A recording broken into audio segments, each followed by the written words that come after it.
Good morning, everybody. Welcome to the March meeting of the Colorado Water Conservation Board. We're just working to get Director Brown dialed in on the Zoom here. But meanwhile, we'll call the meeting to order and we'll begin with the Pledge of Allegiance. So hope you will join me. I pledge allegiance to the flag of the United States of America and to the republic for which it stands, one nation, under God, indivisible, with liberty and justice for all.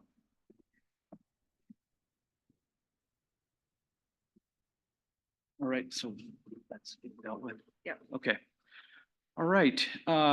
Before we move on to our next item, I just want to take a moment to congratulate Director Vasquez on her reappointment to the board and to welcome Director McLeod and Director Wind.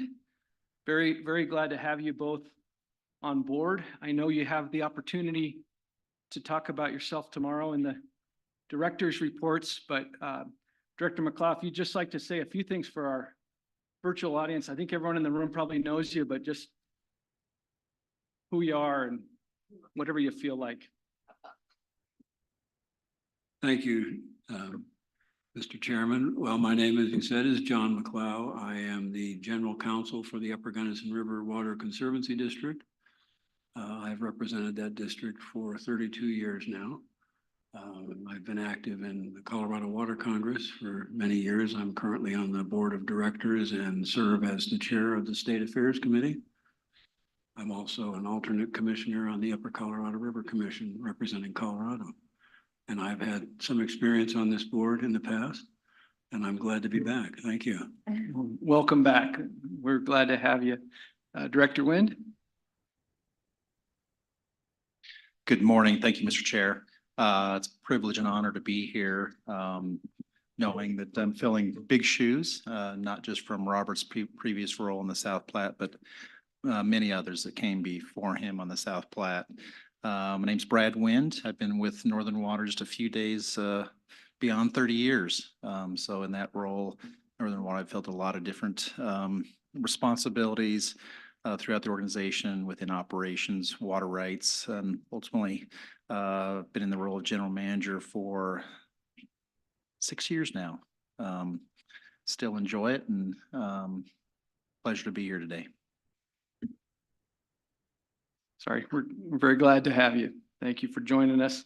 And I have mentioned this before, but I would mention it again that, you know, historically, this was probably the case for you, Director McLeod, in the past, that we took an oath of office when we were sworn in, and the state doesn't do that anymore. But I do encourage all of us, there's nothing to stop you from taking your own oath to support your basin and the state. And I would just encourage you to do that in whatever way fits your sensibility on your own time.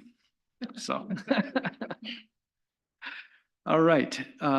Next up, let's see. Did we get Director Brown? She is. Okay, awesome. Welcome, Director Brown in the hinterlands. Next up, there she is. All right. Next up is election of a new vice chair. As we know, we've had a few lately, and not to be nervous, anybody, but I would welcome a nomination for vice chair. Director Vasquez. Yes, thank you, Mr. Chair. I'd like to nominate Nathan Combs as our new vice chair. Okay. Would you accept that nomination? Yes, thank you. Okay, is there a second? Director McLeod. Okay. Are there any other nominations? Seeing none, we will vote. All those in favor of electing Director Combs as vice chair, say aye. Aye. And opposed? Motion carries. Congratulations, sir. Thank you. I was really shocked Jackie didn't oppose.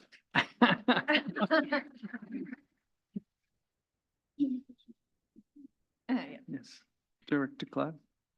Oh, sorry, Director Boucher.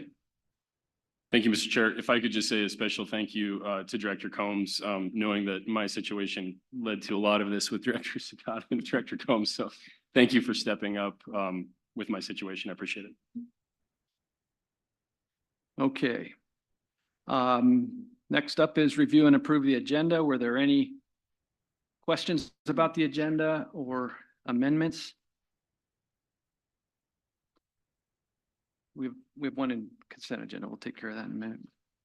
If not, is there a motion to approve the agenda as presented? Chair, this is Lorelei. I'll motion to approve the agenda. And this Director Cloud, is there a second? Director Boucher. All those in favor of approving the agenda, say aye. Mr. Chair. And sorry. opposed?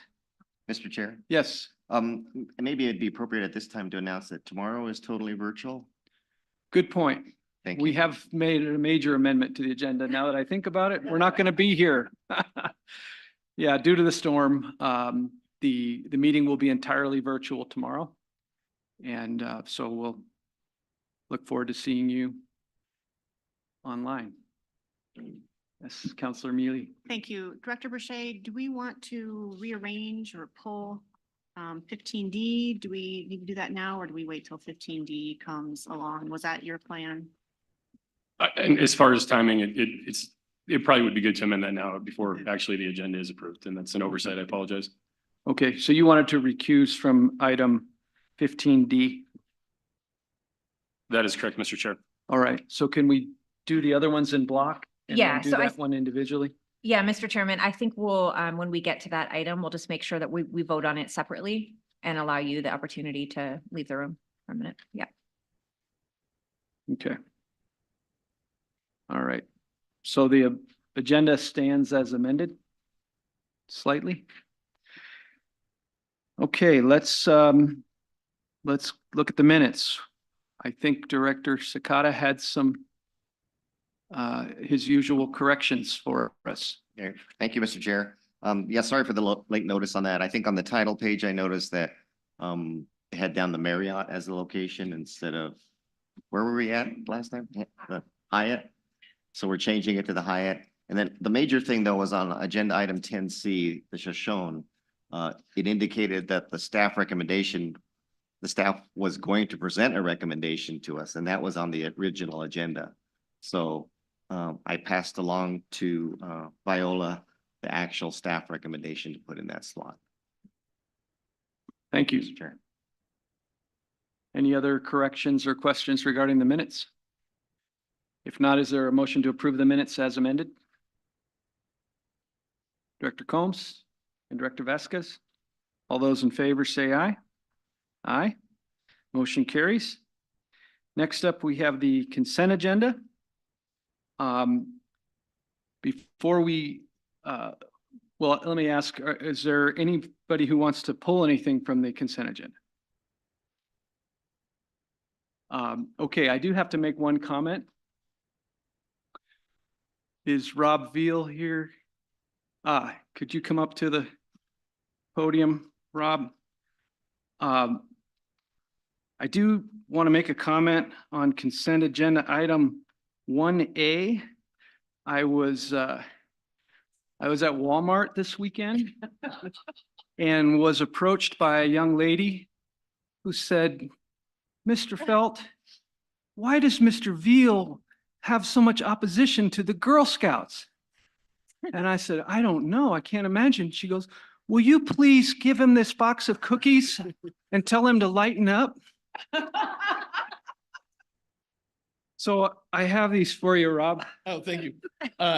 Just for the record, my daughter is a Girl Scout, so it's nothing personal against the Girl Scouts. Director felt this might violate the gift ban.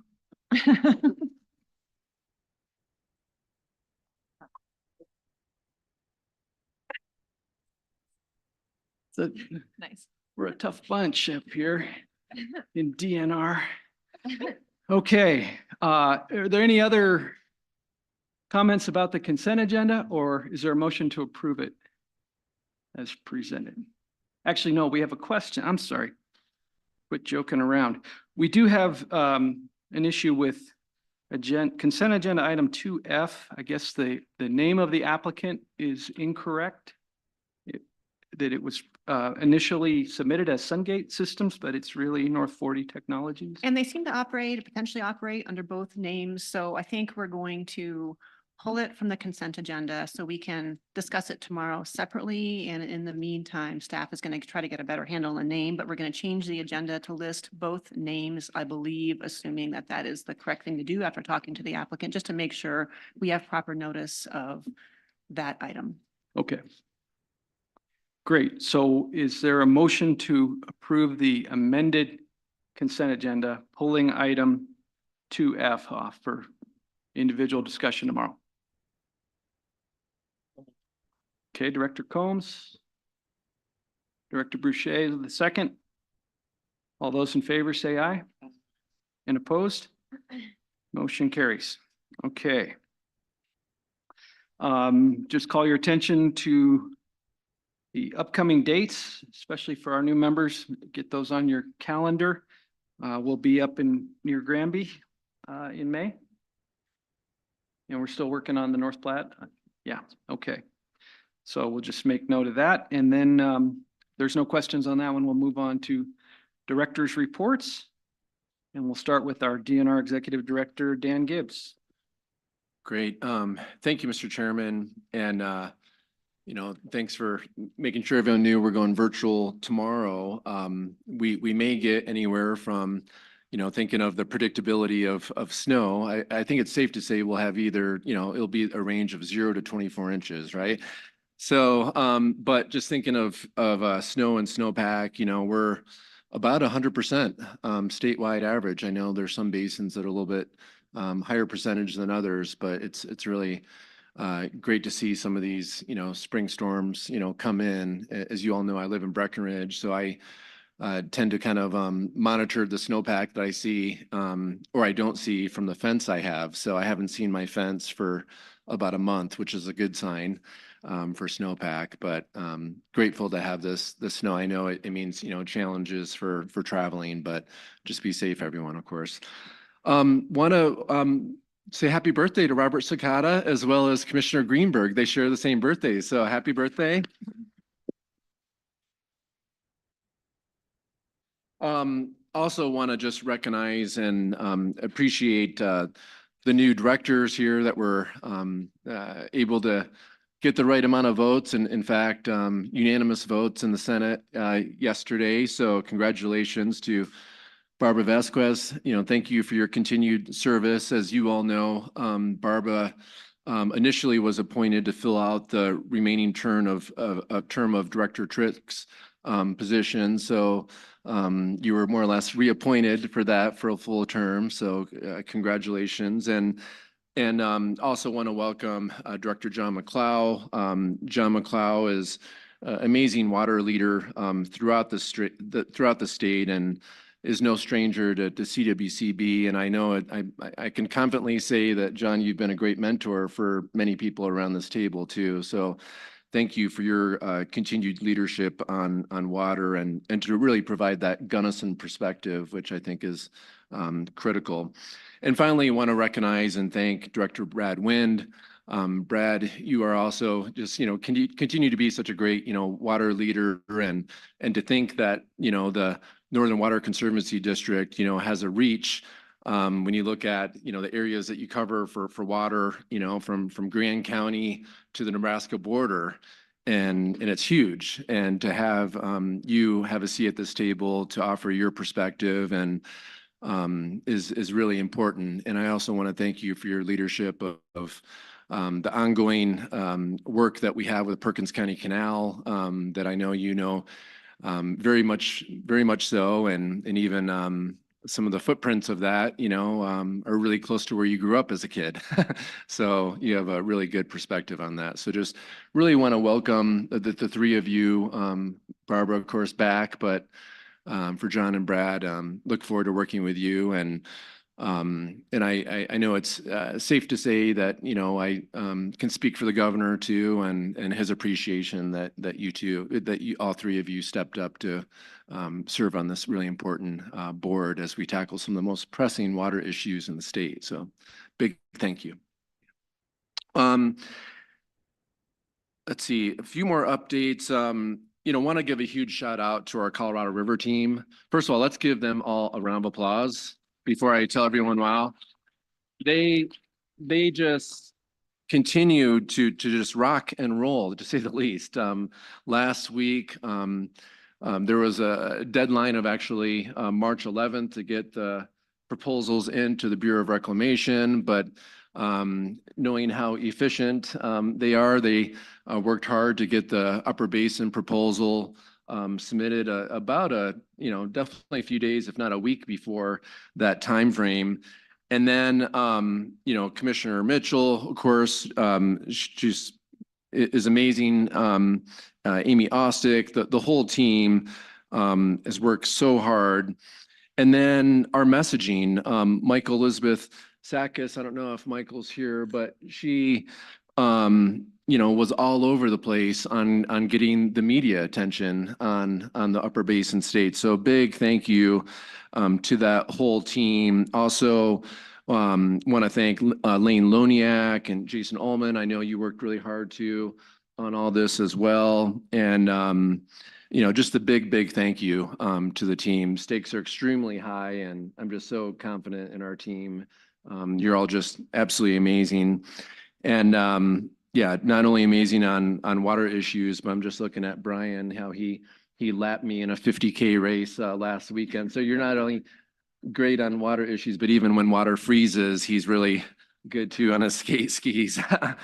A few updates for our staffing. I want to recognize to everyone, Lacey Gentry. Lacey, raise your hand. So Lacey is our new federal affairs analyst. And so you could only imagine, like, whether it's water or forest health, oil and gas, you name it, there are just a lot of opportunities to have DNR's perspective on everything that's really important to us. And Lacey helps navigate all that. It's super complex. And so you've been on the job now just for a few weeks now and really have hit the ground running. And we're really grateful for your work and just so glad you're on our team. So thank you, Lacey, for being here. Also, a few folks have asked me about the state engineer hiring process. Want to thank, first of all, Tracy Kozloff for really stepping up big time. Thank you, Tracy, for really holding two jobs right now. One as being one of the deputies of Division of Water Resources, but also as acting state engineer too right now. And I know it hasn't been easy having two jobs, so thank you. But we're getting closer to having a finalization of who will be the next state engineer. We're having some final interviews that are scheduled for next week with me and the governor, and we hope to have a selection hopefully as soon as next week. So keeping my fingers crossed that will work out. But you know, appreciate everyone that's been involved with that process. Legislative updates. It's hard to believe that we are about halfway through the legislative session. And if I had a magic wand, we'd be almost to the finishing line, because you just never know. Normally they introduce a little over 600 bills a year. I don't know exactly where they're at right now, but you just never know what bills, you know, pop up. I'm so grateful for our legislative director. She's probably not listening now because she's busy at the Capitol, but Daphne Gervais. And if you haven't met Daphne, please reach out to her. But she just has a really challenging workload of just like navigating, you know, our bill priorities that we have for the Department of Natural Resources, but also figuring out what bills are, you know, positive for the DNR, what bills could have negative impacts. And so 1 second she's working to pass a bill and 1 second she's working to try to have a bill go away. So, but she's doing great work. And I just want to give you a snapshot of some of the bills that we have that's either going to be introduced here soon or that we have our eye on. Of course, the CWCB Water Projects Bill, you're all aware, of course, of the importance of that annual CWCB Projects Bill.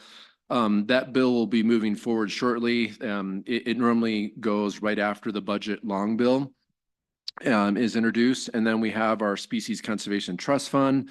So you all will be voting to approve allocating about $5 million for this year's Species Conservation Trust Fund bill.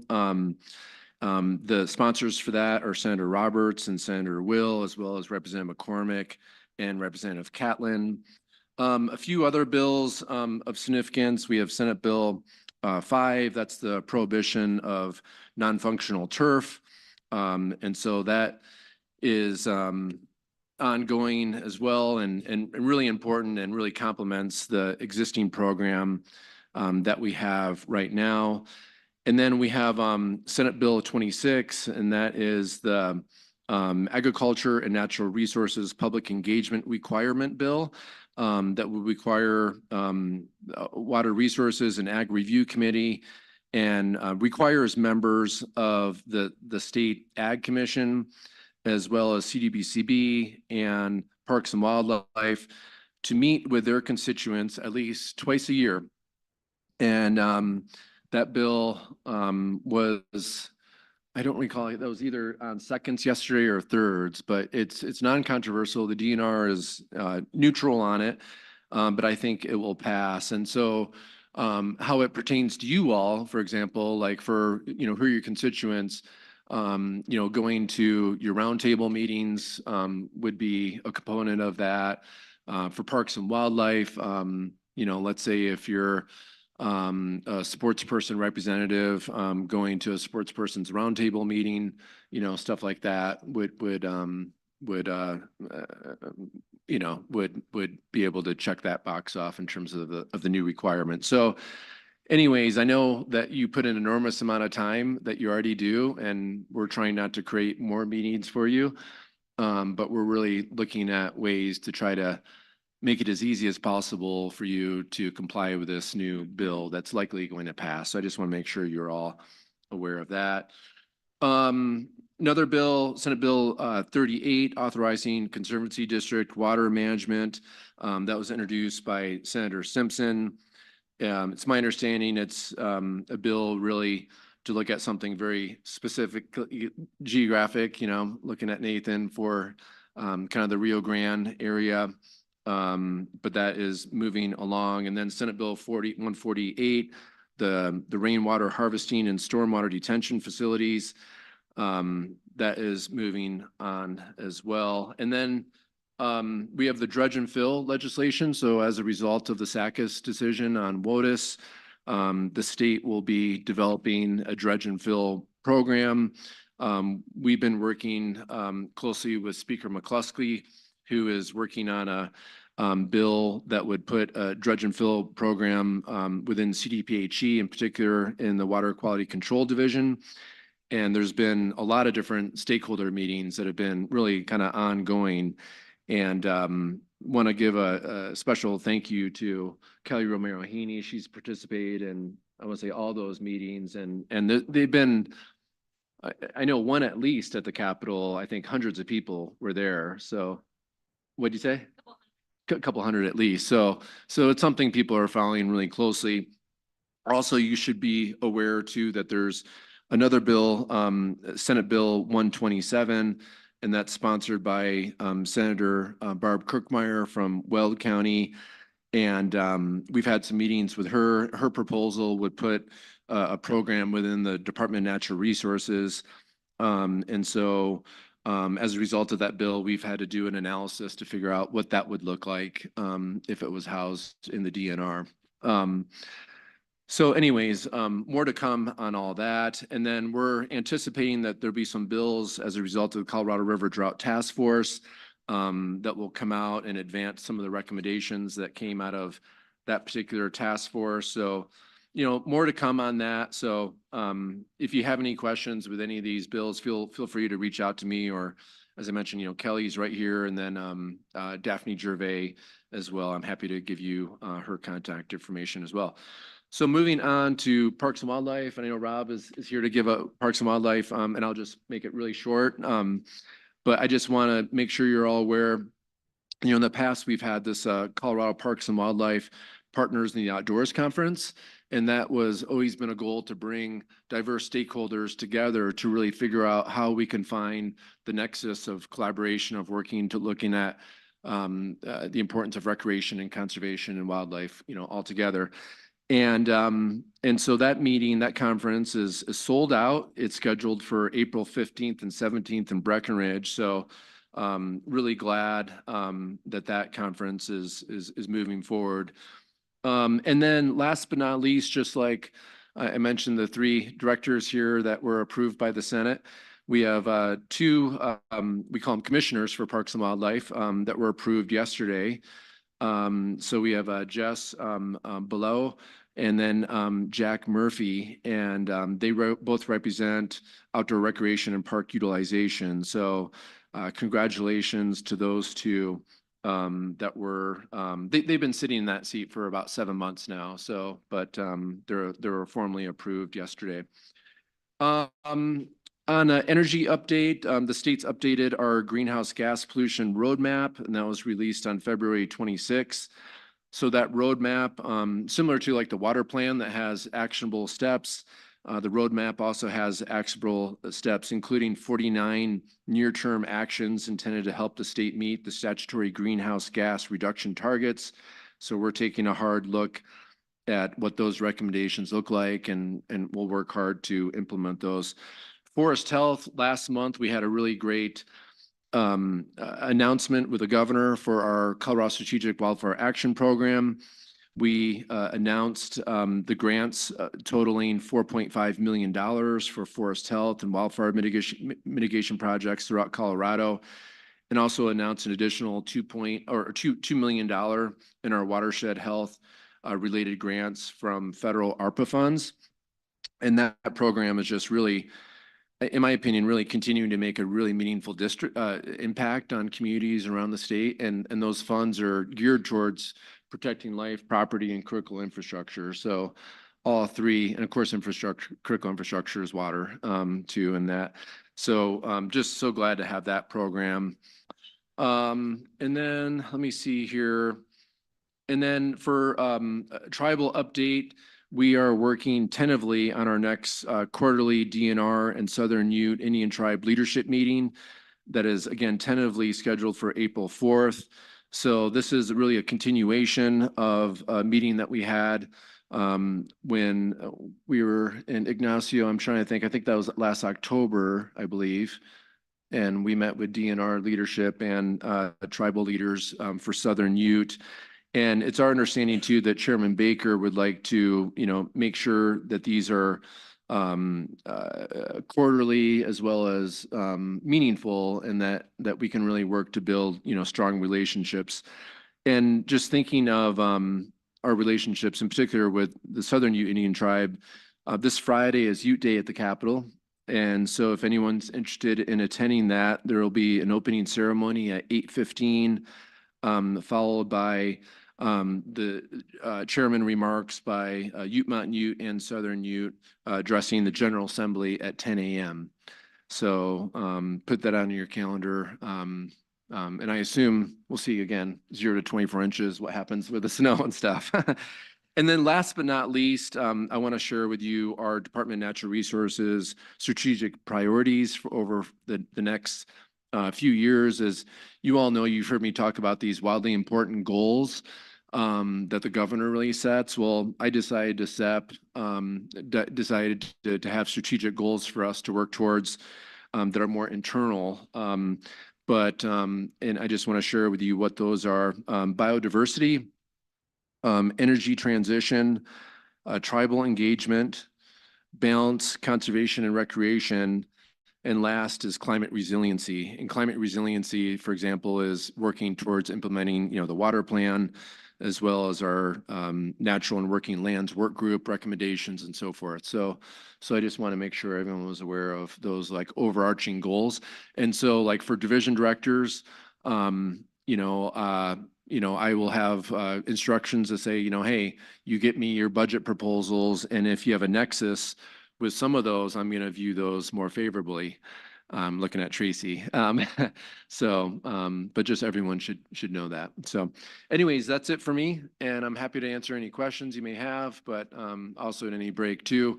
I'm gonna be here for most of the day. I have to run for an event around lunchtime, and then I'll be back. And then Kelly Romero-Heaney will fill in for me tomorrow. Thanks. Great. Thank you, Director Gibbs. Are there any questions for him? Okay. Like the goals. And welcome, Lacey, to arguably the top water policy agency in the state. Or not arguably. Poking the bear. All right. Next up, CWCB Director Lauren Riss. Thank you for that. And I do have slides this time for the first time. I'm not going to commit to doing it every meeting, but for now I have some pictures. So you can look at some pictures instead of just me. Thank you, Dan, for that report. I think we've had a busy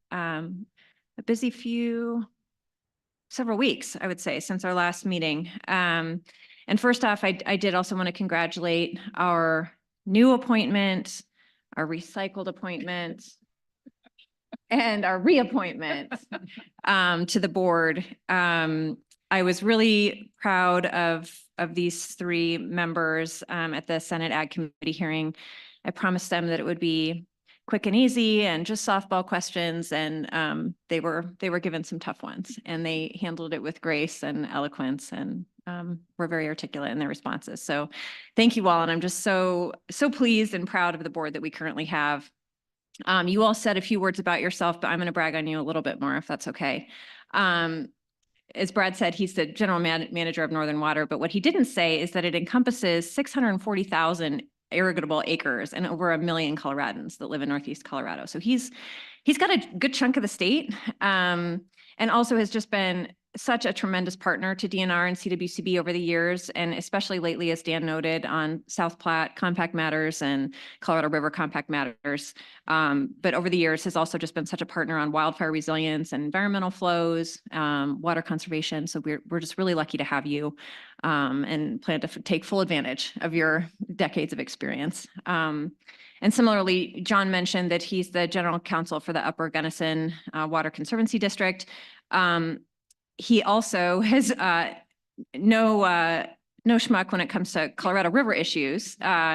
He was the former Colorado River Commissioner a number of years ago, and currently is an alternate to Colorado's Upper River Commissioner, and has received so many accolades. I couldn't even list them, but maybe one of the most notable is the Wayne Aspinall Leader of the Year Award from Colorado Water Congress in 2019. Is that right? Yeah.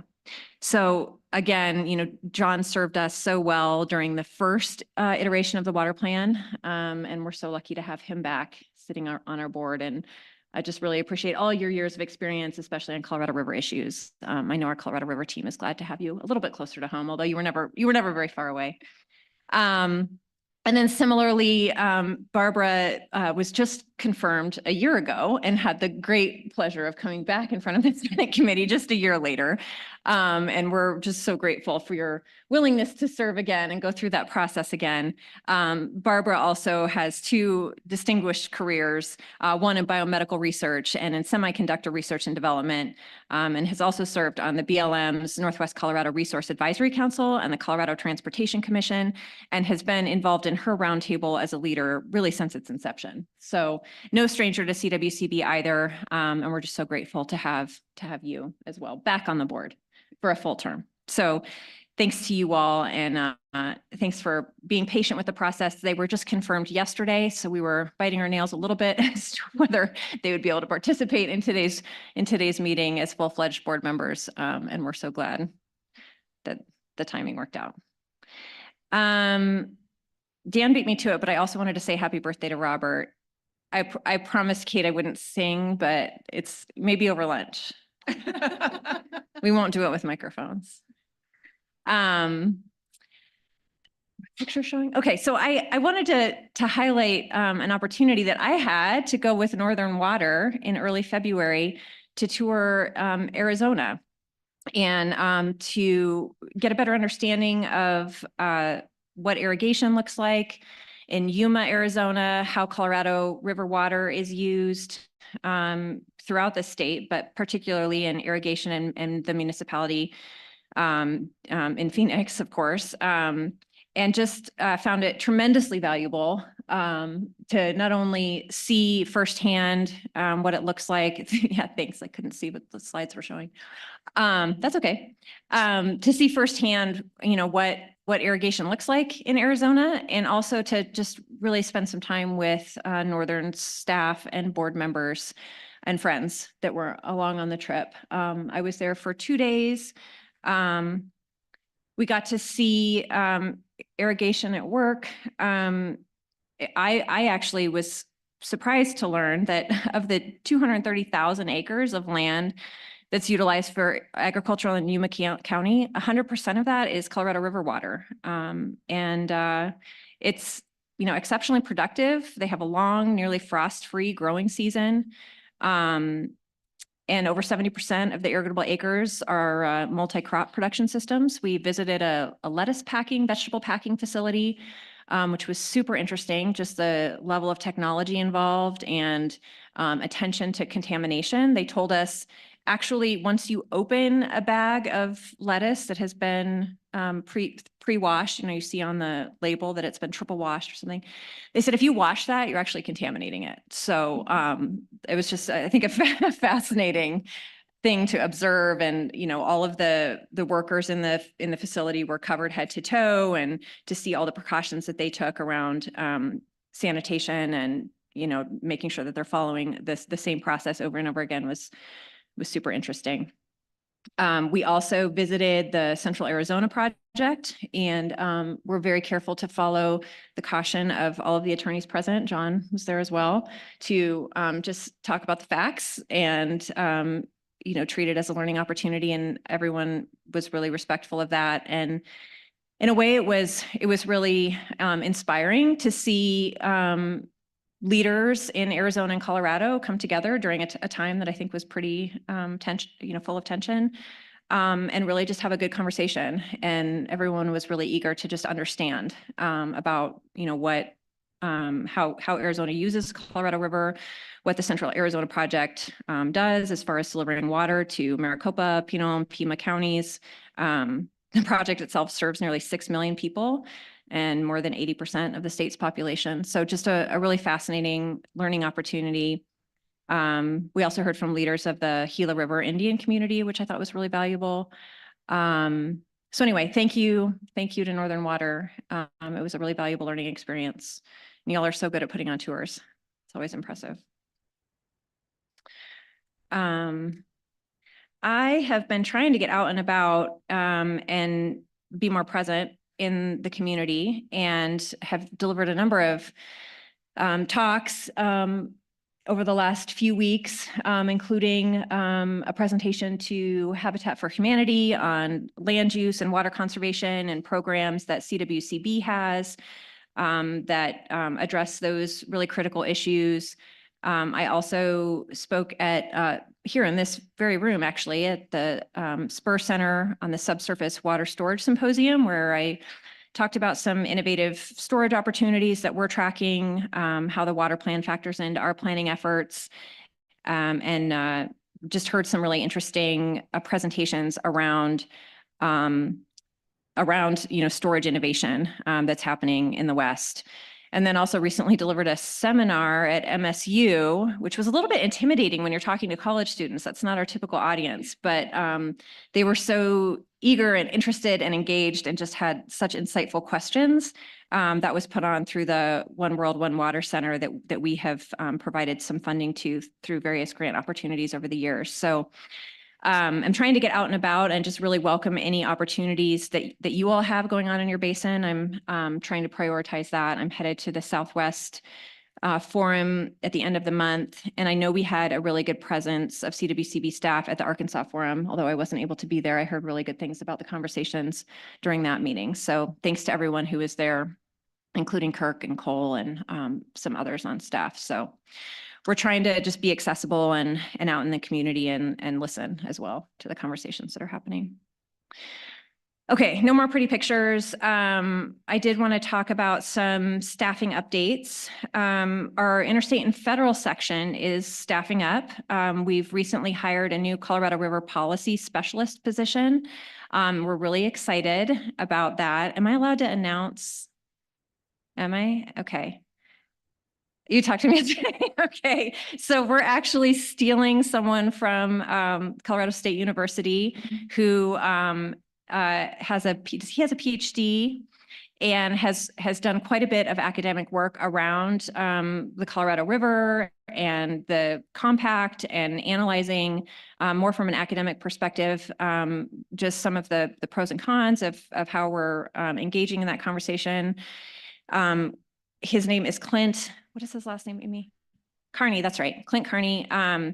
And he will be starting soon. We're giving him some time to wrap up his work at Colorado State University, but he'll be on staff with us in May. And I think we're all really relieved to have him come on staff, both to just help out with the capacity of everything that's going on in that area, and also just to have his expertise.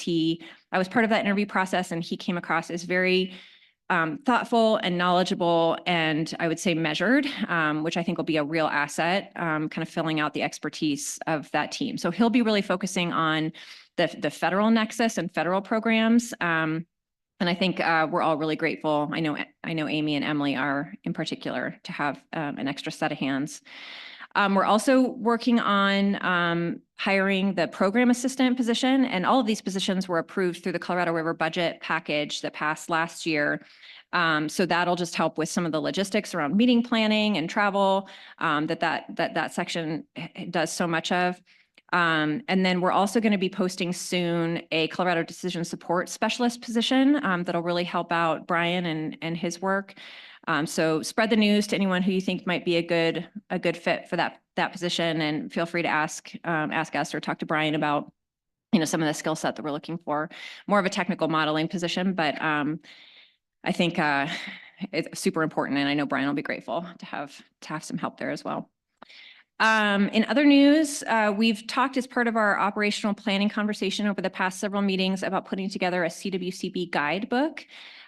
We and Russ and his staff have really been working hard on updating that and are planning on presenting that to the board in May, correct? So we'll have that in front of you shortly, and are also planning on talking about it with the roundtables. We're really viewing it as a tool that will not only help onboard new board members and provide some clarity around what our role and responsibility is in the various programs in CWCB, but also as a tool to really help communicate that out to stakeholders and roundtables, just because we know that there sometimes is confusion around, what's our role, what's the roundtable's role, what does the IBCC do? And so just to have something that we can all point to, a common document and common language, to hopefully just provide some clarity. So we're going to be talking about that at the roundtables over the spring and summer. Also wanted to mention that the newly renamed Water Conditions Monitoring Committee, WCMC, just met on February 20th, reporting statewide reservoir storage at 100%, as Dan noted. We're really pleased about that, and snowpack at 97% of median. The next meeting will be on March 19th. Those are all public meetings. You can tune in virtually. The link is on our website. They're really interesting, frankly, just even for a layperson. I've had my mom listen. So we've also had the Water and Land Use Planning Alliance meeting was held on February 15th, and they talked about a number of things, including updates on the turf replacement program and the Urban Landscape Task Force from Jenna Batson, and the bill that's pending on non-functional turf installation ban that Dan referred to, SB 2405. And Jenna did such a tremendous job testifying at that committee hearing, providing some of the technical expertise around what that actually means and how that relates to our program. So thank you, Jenna. We're lucky to have you. Thanks for being willing to go in front of that gauntlet. Our CWCB staff have also been assisting in implementing 2 executive orders for greening government, developing water efficient landscaping policy for state facilities, which will put a focus on how we can use Colorado native landscaping around state-owned buildings, and then reducing potable water consumption by 2% for fiscal year 24-25. We've also been collaborating with the Capitol Complex Facilities team to improve water usage through landscape design on state capitol grounds. I did want to mention, this is in my written director's report in the packet, that WSRF grants and water plan grants that are under 50,000 are listed out in a table there. So please feel free to ask us if you have any questions. John, since you were last on the board, we have a new policy for grant approval, which allows director's approval for grants under 50,000, and then grants that are above 100,000 come before the board for discussion and a vote. Dan mentioned this already, but I also want to just have a shout out to our interstate and federal team on the tremendous work that happened last week and this week, ongoing, always forever, a lot of work. We're going to talk more about the Upper Division States letter in tomorrow's agenda item, I think 17 or 18. So more to come on that, but also just wanted to recognize all the work that went into that, and I think a really successful outcome. So thanks to Emily and Amy and Michael and Brian and Michelle and the whole team. Just a really, really good showing for Colorado. Okay, I did want to mention just kind of a quick project update on Bear Creek, because you all received a letter from a group called Save Bear Creek Lake Park. So I just wanted to provide a quick update on that. We don't have an agenda item on that this board meeting, but anticipate, once we get through some of the process that I'll describe here that's underway, that we will provide an update back to the board on kind of the results of that effort. But this has been a project that the CWCB has been involved with for a number of years, almost a decade. In May of 2015, the U.S. Army Corps provided the CWCB with a draft reconnaissance study that evaluated the potential of reallocating up to 20,000 acre-feet of space from flood control to multipurpose storage. So this is a really similar project in concept to what the Chatfield reallocation project was. The feasibility costs are split 50-50 between the Corps and the project sponsors. So in this case, as it was with Chatfield, the CWCB is the non-federal project sponsor, and we had that funding approved in a project spill way back. So the funding has already been made available. We entered a cost share agreement on a $3 million reallocation feasibility study. And that work commenced shortly thereafter. However, it was suspended after a couple of issues came to light during an initial scoping meeting. The Army Corps determined that they needed to do a risk assessment before moving forward with the feasibility study. They completed that in 2020 and then was able to commence with the feasibility study. And then the state engineer's office advised that the Corps really needed to update their hydrology methods for the study. So the CWCB, the state engineer's office, and the Corps then came to an agreement on how to do the hydrology study in 2020, and the study then again resumed. We had a public scoping meeting that was held virtually during COVID in October of 2021. There were over 200 participants, so a lot of people are really paying attention to this project. Most of those participants were local residents in Lakewood, where the reservoir is located. And the purpose and conversation during that public scoping meeting was really to gather feedback on proposed alternatives that were being proposed.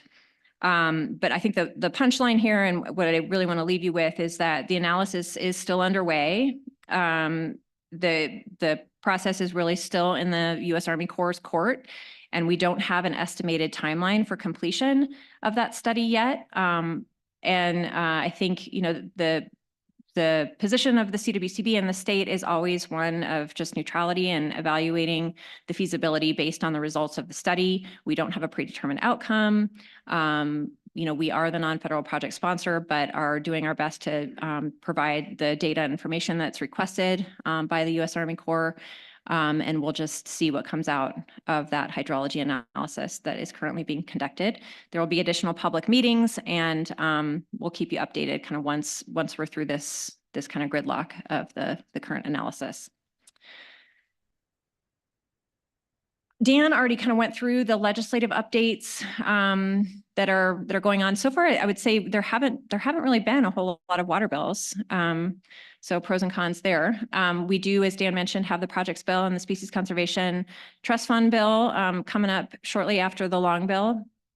Also mentioned we'll call it the turf ban bill, the landscape practices for water conservation bill, which effectively provides a prohibition on future non-functional turf grass and new developments in Colorado, which is a nice complement to our turf removal program, which provides funding for partners to support removal of existing turf. So we have now backward-looking and forward-looking. Dan also mentioned the public engagement requirement bill for boards and commissions. We did work with the bill sponsors to make sure that roundtables would count as a public meeting in that legislation. We'll talk more about that, once the bill is passed, but it effectively requires you to have and attend 2 public meetings per year. So I think with roundtables, you all should be covered. That bill certainly wasn't targeted at this board, I could safely say, but we made sure that public roundtables counted. And then, as Dan said, we're keeping our eye on the dredge and fill bill, and we'll see kind of the outcome of those two proposals that are currently on the table. My top bullet, I did want to mention that the long bill we anticipate will be introduced around March 25th, and that's significant for us this year because that is a mechanism whereby we will get an additional FTE that would manage a new grant section. We've talked about that with this board in previous meetings. That would be super exciting for us and a relief to Cole Bedford, who's the current chief operating officer and currently manages a really massive section in the agency. So that would allow us effectively to peel off our grant management staff and create a new section that then would be supervised and supported by this additional position. So we haven't really encountered much opposition to that proposal, so I feel hopeful. But of course, we'll have to wait to see the final outcome of that, but I think it's promising. That's really it. I wanted to leave you with a study that I did, snowpack with my 2 interns this last weekend. We've gotten in some good skiing this year. My kids are finally able to ski blue runs, so thank goodness. A basin, yeah. Hopefully a few more inches come in this week with the storm, although I think it's mostly Front Range, but hopefully our mountains get a little bit. So that's it. I'm happy to take any questions if y'all have any. Yeah, Director McLeod. Thank you, Director Riss. Going back to the legislative report, you mentioned there weren't very many water bills, and that's true, that very many water bills that directly relate to water, but there are at least 3 bills now being contemplated in the General Assembly that relate to developing affordable housing.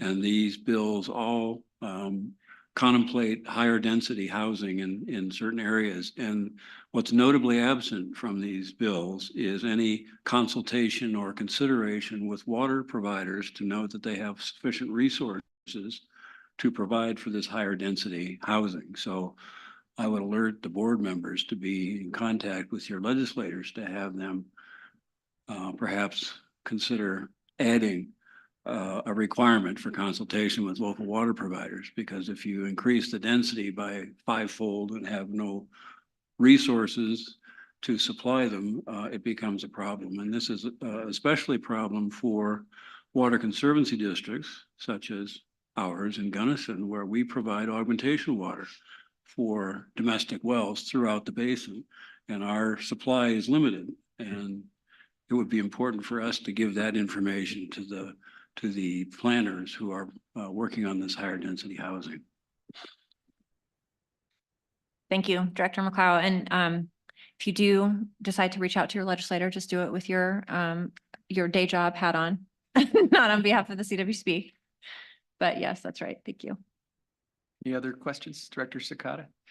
Thank you, Mr. Chair. Thanks, Director Riss. I really appreciate your reports. I saw the section on Bear Creek and I believed I listened in on that session, so it was really interesting to hear people's comments on that. So I appreciate that. I wanted to note though, on page 10, I on the snow school for water professionals in your report, I think there might be a typo. It says Uh-oh. esteemed colleague, Director Nathan. And did you mean esteemed? Oh, Esteemed. excellent catch. Thank you. Thank you. As usual. Typo, obviously. We'll strike it and provide a more appropriate adjective. I appreciate putting in steamed instead of a whole direct.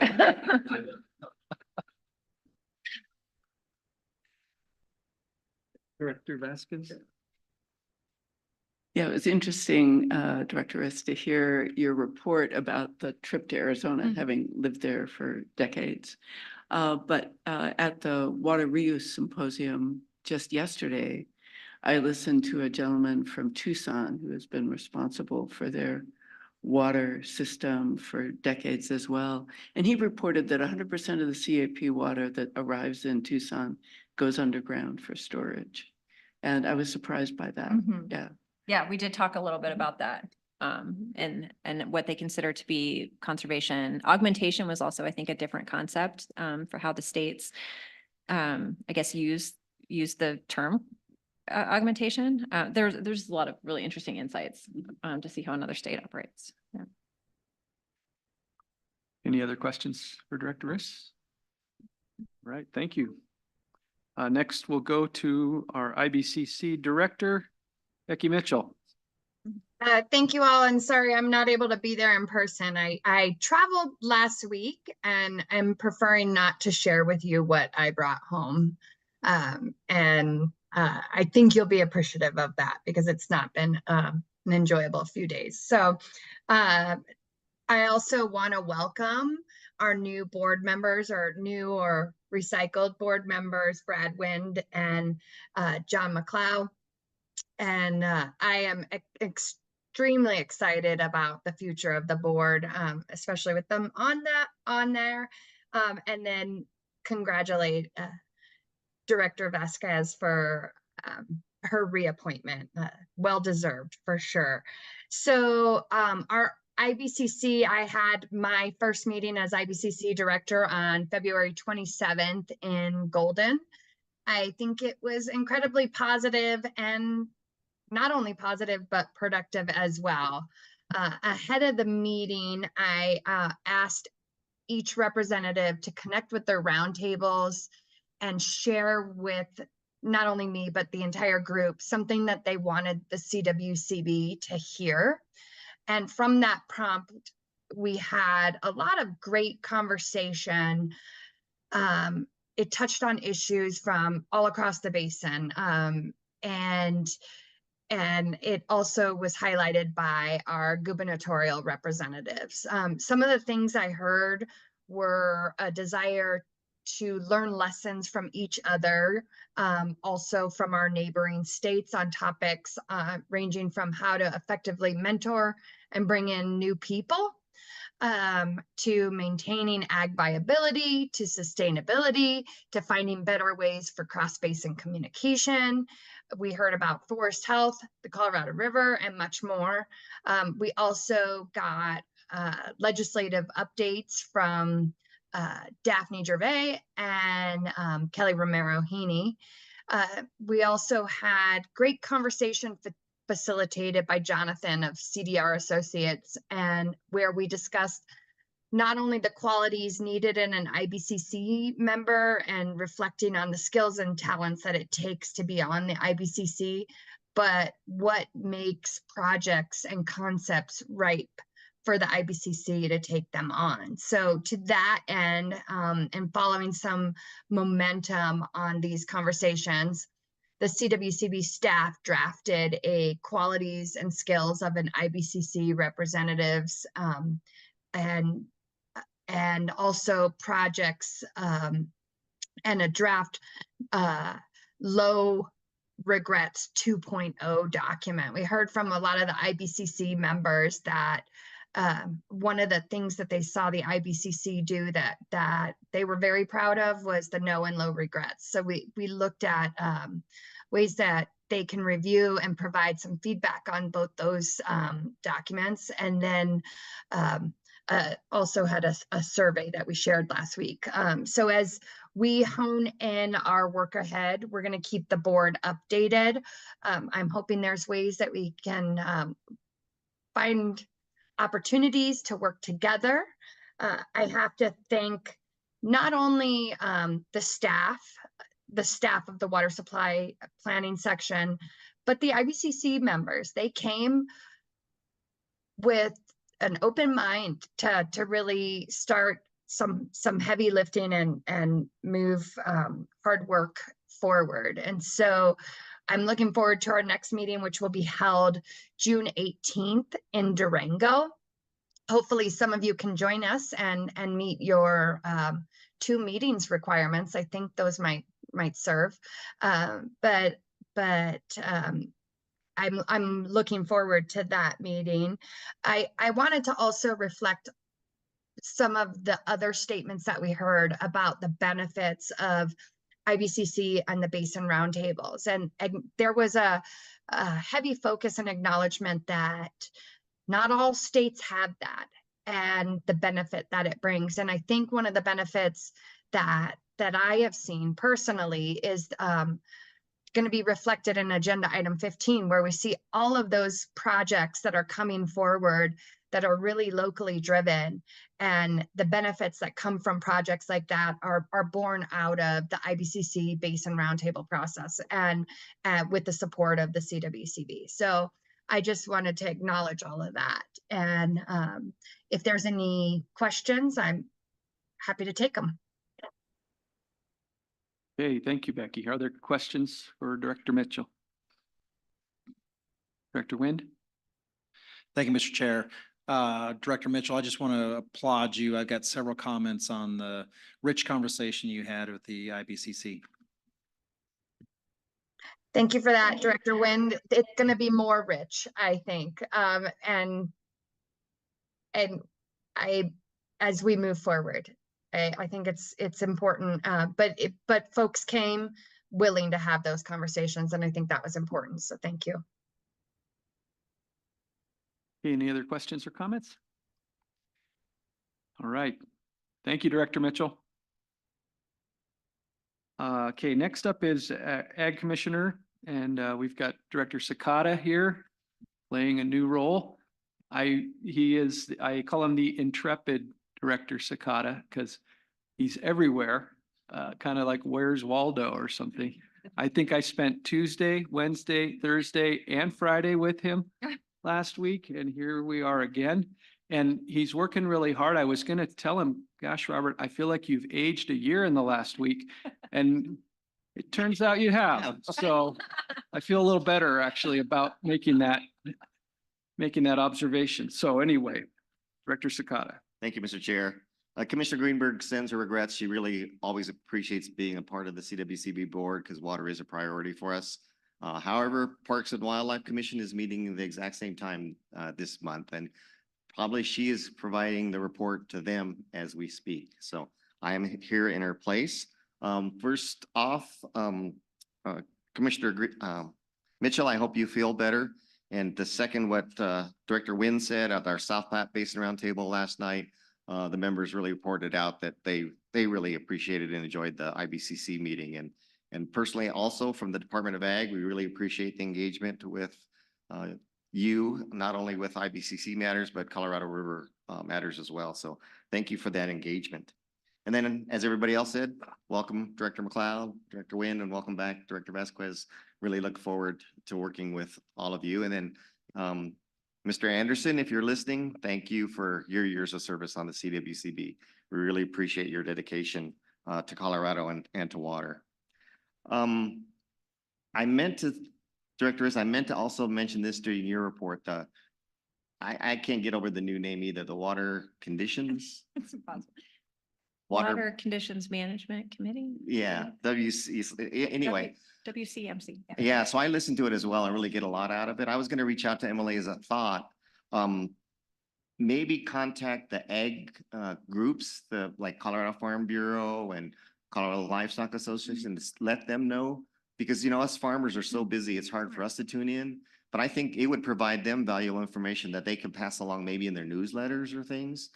So that might be a great way to reach out to people on that. Yeah. Because I think it's valuable as well and helps me in my planning on my farm. So thanks. And then also on your comment from the Yuma farming, isn't that amazing? I mean, I took our staff down there to really show them what we're competing against. It really is amazing how efficient they are down there, how big they are. And I mean, they actually, I don't know if they told you this, but they actually moved those lettuce processing plants up north when their season ends there. So they're moving those packaging equipments back and forth to California and Arizona. It's really amazing. So thanks again to Northern for organizing that. I wish I could have gone. Well, there's a lot going on at the Department of Ag. I never thought I'd be sitting here in this position, but for our very first meeting as the Ag Water Policy Advisor, but I'm really welcoming this new position. The Department of Ag is in the process of hiring 2 new regional ag commissioners. I think Commissioner Greenberg is really had a great idea that, you know, agriculture is so diverse across the state that really it's great to have regional representation. So these part-time ag commissioners, we have 2 in place right now, Joe Stanko and George Witten. We're in the process of interviewing 2 more. And then also on the same vein, the soil health program is going to be hiring 3 regional soil health specialists. And also the marketing division will be hiring a climate smart marketing specialist. And then Commissioner Greenberg's really proud that we had our first tribal consultation. And although I couldn't attend, I was sorry I couldn't make it. I really look forward to working with the tribes, especially because I know water is such an important issue. And so really look forward to that continued interaction. International trade, the weather, I am so excited as well to see the potential for snow that we're getting. Unfortunately, we were to meet with the Netherlands Ministry of Ag tomorrow, right here at Spur. But that's been canceled. But it's really interesting when you look at the Netherlands, I think their average precipitation is 4 times what we get here in Colorado. And yet they're really interested in what we're doing because they're seeing the same effects of climate change. They're starting to have to irrigate where they didn't have to in the past. And so they're really interested in our climate resiliency actions and what we're doing. So we're looking forward to partnering with them. The Colorado Department of Ag had a STEM opportunity at our campus, invited students to come see the laboratory facilities and talk with professionals. Again, Commissioner Greenberg's one of her focuses on next gen, how to get those people interested in all the opportunities there are in ag. And then on the legislative side, we've got 2 bills in particular I'd like to point out, HB 1249. That passed out of House Ag. It provides a tax credit for agricultural practices that support soil health, drought resiliency, and ecosystem services. And if this indeed does pass, it'll be available to all producers across the state. The other one is HB 241138. It passed House Ag and House Finance, and it provides a tax credit for selling or leasing land, and this includes water or other agricultural assets to new and beginning farmers. As we realize, the biggest hurdle for anybody trying to get into farming are those things, the land and the water. So it'll provide some incentive for that transfer. So we're excited by those activities. Let's click there. As my tradition when I was a board member, I always tried to start off my presentation with thanks for the previous board meeting. So really appreciated staff for organizing that and having it in conjunction with Water Congress. I'm still going to push for us having that meeting at the Colorado Farm Show. I think that'd be great. But the one thing I didn't say at the end of the last meeting, and I really wanted to emphasize here, is that thank you to everybody that provided comments. I think that's what we as a board want to hear, is we want to hear public comments. I had somebody come up to me after that meeting and they were kind of apologetic saying, oh, we're sorry we took so much time from you. But really, everybody that's listening, we really encourage and want to hear from you. That's how we make better decisions, is by hearing from everybody. So thanks very much for your participation. Again, Water Congress, I really want to point out, as was noted, the Aspinall Water Leader Award, Director McLeod has been honored with. This past year, Erin Wilson was recognized, and she has played a critical role, has been a contractor for the Upper Colorado River Commission, has helped the Ag Water, the Colorado Ag Water Alliance on the resiliency projects. So really congratulations to Aaron and thank you for your dedication. It's amazing the water leaders that we have in Colorado that we really can take advantage of and really are so thoughtful and appreciative that we have them. Well, thanks to Commissioner Greenberg and Chairman Felt, they moderated a great ag panel at the Water Congress, talking about some of the new ideas of marketing for farmers. Then I tried to be artsy. The picture on the left is to show that the governor is behind the water plan. All right. Okay. So I wanted to make that note. And then I was asking Commissioner Greenberg, I said, do you know of any other states that have an ag water policy advisor in the Department of Ag? And she didn't really know. So what did she do? She sent me to Washington, D.C. to attend the National Association of State Department of Ag's winter policy meeting. So I got to go to D.C. This is USDA Ag Secretary Tom Vilsack spoke to us about the challenges of agriculture is facing right now, really economics, and we'll talk a little bit more about that. But it was a shared focus, the economics and agriculture. All the State Department of Ag send their chief person to this conference, and they talk about the importance, what challenges they're facing, and how they can go forward meeting those challenges. And then just like Director Riss, I've really tried to hit the road. Upper right-hand picture is at the IVCC. Again, thanks for your connection with the Department of Ag, Pueblo. Bottom left is Colorado Fruit and Vegetable Growers Association, and the bottom right is the Colorado Ag Forum, which was held in Westminster. And then really of particular note, I really want to congratulate former Ag Commissioner John Stoll. John, in the upper right-hand corner right there, was inducted into the Colorado Agricultural Hall of Fame. He was so well-deserving. I mean, he was really the original ag water policy advisor. What a great person, former Ag Commissioner. I consider him a mentor. You know, one of those soft-spoken people that I've just looked up to for such a long time. And just congratulations, John, just so much, so well-deserved. These are all former inductees in the Hall of Fame. That was the picture that night. And then, as Director Riss said, these are pictures from Arkansas River Forum last week. Again, thanks to the CWCB staff was there. Is it Zach? Is Zach here? Really appreciated Zach meeting you, and I understand you're taking over for Cole. Is that right? So great. Thanks for taking the time to be there. Really appreciate meeting you. And really thanks to Chairman Felt. I really appreciated your words about leadership. You know, I don't know whether this is the message that we're getting across, but I took away from it that one of the best important qualities of leadership is to listen and then to document what those individuals are telling you, the values that they feel are important. So I thought those were great points that you made, and thanks for your leadership. You know, this is from the Colorado Climate Center Climate Change Report. You'll see these. I really advise everybody to look at them. You know, average temperature warming, snow runoff earlier, soil moisture, again, some of the conditions, more heat waves, droughts. And why am I pointing this all up? Well, also the pressure of population growth, you know, statewide increase by 1.7 more million people. As Director McLeod said, the pressure that's going to put on our limited water resources. And just recently, the USDA released the 2022 Ag Census. In February, it released these numbers finally. And for Colorado, the red figures are actually Colorado-specific numbers, and they were really shocking. I need to dig into these a little bit more, especially the first one where it says irrigated cropland. Since 1997 to 2022, Colorado has lost over 1 million acres of irrigated farmland. Now, I really want to take a look at that. That is a serious number. The next section, total farm expenses from the same time period. Farm expenses increased by 117%, over 107.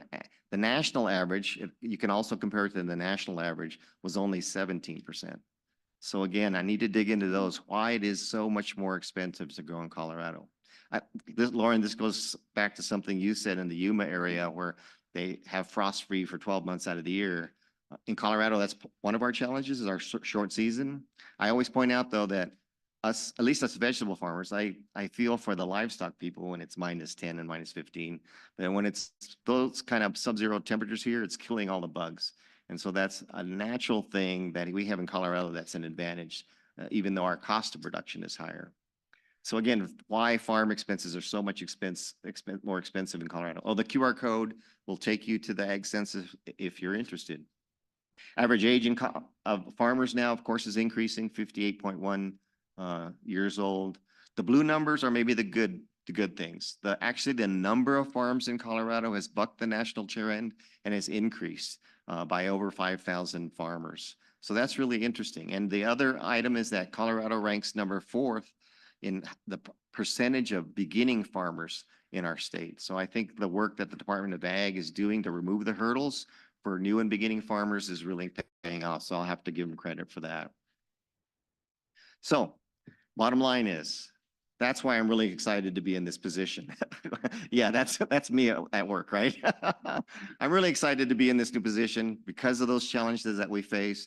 Really excited to work with CWCB, Russ, and all of your staff. Just excited to partner up so we can see those action items that we pointed out in the water plan and achieve those because I think it's really critical. Have you guys heard about Day Zero? So Mexico City is expected to reach Day Zero sometime in June. That's when they expect that they're going to run out of water for 121 million people in the Mexico City area. That's why the work we do here is so important, so that we avoid ever facing that Day Zero. Thank you very much, Mr. Chair. I appreciate the opportunity to address the board. Thank you, Director Sakata. Are there any questions, Director Vasquez? Yeah, two things. Thank you for your report. You seem to be even busier than you were last month or at our last meeting. And I'm wondering if you now have 2 clothespins to wear on your ears. Second, Mexico City. I read a research report maybe 6 years ago that they started in Mexico City drawing water from an aquifer over a mile deep. And as we think about what we're doing with our subsurface water and how willing we are to contaminate water much shallower than that with waste, we need to really think hard about those rules and regulations as climate change worsens. So thank you very much for your report. Director Combs. So I really want to congratulate the CDA, the work they're doing for the young farmers and ranchers. When you're wondering about those costs of why the production cost in Colorado is so high, those two are correlated. When you look at the cost it takes to get a young farmer, land, equipment, water, all of that. And so I think I appreciate you guys looking at that because the two are correlated on how Colorado's going to keep moving forward for keeping ag and that water kind of balance. So thanks for the work you're doing there. Thank you, Director Combs. Yeah, I think the work that Commissioner Greenberg has led, that we're seeing a reduction in the acres. And so in order to keep those rural communities strong, we need to make sure that the income is increasing or rising for those acres. And, I think it's in the news now. And so I'm going to mention it here today that we just had the report that the city of Aurora is considered purchasing 4,800 acres in the Arkansas Valley. I mean, these are some of the things we need to be planning ahead and trying to manage for. And we need people at the table discussing how it impacts the communities, and we can help those communities with those challenges. Thanks. Director Mitchell. Yeah, I just wanted to thank Robert for sharing the census data. I think it's important to recognize also the increase in number of farms. That's an anomaly in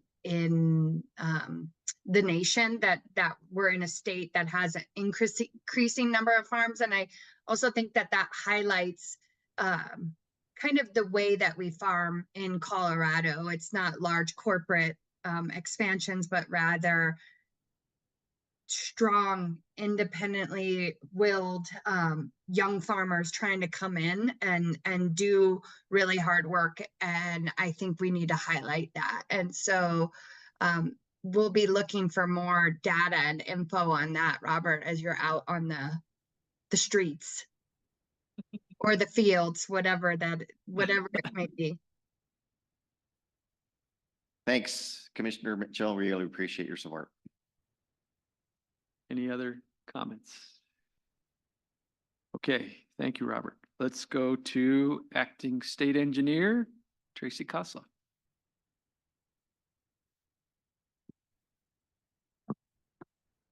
Thank you. Well, it's a real honor to be sitting here at the board with you all. And as Director Gibbs indicated, this is likely my last opportunity to sit here with you. as a member of the board, as the acting state engineer. And it's, I guess, as I already said, it's been a real honor to take part as a member of this board and sit up here with you water leaders from around the state. It's also been a real honor to be acting state engineer, and a challenge as well. Probably many of you sitting here have also been in a position to, do two jobs at once. And it's been a real challenge. I'm excited, though, that we're going to be moving forward with having an appointed state engineer here pretty soon. So happy to hear that's happening. In other exciting staffing news, just last week, the Attorney General's office announced that a first Attorney General for the Water Resources Unit was appointed, and that's Derek Turner, who I think 7 years ago left the AG's office. He was part of the Water Resources Unit at that time, and he went to the city of Loveland. And so now he's coming back to the AG's office to lead the Water Resources Unit, which is the group of attorneys who supports DWR in our water court litigation. And it's a really demanding position. Paul Bennington previously was in that role, but he retired last June. And it's been a real challenge for the AG's office to find somebody to fill the big shoes to do that job. And in fact, many of you may not be aware, but Jen Mealy has been doing that job, been doing two jobs since last June. And I can't tell you how grateful I am to Jen for doing that work, doing the two jobs. I was embarrassing her a little bit by bringing her an orchid today as a very small token of thank you from the state engineer's office in DWR. Because, yeah, can we give Jen a round of applause?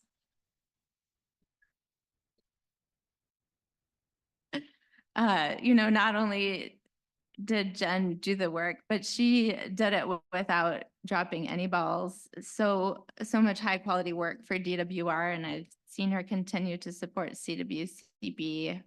And she did the work with high quality, and she did it with her characteristic smile and good humor. She kept laughing at my jokes, which, is really important to me. So I just really want to thank her from all of our staff, because it's been a lot and we're very grateful to you. So thank you. And other, I guess, legal updates, wanted to let you all know that on March 20th, Chad Wallace from the AG's office and Craig Cotton from our Division 3 Rio Grande Basin, and maybe Nathan, Director Coombs, you're joining as well. We'll have a number of people from Colorado traveling to Washington, D.C. to observe oral arguments in front of the U.S. Supreme Court in a matter related to the Rio Grande Compact. And I don't know if Director Coombs is planning to talk about this at all tomorrow. So maybe just very briefly, this is a situation where Texas, New Mexico, and Colorado have all agreed and settled their differences regarding the Rio Grande Compact, but the federal government disagrees with some aspects of that. And so this is a case where the U.S. Supreme Court will be considering what opportunity or role the federal government can play in those interstate agreements. So that'll be on March 20th. In front of the Colorado Supreme Court, there's a case that was appealed from the water court. And this is related to the way that we allocate groundwater in the Denver Basin Aquifer. And so this is a case between the state engineer's office, Parker Water, and Castle Rock. And initially the case in front of the Colorado Supreme Court was set for oral arguments in April. Parker and Castle Rock have asked for that to be delayed because they had a conflict. And I'm not sure that it's been reset yet, but just an interesting and important case that will come before the Colorado Supreme Court. Again, discussing the way that we allocate water in the Denver Basin, if you're limited to the quantity of water underlying your property or after you've used that water, if you can continue to use beyond that quantification. So we're all very interested to see how that goes. And one of Jen's colleagues, Chris Stork, he's going to be arguing that case on behalf of the state engineer's office. Maybe it'll be in May, something like that. We'll see. I also wanted to talk to you all about an issue that is coming up and getting a lot of interest in the Arkansas River Basin. This is a situation around the term we use, which is feudal call. I'd say it's a term of art in the DWR, I guess, language. But I want to share this with you because it's really important to many water users in the Arkansas River Basin. And this was something at the Arkansas River Basin Water Forum last week that was discussed on a panel. And I think you're all probably aware, a big part of the work that DWR does is directing the use of water according to the priority system of water rights. And so when there's not enough water for everybody, junior water users need to not divert so that senior water rights are able to divert and have their needs met. So that's what DWR does. That's pretty much our bread and butter. We have 100 water commissioners tasked with primarily ensuring that the system functions in that way, where senior water rights are fulfilled before the juniors. But there's some more complexity to that, and statute not only directs our staff to direct water use according to the priority system, but also to consider situations where if curtailing that junior water right is not going to make water available to the senior water right downstream, they need not be curtailed. So let me just say that again.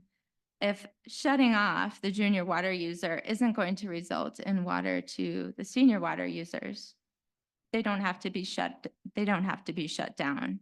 And so that concept where you don't have to shut down the junior because water won't be available to the senior at the time and place of their need, that is what we call the feudal call. It would be futile to shut down that junior water user.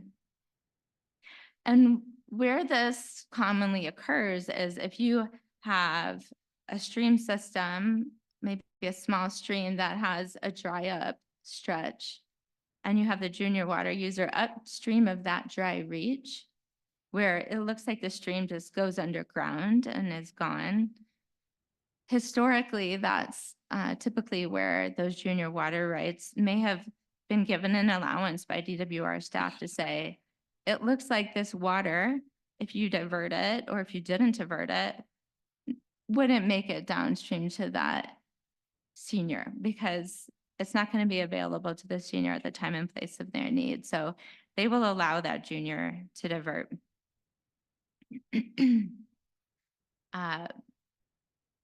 So that's basically the history of the feudal call. But as you all know,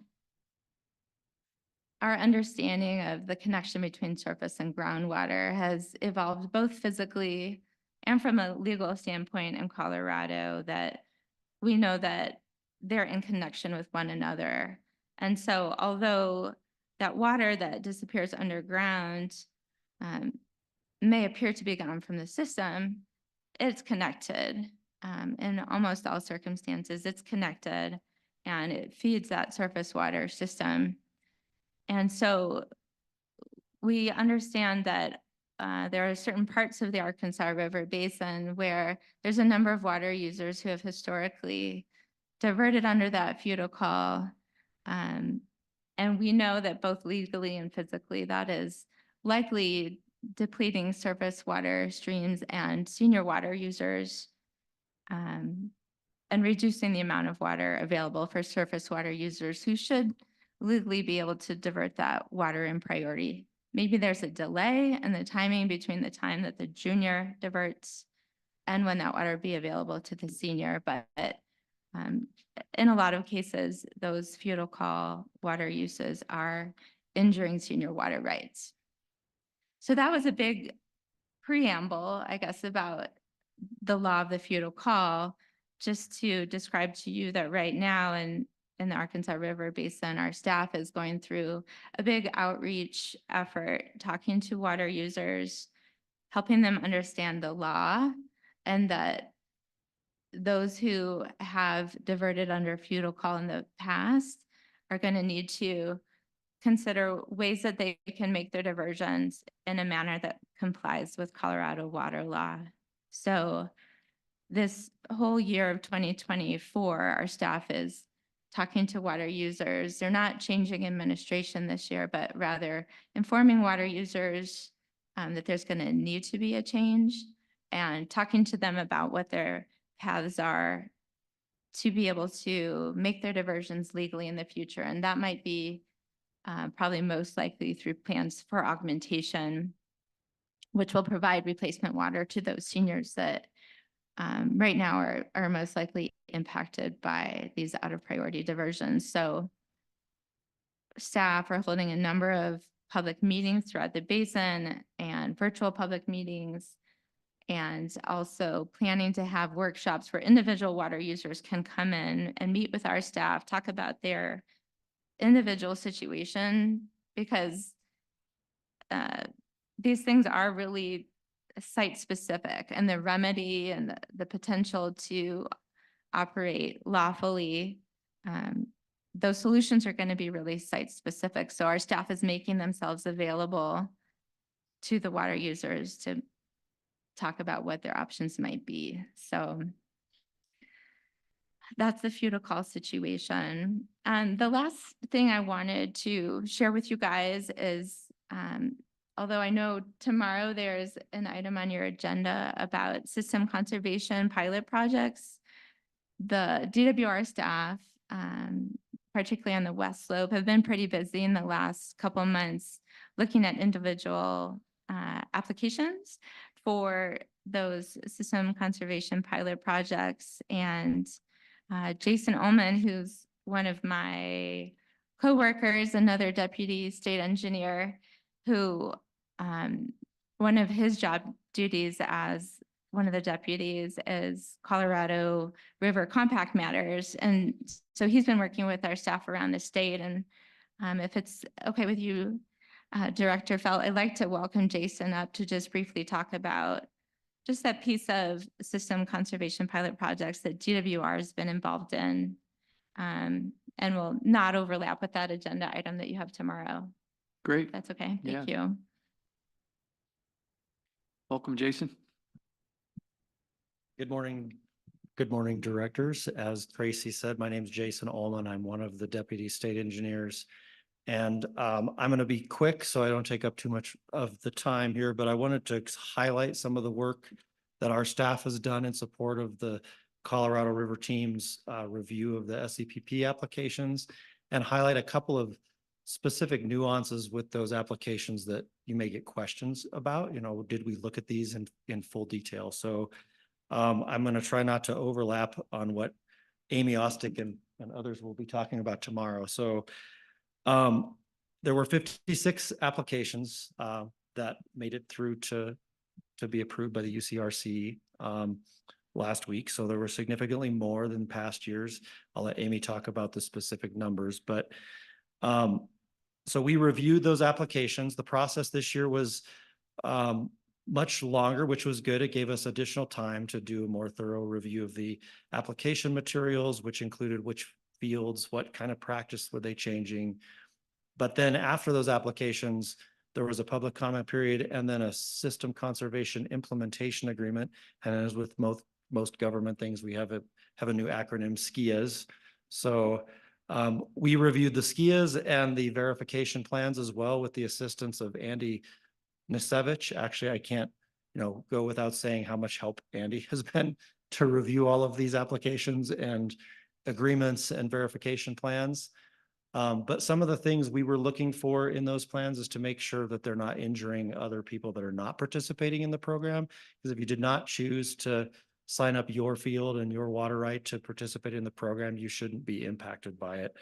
And so to do that, some of the things that we looked for specifically and some of the comments we received were, I'm at the end of the ditch on this ditch where there's a bunch of other applicants or one other applicant with a large portion of the ditch. But I'm concerned that I'm not going to get my water at the end of the ditch because there's not going to be push water in the ditch anymore. You're taking out the push water that I use to get my water. And we made sure that some of the terms in these SKIAs and verification plans ensure that that will not occur. So in some of those instances where them taking the water instead of bypassing it at their head gate isn't causing other injury, they're going to take that water into the ditch and then return it to the stream down ditch. In those cases, there were some concerns from folks from our water commissioners in some instances where that water is being returned. Maybe there's a culvert or something that can't take that additional water. So it needs to be, that return point needs to be changed. So those are some of the things that we were looking for as injury. One of the other items I'd like to highlight is that, this is a state approved conservation program, as you all know, because you approved it. But that doesn't mean that not using your water is recognized as a beneficial use, that DWR can allow you to call to your head gate and use and have us go curtail people like Tracy just explained to get that water to your head gate. And so in some projects, we commented that this project would require in some instances administration from DWR. So if that was the case, there's either some language in their SKIAs or implementation plans that address that we will not honor the call at the structure. So for instance, the Cameo diversion, there's a number of projects in the Grand Valley irrigation system. We will only honor the call for the total amount minus the amount that's participating at that particular time. So we're not going to curtail enough water to bring down a full 1,950 CFS. It might be 40 CFS, less than that if that's what's encumbered. And we've spoken with the Grand Valley and the Uncompahgre Valley water users. And there's a couple other projects that have that language included in their plans.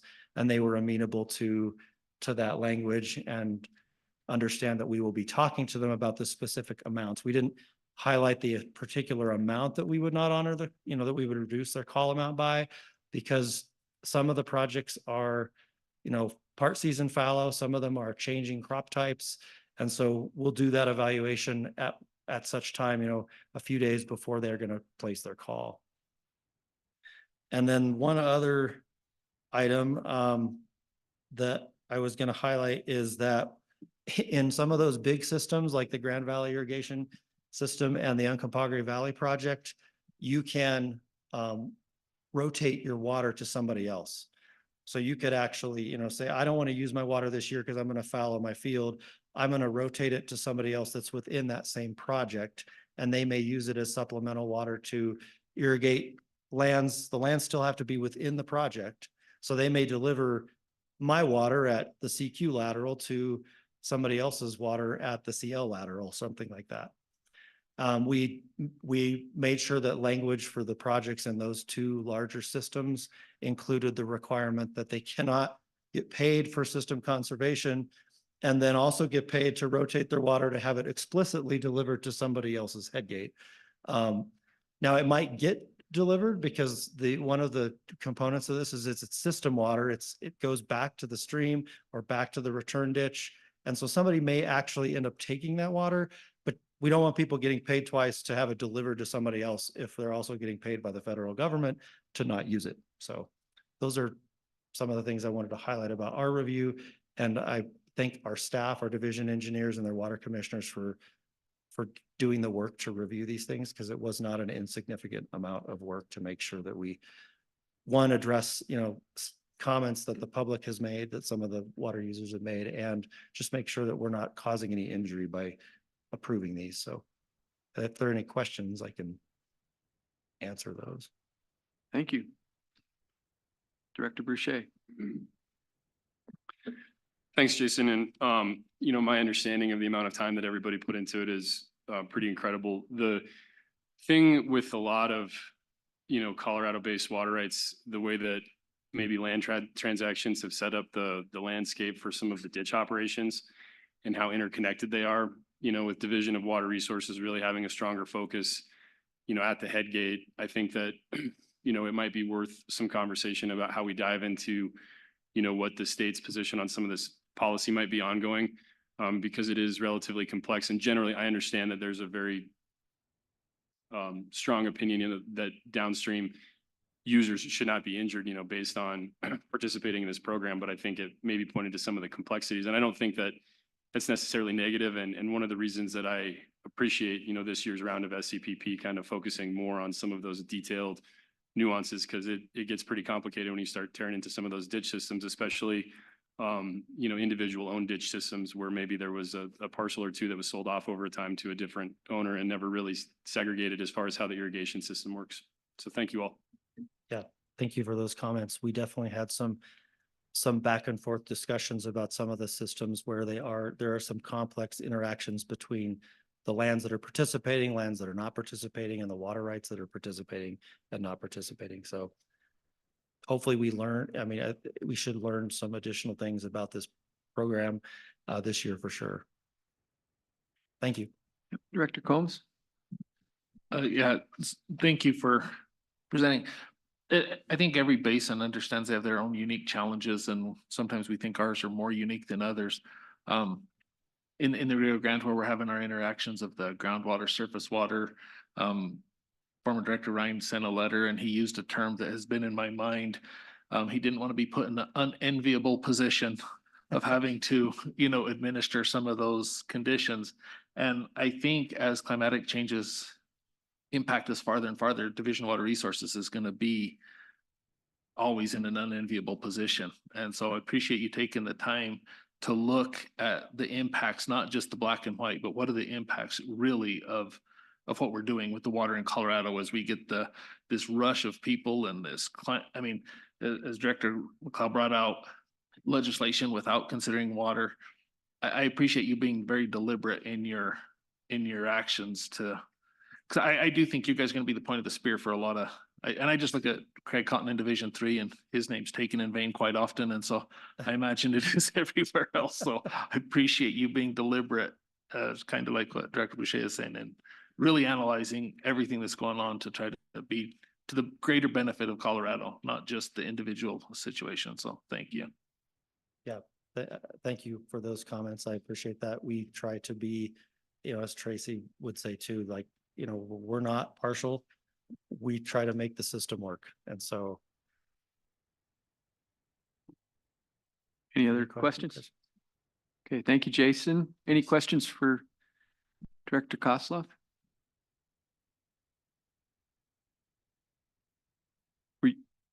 Director Boucher?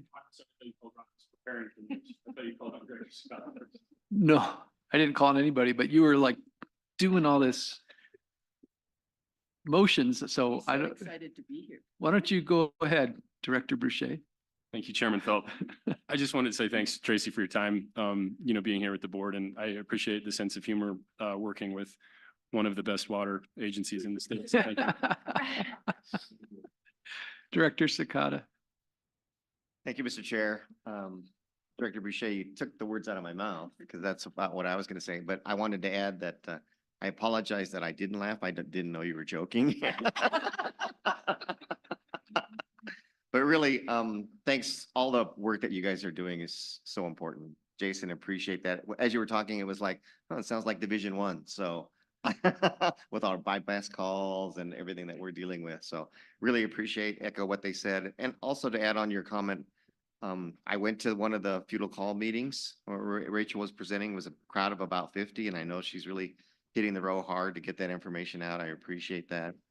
I think an important question that she answered there was, because I think the Valley in some sense is thinking that they're picked on, that feudal call is a statewide thing. So it's not just Arkansas Valley. It's just that that's where it had been established. And so that's where you're having to take that action. So I just wanted to make that point. Is that right? Though it's actually a state policy. Right, yeah. Thank you, Director Sakata. So, the law around feudal call is absolutely statewide, and in the South Platte Basin,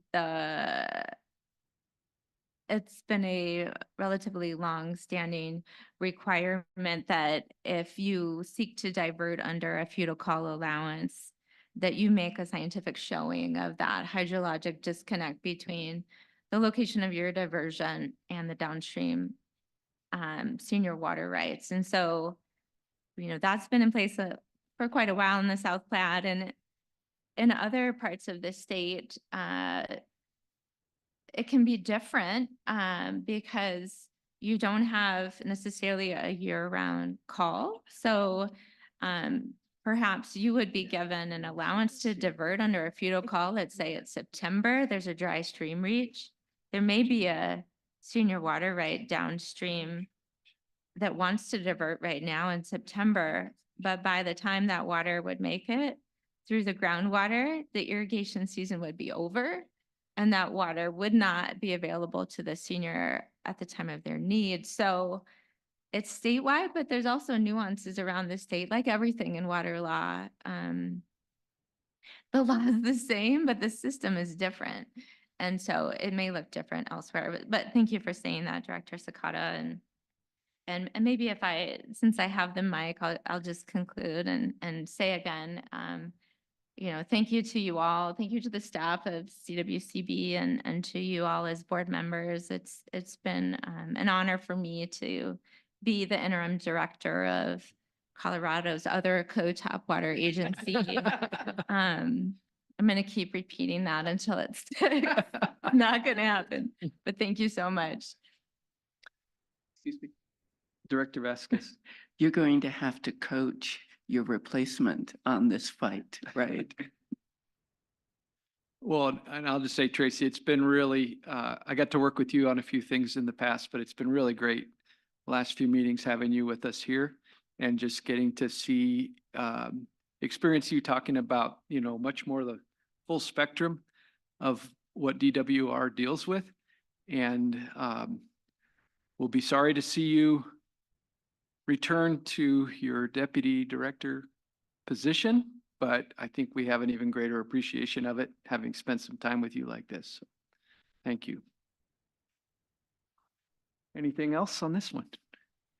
Okay, let's go to the Division of Parks and Wildlife with Director Harris. Great. Thank you, Chairman Felt. Director Davis. Yeah, I'm Rob Harris, by the way, Water Resources Section Manager at CPW.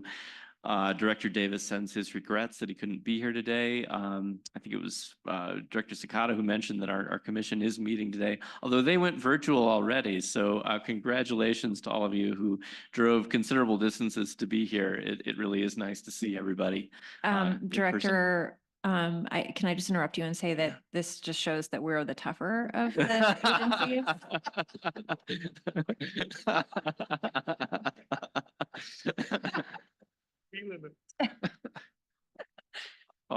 We might as well start rivalries across all of DNR's divisions as co-top water policy agencies. Yes.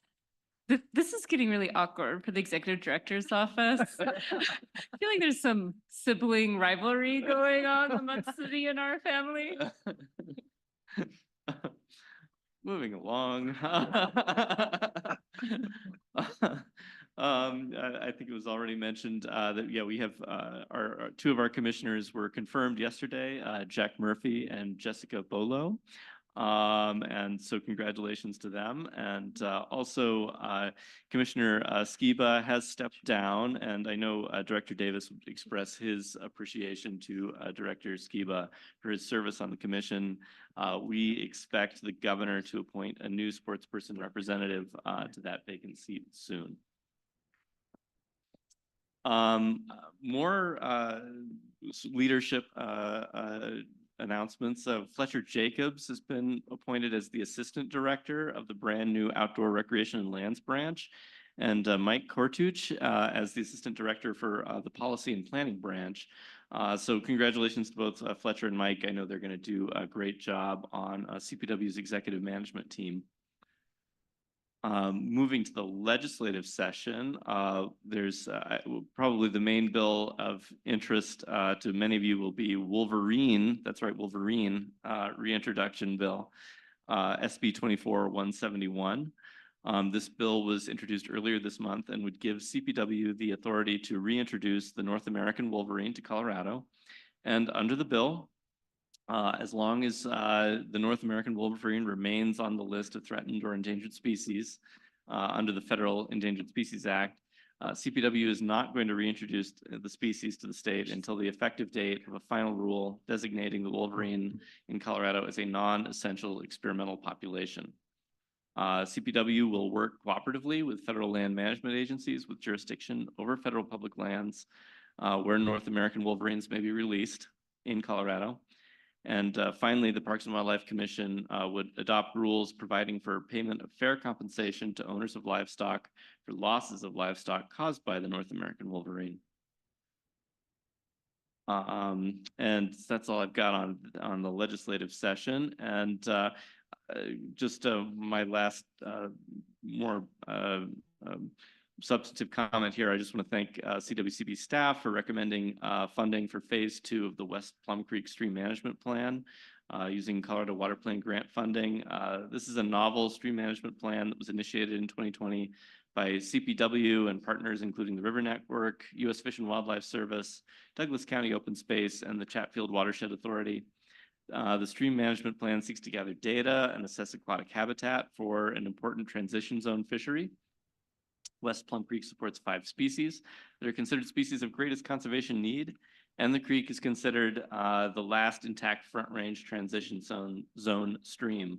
So we urge the board support later today when this comes up to help us study and better understand limiting factors, habitat connectivity, water quality, and hydrologic conditions that support these important plain species. And I have to, I think particularly with Lacey here, I would be remiss not to say a few words and congratulate her for being named DNR's new federal policy advisor. If you don't know, Lacey worked for the water section at CPW for many years, and folks who do know that will know how valuable she's been. CPW is a really big organization, and it takes a lot to manage the complexities and communication within such a large group. Lacey's just extremely reliable, a great problem solver, and has a friendly demeanor. We couldn't be happier for EDO and for the entire DNR you all get to experience what we've experienced the last few years with Lacey. So congratulations. And also, thank you, Director Koslow, for announcing that Derek Turner is going to be your new first. That I didn't know that. That's super exciting and great choice. And congratulations, Councilor Amelie and Councilor Steinbrecher as well, since I don't see him here today, but that's a big win for him too. Great. So with that is the CPW Director's report. Okay, thank you, Rob. Any questions for him? All right, let's go to the Water Resource and Power Development Authority with Director McLaughlin, who is online. Thank you, Mr. Chair. Our board met last Friday, and I'll talk about some of the projects we approved at our board meeting last week. And my apologies. I've been told I have a face for Zoom, which means it only looks good in very small little windows. So the big screen you've got there, I know, is appalling. My apologies. Our board approved 5 drinking water applications with a busy board meeting and a lot of applications coming in. The 5 applications on the water side, the first one we approved was the town of Boone. That was an emerging contaminant project. In fact, it's the first emerging contaminant project we've approved under the bipartisan infrastructure law or bill. It was 100% grant funds to address manganese. It's one of what we hope are a lot of projects coming in the Arkansas Valley area and related to the conduit. These are really kind of group 2 and 3 costs that allows them to connect into the AVC system. And we've been coordinated and continue to coordinate with CWCB staff to help those projects down there. The second project I'll mention is South Adams Water and Sanitation District. South Adams was our second emerging contaminant. And if you recall, emerging contaminants is really focused in on PFAS. That's what this project addresses. Whereas in Boone's case, they really had a manganese, which is also an emerging contaminant to address that issue. So South Adams is building a new treatment plant for about, it's actually 120 million plus, but they're already only put an application to us for about $60 million. It's a split of about 30 million loan and 30 million grant because of the cap under that pot of funds. Town of Loch Bowie received approval for an $8 million storage tank. And then we had two interesting lead service line replacement projects come in that we were happy to see. One for the city of Greeley for about 21 million, the other one for the city of Inglewood for about 40 million. Both those projects received about 10 million in grant funds. Our remaining capacity on our water side is about 100 million, which sounds like a lot of money, except for those of you that are in water know that doesn't go as far as it used to. So there's a good chance that we may run out of funds on the drinking water side before the end of the year. And that's a good segue to talk about our wastewater program, which did run out of money this year. And it's the first time on our wastewater program we've ran out of funds in our 35-year history. We've never ran out of funds until today. And so we received 4 applications. We've got a formal process that prioritizes projects when we run out of money. So we implemented that.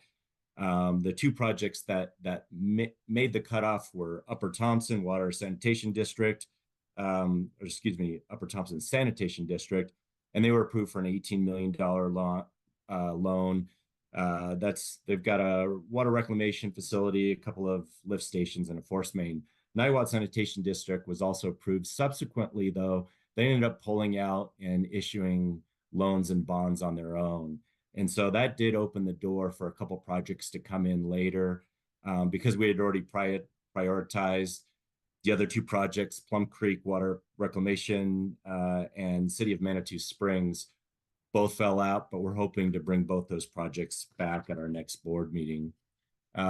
We've got about 30 million left because of Niwot's dropping out of the program, but we think those will be eaten up by those 2 projects, which means we will continue to be out of funds on the wastewater side, probably through, maybe as long as the end of this year. We'll see.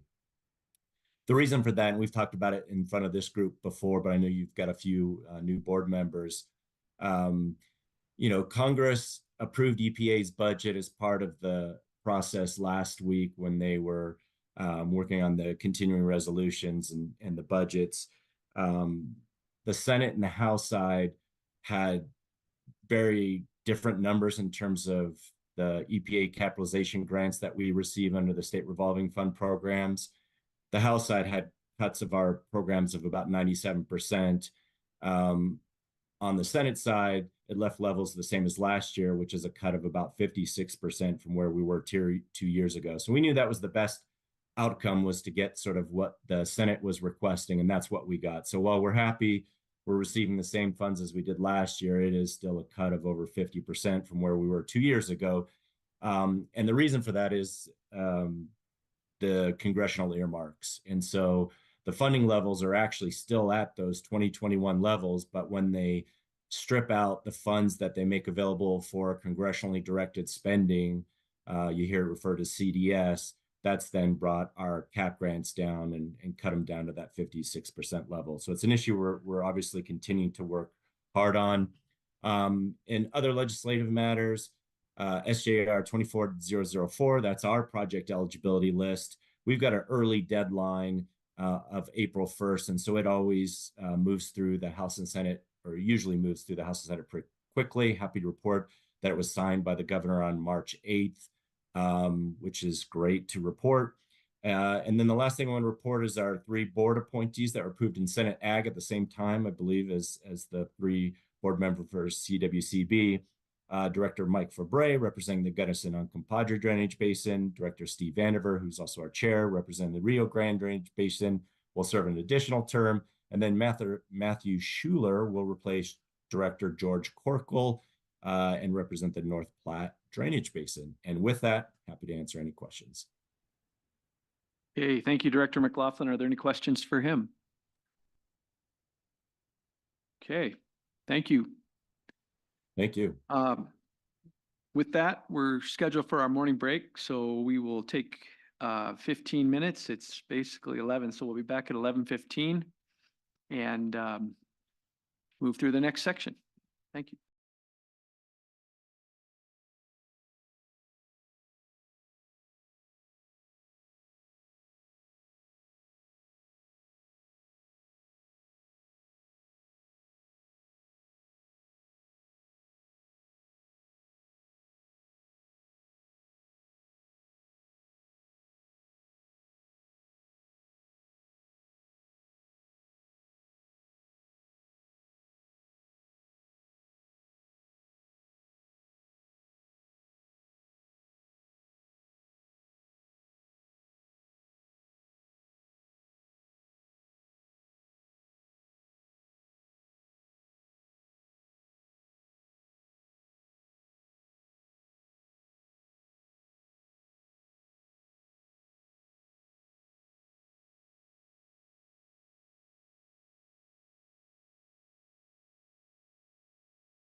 Hear ye, hear ye. We're gonna get back on track here.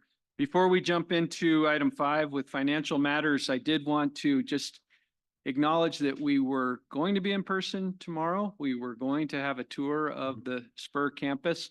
One of the tenants, residents of that is Water Education Colorado. We would have stopped in to visit them. And so in some ways, they're one of our hosts here. And so I wanted to give Jayla Poppleton, the executive director, just a couple minutes to say some of the things that she might have said had we had more time and a tour. Thank you, Director Felt. For the record, I'm Jayla Poppleton. I'm the Executive Director of Water Education Colorado. And as he mentioned, we are now a tenant here at CSU Spur. So welcome to this shared campus. The vision of the campus is really one of collaboration with 3 pillars focused on research, policy, and education. And so a number of years ago, as the vision for this was really crystallizing, our board identified kind of a pathway for WECO to move our offices here and be part of the work that's happening on site to increase our visibility as an organization and as a resource for water education to the public who visits here, and to be a resource for the Spur education team that's focused on providing educational opportunities for those members of the public and also youth and students who come here on field trips. So we moved here last January. We really love being able to show up here to work every day and to have these kinds of synergistic opportunities with the various meetings and public events that are being held here on site. So I am sorry that your time on campus is being cut short by the storm, but also seems like a really good call. So I hope that you'll get a chance to come back and see us here. We are located in the adjacent building directly here to the south called the Shop. So if you head that way, you'll see some signage for the different nonprofits that are officed there, including WECO. I did want to take this opportunity to share just a few super quick updates, and I know you're behind schedule, so I'll keep it short about some work that WECO has coming up that relates to updates that were made by the various officials presenting here this morning. First of all, we are working on a series of legislator education sessions beginning next Wednesday, March 20th, taking place at the Capitol. This is following up on work that we did along these lines last year when we hosted a Water 101 workshop and a series of 201s for legislators, with so many of those legislators being in their very first term. It was work that was identified to be really important and that our board has prioritized to continue. And so we've partnered with Colorado Water Congress to put on these sessions. And for next Wednesday, it will be from 7:30 to 8:45, and it's actually being hosted as an official meeting of the Water Resources and Agriculture Review Committee.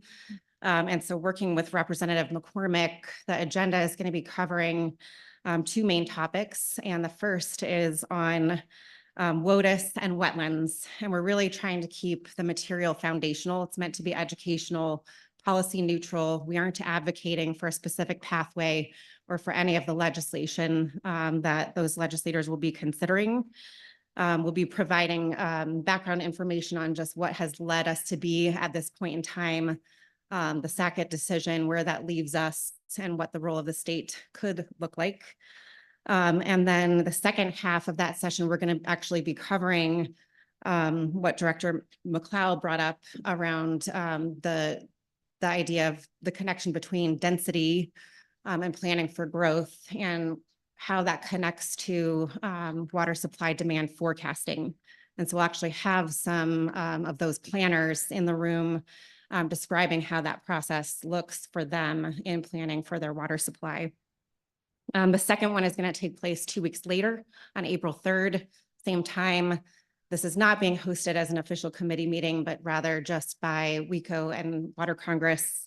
And we're going to be covering interstate compacts, and in particular looking at some of the current issues on 3 of our main compacts. Again, some were discussed already here this morning, working with Tracy and her office in putting some of that together. But we're going to provide an update on the Rio Grande Compact and the Supreme Court case on the Colorado River Compact and the 2 proposals that have been put forth now by the upper and lower basins. and then also on the South Platte River Compact and the Perkins County Canal. So just some issues that are hot topics for our state that we think are important for legislators to know more about. So encourage any of you to participate and attend those with us if you are interested. And the last quick update that I will share for today is that on June 4th and 5th, we are hosting our annual River Basin Tour. This year, we're focusing on the Upper Arkansas River Basin. So working with Director Felt on that as well, and a larger group of advisors. The Water Resources and Agriculture Review Committee will be participating. So that is always exciting to us and meaningful.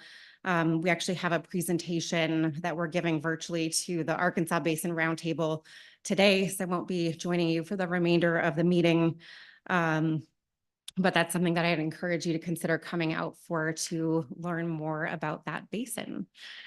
Yeah, so lots more going on, but I will be back in front of you at your meeting in May to provide a bigger recap of the year and the work that our annual state funding allocation has supported in this fiscal year, as well as presenting the proposed scope of work for the fiscal year 2025 for your review and a request for approval. So you'll hear more from me then. And thank you so much for the opportunity to provide this update. Thank you, Jayla. Yes, Director Sakata. I'm not gonna let you get away that easy, Jay. Nice try. So the sessions at the Capitol, do you know yet if there'll be a hybrid option to listen in? Yeah, so that's a great question. They are planning to provide like a broadcast. It's audio only. Right.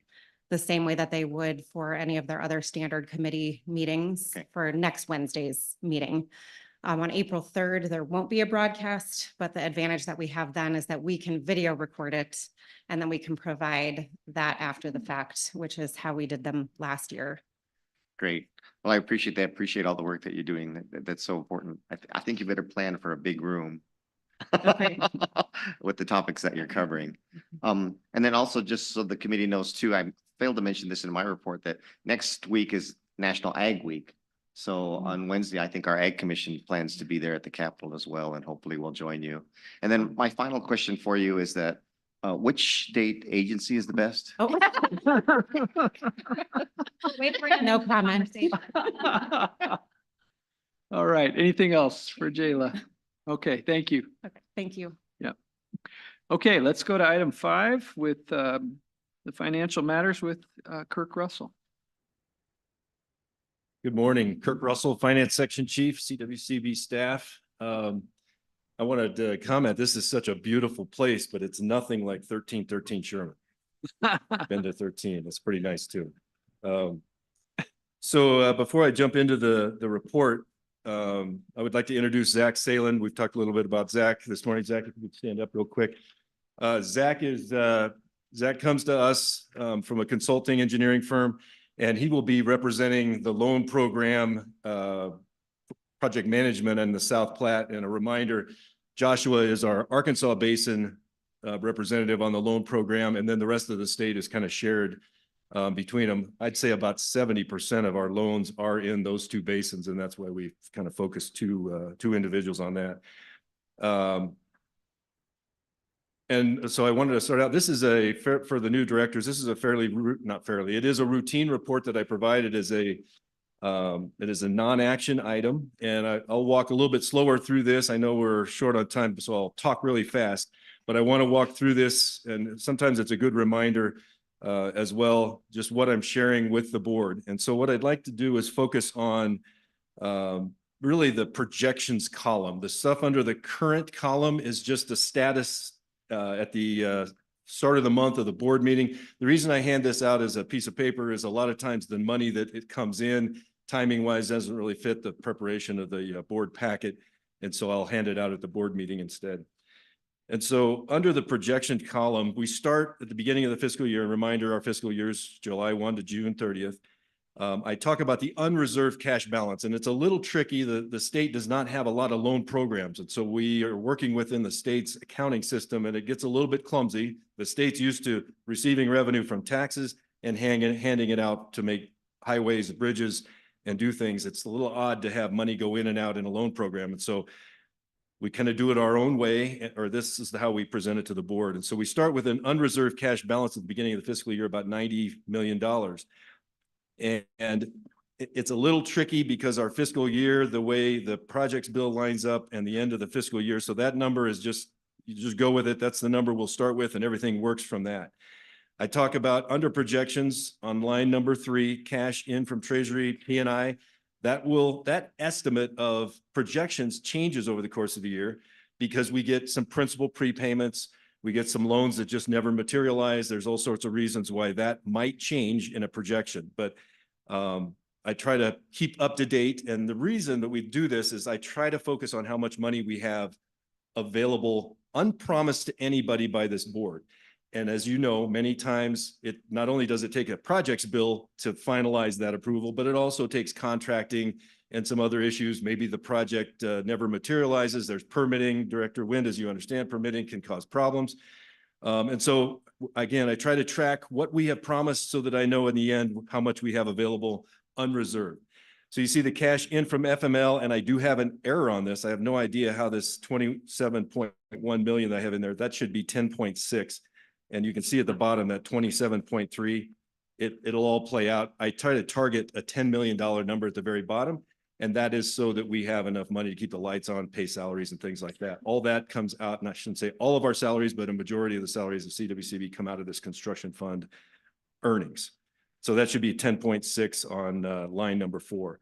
And that is based on the December projection. We get a quarterly projection from the Legislative Council and OSPB. And so that 10.6 will change based on these projections that'll come out in a couple days. And that'll be updated in the May board meeting. Then line 5 is loan deauthorizations and reversals. Again, projects change. We have projects that don't contract, and so we'll pull them out. And I usually estimate about 6 million every year. It could be a lot higher. It could be 0 at the end of the year, as you're seeing this particular fund is going to see likely at the end of this year. I usually start at 6 million and whittle that away per board meeting. Once you get down to the loans, you can see what we've approved out of the construction fund. And again, we got 2 funds. The severance tax will be the next one I talk about. And a lion's share of this one is the increase for the Windy Gap project, Chimney Hollow, that $65 million. And you can see we've got a recommendation for 900,000 coming up that Joshua will present after this item. And then what I try to do is, again, get that last number down to 10 million. So I'm showing that we've got about $11 million in this fund available for new loans in May before we end this fiscal year.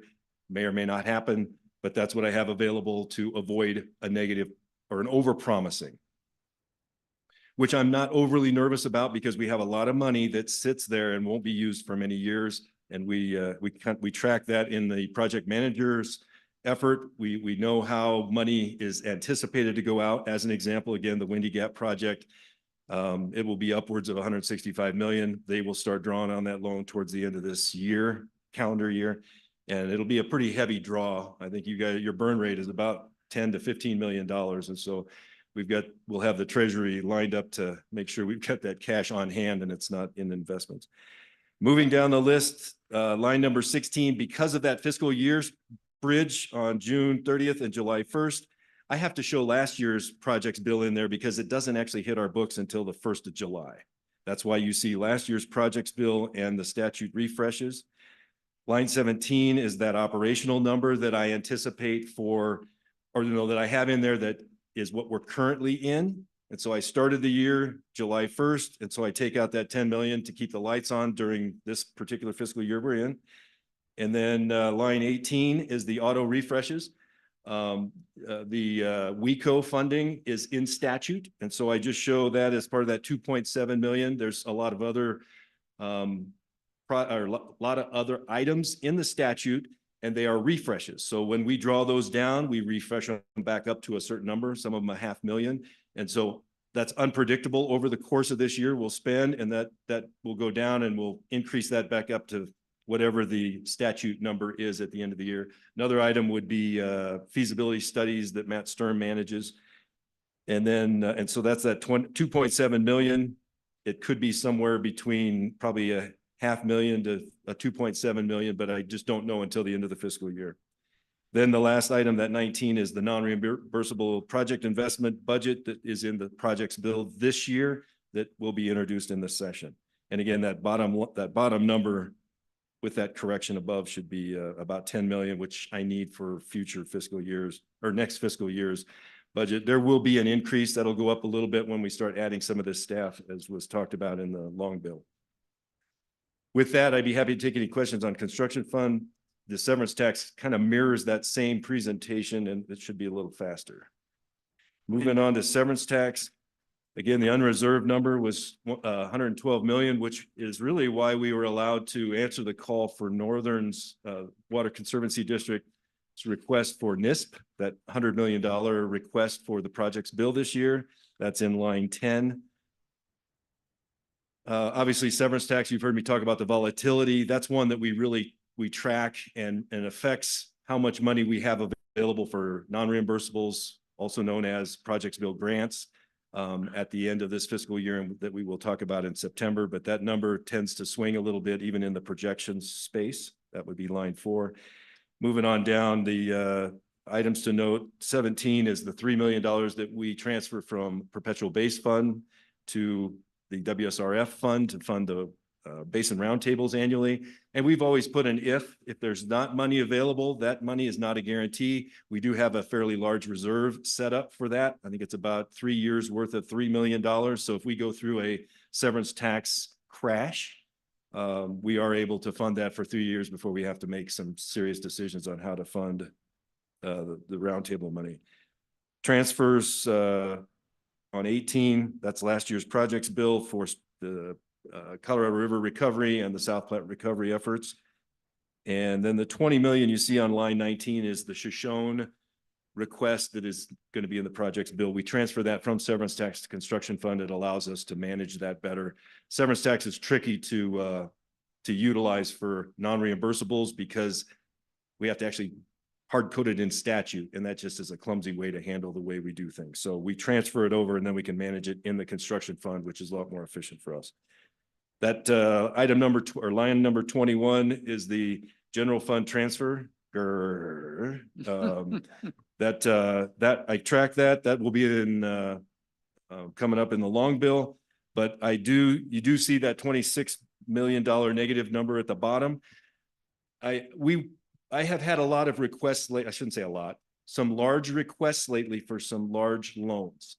And I think I've shared with the board in the past that I think this board needs to start considering dipping into that negative space. We're already forced here to dip in. But again, we look out 2-3 years when money is not available. We've got an Ark Valley conduit loan of $90 million that we're still not sure how they're going to deal with that.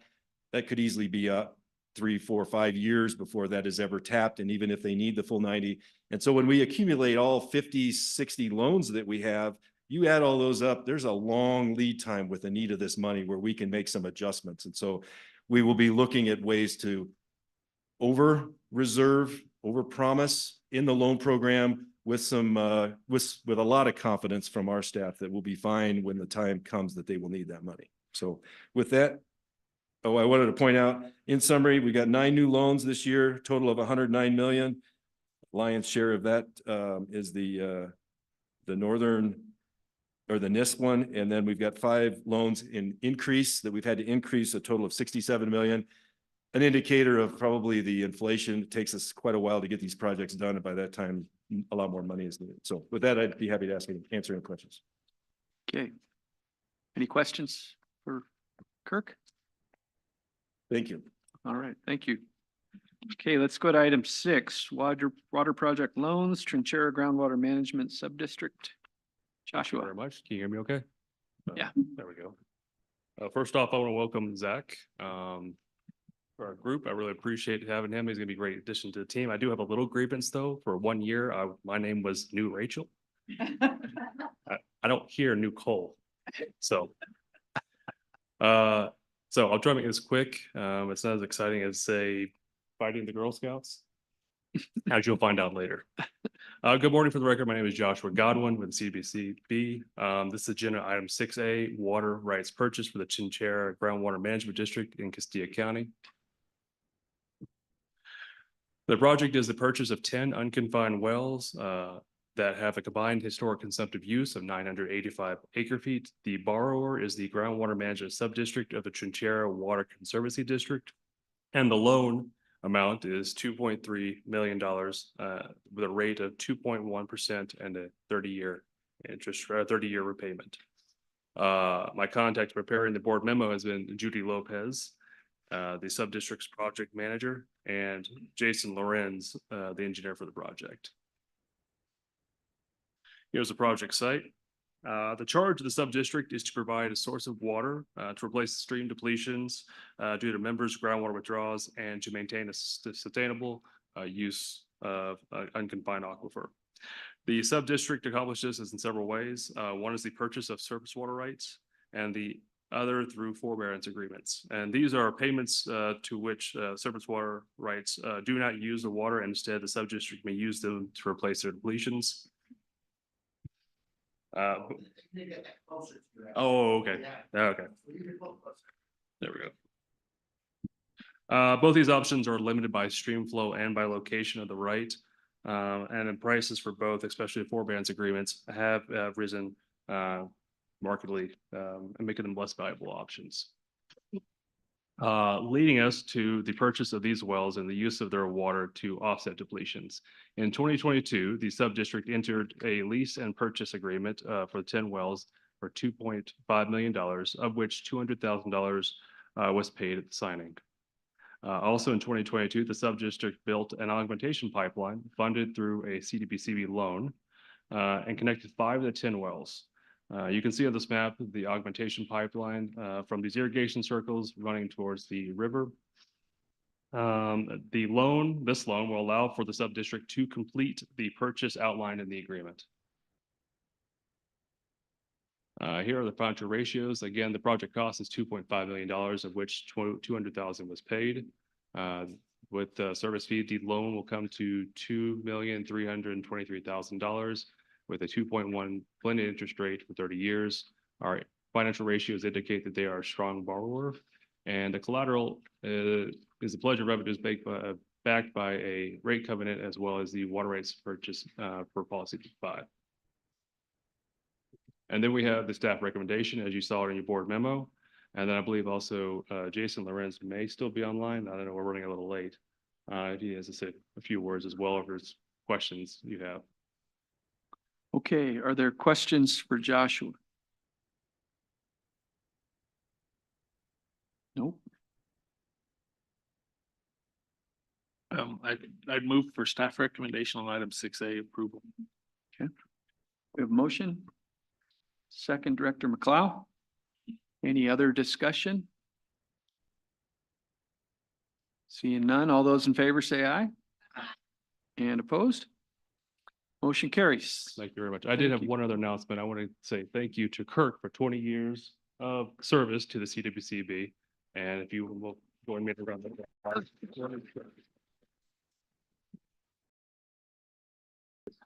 That's all I had. All right, thank you, Joshua.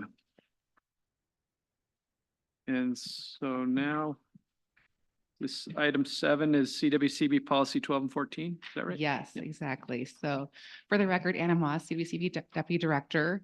I'm also going to phone Kirk and his 20 years of experience for all the tough questions that you all have on these policies. He and I collaborated on this work together. So this is an agenda item to talk about policy 12 and 14, which is prioritization of loan and non-reimbursable investment project applications. It seems a little bit goofy that we have these two policies that seem really, really similar. The history of these is they were started in the early 2000s, way before we had WSRF grants, way before we had water plan grants. There really wasn't grant opportunities at the CWCB at that time. And so the only opportunity to invest in grants was really to come through the NRI process and have the board prioritize those grants for the projects bill each year. And so we thought it was time for a number of reasons. One, Kirk had mentioned this at Finance Committee that he was going to look at these policies and update as we're getting more NRI applications for larger projects. It also seemed to align really well with the operational planning effort that we're working on currently. And then also in light of the new 2023 water plan, it was just kind of time to revisit and make sure that we're in alignment with what we say we're going to do in that strategy document as well. So in your board packet, you have copies of both the redlined versions as well as sort of a clean copy to look through. I think the big changes that we're looking to do really is just as kind of a light cleanup at most.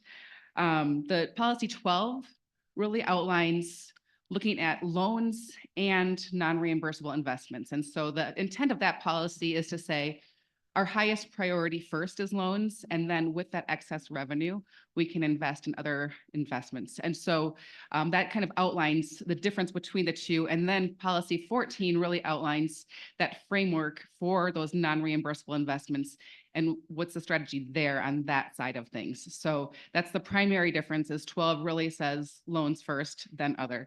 And that aligns really well with policy 13, which looks at the growth of our funds. And Kirk does that for you every year at Finance Committee and says, you know, here's how much construction cost index was, here's how much our funds grew, and here's what's available. So all of this work aligns back with that. You've got on your slide here, I do have one additional edit to policy 12. Yesterday, I was looking through statutes, and I think it's important to note that in both of these, there's a list of project types that are kind of in another priority list. And that comes direct out of statute. That's in 3760, 121. Those project types are almost verbatim out of there. And so I thought, oh, I should check the other statute that's referenced. And I realized that particular section of statute actually was deleted in 2002. So the additional edit that I'm recommending here on this slide is that we remove the reference to 3760, 119. So that's just a slight edit to staff recommendation, but it was a last minute thing that I noticed just yesterday. So apologies for that. I'll just quickly talk through at a high level what the primary changes are. And then if you've got questions, I'm certainly happy to answer them. So policy 12, again, it directs the board to prioritize loans over non-reimbursables. We've referenced back in the red lines to our policy 13, that target growth number. We've changed the reference to Colorado Water Plan instead of the long range plan, because that really is our long range plan. And that's really, I think, about it, other than that new change I've noted here to remove that old statute reference. And then on policy 14, Kirk mentioned this during his agenda item. We'd like to rebrand NRIs because I think he and I know what that means because we've been around forever, but it means nothing to anybody else. And so we'd like to sort of reference these as projects to build projects and programs and grants. And so hopefully that makes more sense to the general public as we're talking to folks out there. And it's really to reference the process that we go through is the legislative process. It's not just you know, kind of the normal grant application. Also in policy 14, we remove language for feasibility studies. I mentioned that in the early 2000s, there wasn't other opportunities. Now we have a feasibility study grant program. We have WSRF that can fund feasibility. Water plan grants can fund feasibility. So there really is more nimble and efficient ways to do that work. So we'd like to remove that language. We've got clarifying language on bringing off funding requests to Finance Committee annually. This is in practice what we actually do and we have been doing. We updated the applicant types rather than having individuals. We've now listed private entities, and part of that is the procurement rules for the state require some insurance requirements, and we just typically don't work with individuals at that level. Again, this is all in line with statute. So this really aligns the framework by which the board can evaluate applications at Finance Committee each year. I know it's a little bit tricky because we don't really get to pick the projects that we fund, but this outlines at least a strategy to evaluate those that come in. And so you'll certainly also have that opportunity to give us feedback, you know, in advance of every fiscal year. If there are certain project types that you want to see come in, so that we can make sure that we're making that known publicly, we can still do that. So that doesn't change any of this, but this is just once those applications are received, that strategy. So I will pause there and see if you have any tough questions for Kirk. Tough questions for Kirk. Anybody? No? Looks good, looks good. Okay. Is there a motion regarding the staff recommendation, Director Brody? I will happily move approval of staff recommendation on agenda item 7. Second, Director Combs. All right, any further discussion on this? All those in favor of the motion say aye. And opposed? Motion carries. Thank you. Thank you, Anna. Thank you, Kirk. We will, we're going to take lunch now. We're going to cut it back to 40 minutes just to get back on schedule. So we will reconvene at 12:25.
Recording in progress.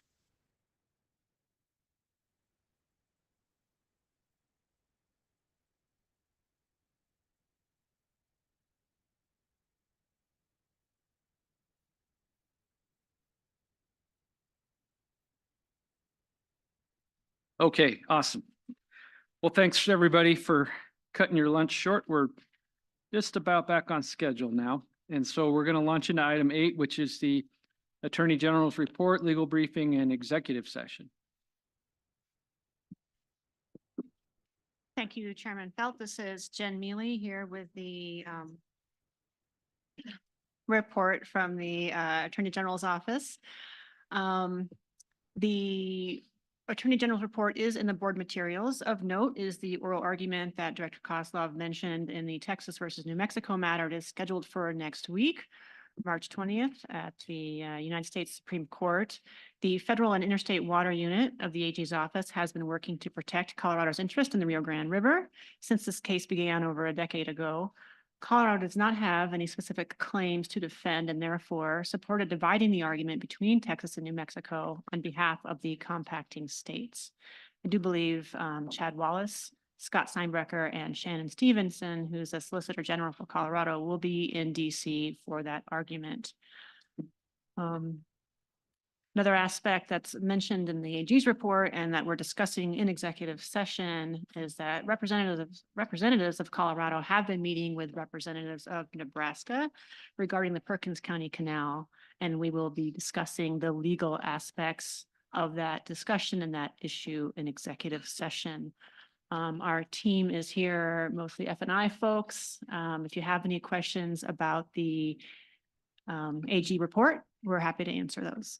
Okay, are there questions on the brief AG report that we just heard prior to executive session? No? Okay. All Is right. there a motion? Is that where we are? Not quite. Okay. We will go into executive session here for agenda item 9A. We will need a vote. During executive session, we will consider item 9A as identified on the board's agenda.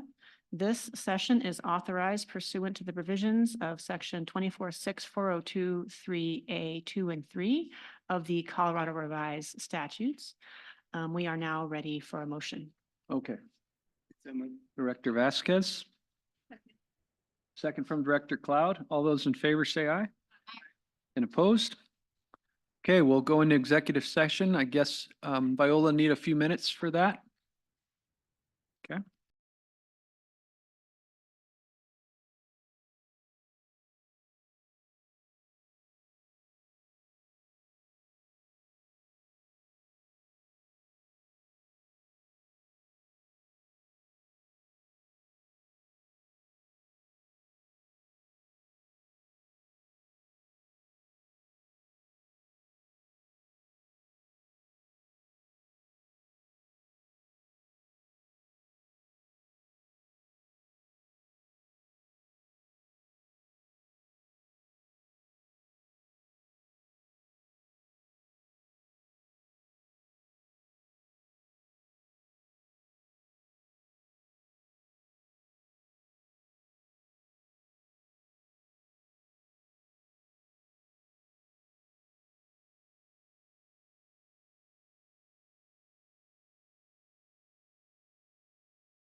Okay, we have voted to come out of executive session. So we're back and we will go to Jen Mealy from for the report from the executive session. Thank you, Chairman Felt. This is the report from executive session, agenda item 10.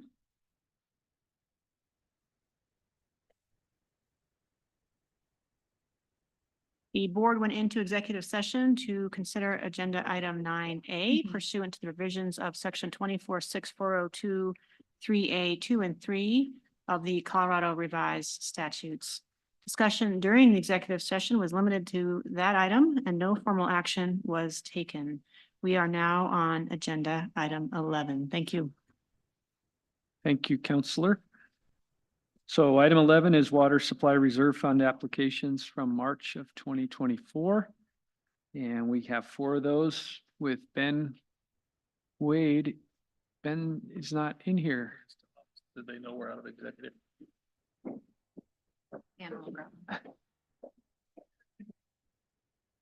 And there's been a few questions about this. We're going to take these 4 in block. So we'll hear them all, but we'll vote one time.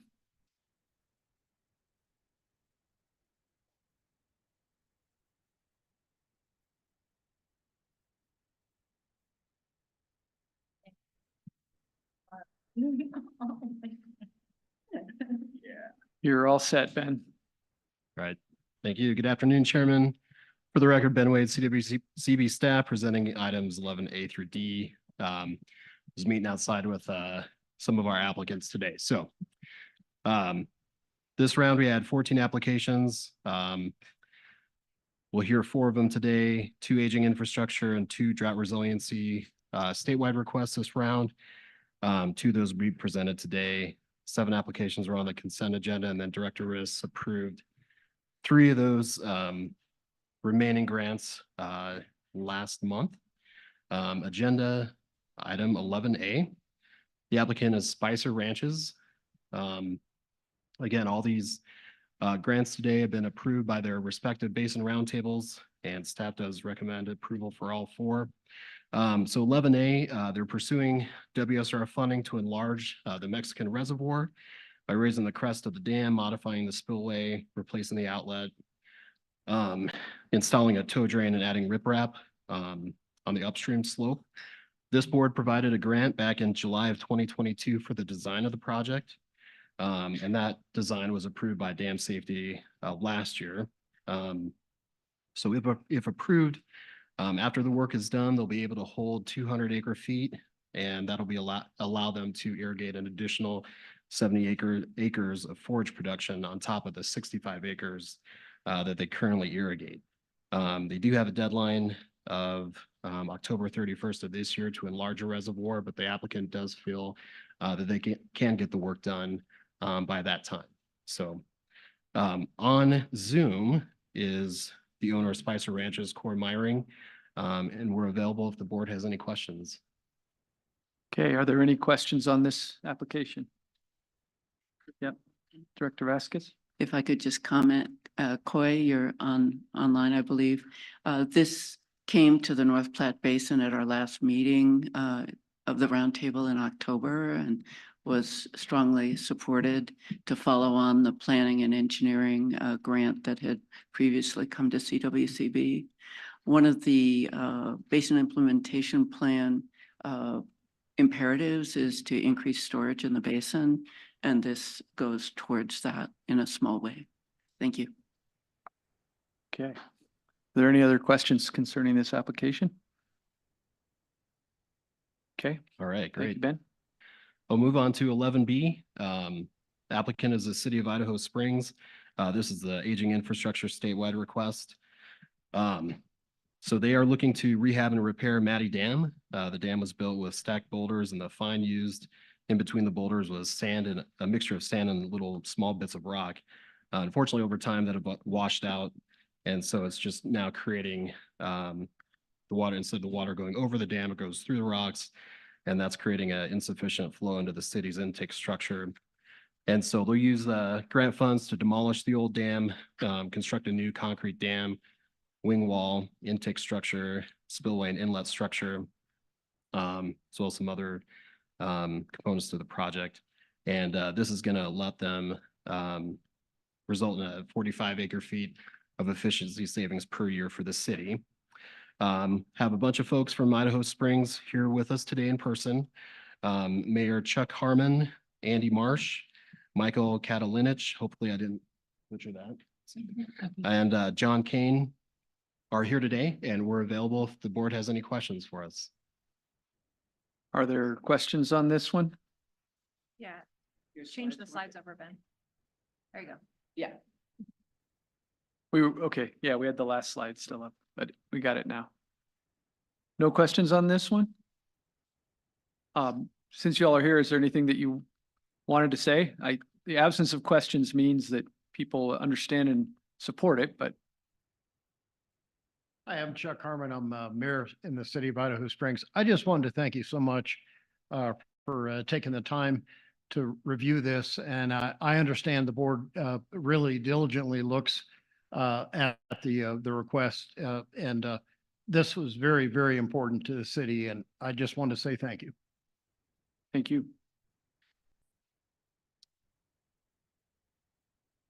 All right. 11C is an application from Ducks Unlimited. This is our drought resiliency statewide request. They're proposing to construct 17, well, the entire project is a very large project. WSRF funds would only contribute to a portion. Overall, Ducks Unlimited is constructing 17 groundwater recharge wells for the Tamarack Managed Groundwater Recharge Project on Tamarack State Wildlife Area. So the state does have obligations under the Platte River Recovery Implementation Program to retime flows in the South Platte when no river call is in effect. And so the enhanced flows will help protect critical habitat for threatened and endangered species. And so, again, this is a larger project, but our grant funds are going towards constructing the final well. So that's why in the summary sheet, we get just kind of a smaller project cost. Larger project cost is over $1 million. We have John Denton with Ducks Unlimited on Zoom with us, and he and I are available if the board has any questions. Okay. Are there any questions on this application? Okay. Think we're good? All right. And then finally, we have Ducks Unlimited, their rival Trout Unlimited. I'm just kidding.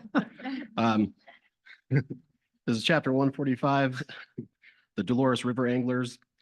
They're proposing to restore and enhance a 500-foot section of degraded riverbank and trout habitat along the West Fork and the Dolores River. And so activities include regrading the banks to a stable slope, improving the channel cross-section shape to reduce stress in the bank, and improving trout habitat using boulder structures and logs. They'll also revegetate with willow shrubs and grass to stabilize the soils as well. And they believe this will recreate diverse trout habitat in this section that they're restoring. And we have Duncan Rose with Trout Unlimited on Zoom, and he and I are available to answer any questions on this project. Okay, any questions on this one? Nope. All right. That completes your report, I assume? Yep. Okay. Here's our report, and Does obviously anybody, staff recommends all four, so. okay. Does anybody have any issue with taking these in block? Anybody want to separate one out? Okay, well then is there a motion to approve the four WSRF applications? So moved. Okay, motion by Director Vasquez and second by Director Cloud. Any further discussion? All those in favor of the motion say aye. And opposed? Motion carries. So thank you all for being here Thanks for your today. patience. And to our friends online, thank you for tuning in. And thank you, Ben. Okay, next up is item 12, in-stream flow appropriations. Good afternoon. For the record, Rob Veal, CWCB staff, and apparently hater of Girl Scouts of America. This is agenda item 12A, public notice of the 2025 in-stream flow and natural lake level recommendations. This is an informational item with no board action required.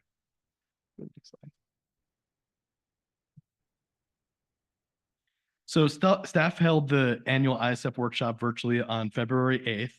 At this event, staff was presented with recommendations for in-stream flow water rights from the Bureau of Land Management, High Country Conservation Advocates, Colorado Parks and Wildlife, and for the first time, the National Park Service. On the map, you can see the 7 new recommendations that we received this year. They're outlined above in yellow, and that follows with the 37 recommendations we've had from previous years that are marked in red. So we have a total of 44 in-stream flow recommendations. They cover water divisions 1, 2, 4, 5, 6, and 7. Currently, we don't have any new appropriation recommendations in water division 3. So all the recommended reaches can be viewed spatially on the CWCB map viewer and as a Google Earth file on our website. And staff has already commenced its outreach of these 2025 recommendations when we provided notice to the in-stream flow subscription mailing list on March 6th. So outreach will continue throughout the year and will include presentation to county commissioners and other interested stakeholders. We will also mail letters to landowners adjacent to the recommendations and publish notice in the local newspapers. The public can stay up to date on the status of each recommendation and download documents and data on the CWCB website. There is also copies of the recommenders presentations at the workshop, along with a recording of the workshop in case you want to revisit it as well. So that is all I have for this item, but I can take any questions or provide opportunity for public comment if there is any, Viola. Okay, are there questions for Rob? And then are we going to public comment next? Is that? So they can provide public comment on this. Viola Okay. said there's no one signed up for it, so. All right, well, just to be sure, I guess, because they don't have to sign up, right? They do? Okay.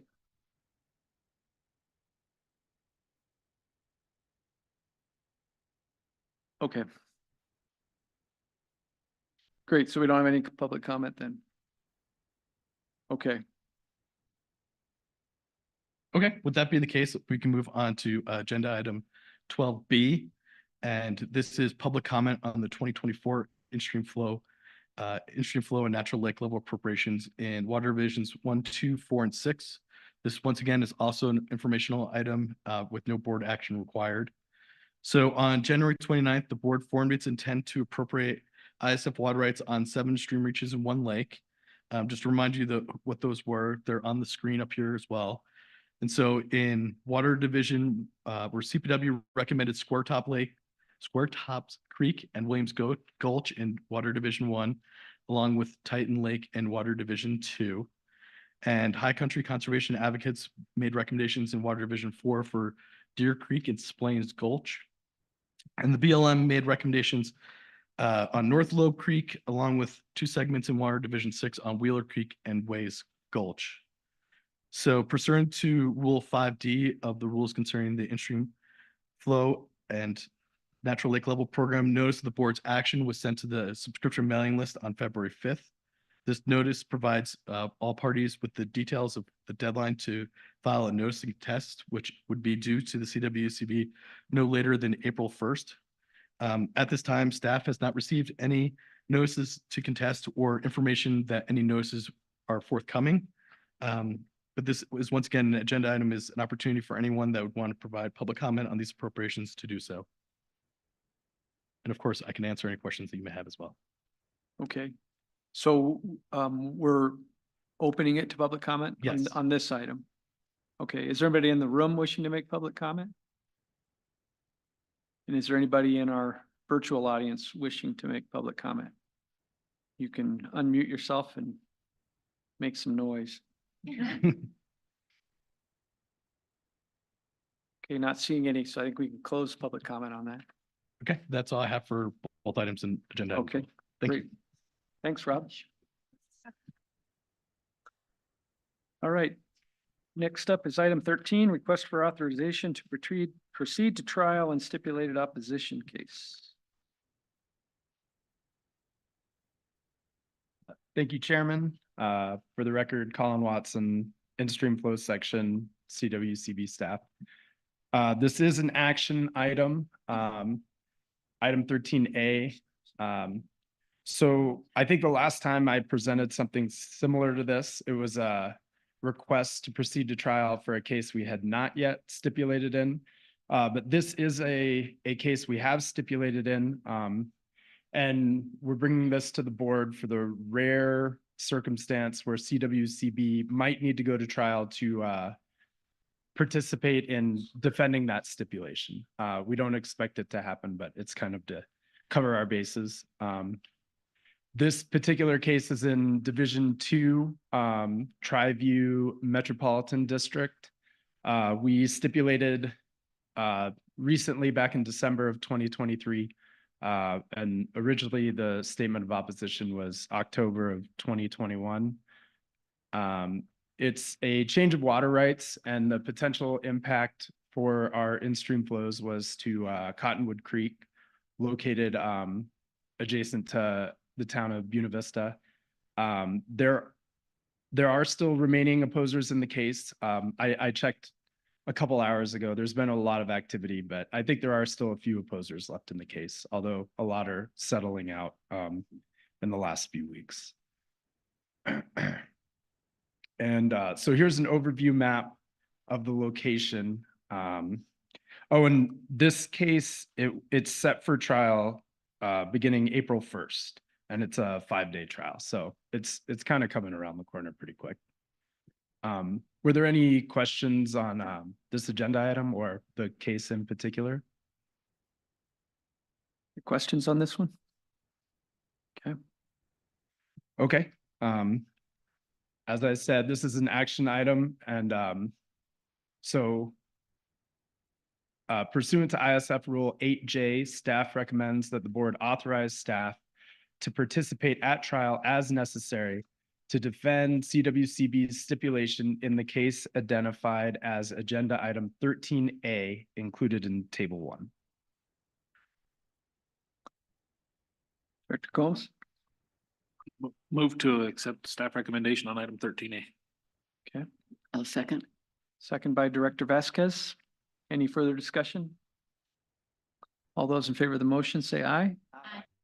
And opposed? Motion carries. Thank you, Colin.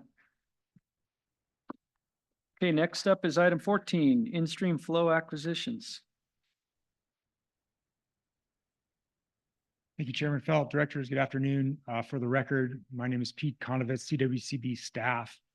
And this afternoon, I'm presenting on agenda item 14A, which is a funding request for the implementation of a renewable lease involving the use of stagecoach reservoir water for in-stream flow use on the Yampa River in Water Division 6.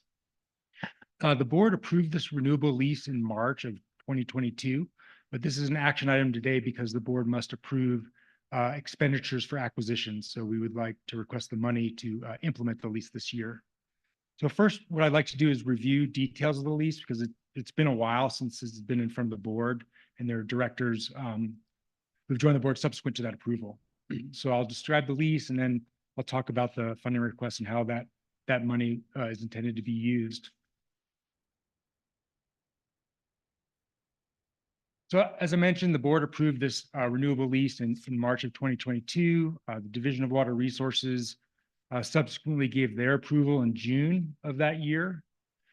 This lease is operated under the statute that allows annual leases to be renewed and implemented up to 5 times within a 10-year period. And so if we do implement this year, it would be the first implementation within that period. The lease is structured such that the Colorado Water Trust has entered into a water supply contract with the Upper Yampa Water Conservancy District. They own and operate Stagecoach Reservoir. And that contract allows them to annually lease water from Upper Yampa. So in years where the CWCB would like to implement its in-stream flow lease, the CWCB would sublease that water from the Water Trust. And obviously the in-stream flow use would be used, one, to preserve the natural environment. That means meeting decreed minimum in-stream flow rates on the Yampa River. as well as releases above those minimum rates to improve the natural environment up to rates set by, recommended by CPW to improve. And I'll talk a little bit about those rates on the next couple slides. But first, just a map, just to reorient. I'm sure most of you know the geography here, but you could see Stagecoach Reservoir on the lower right-hand side. The decreed in-stream flow reach on the Yampa is highlighted in red. So that extends from below Stagecoach Reservoir from the confluence with Morrison Creek downstream to Lake Catamount.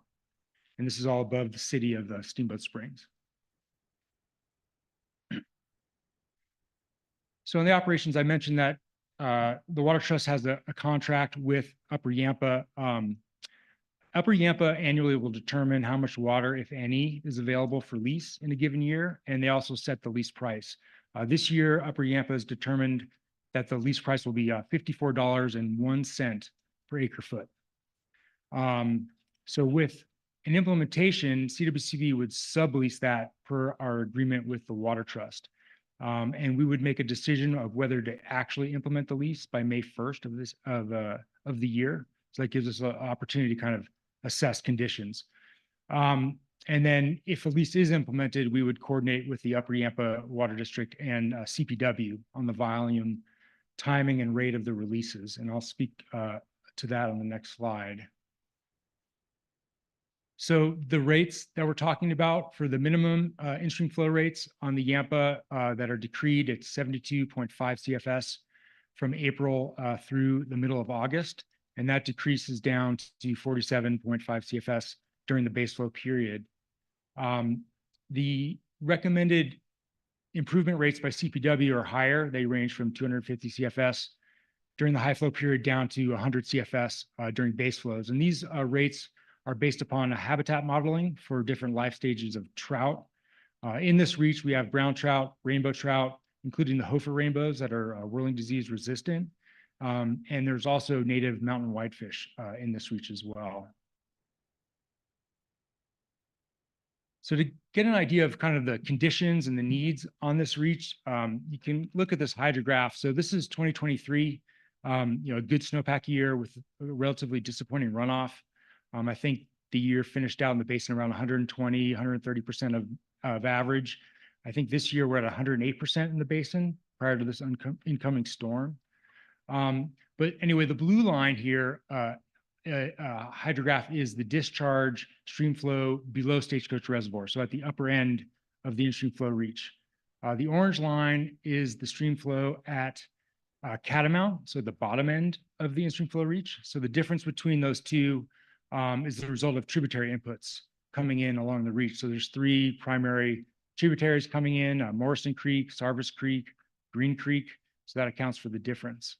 The red dotted line is the minimum in-stream flow rate, and the green dotted lines are those improvement rates set by CPW. So, looking at the hydrograph, you can see that at the top of the reach, flows coming out of Stagecoach are often below that minimum number. And as you go downstream and flow increases, you're hitting those minimum flows, but flirting pretty close to that. At least last year we were, and not meeting those improvement rates consistently at all.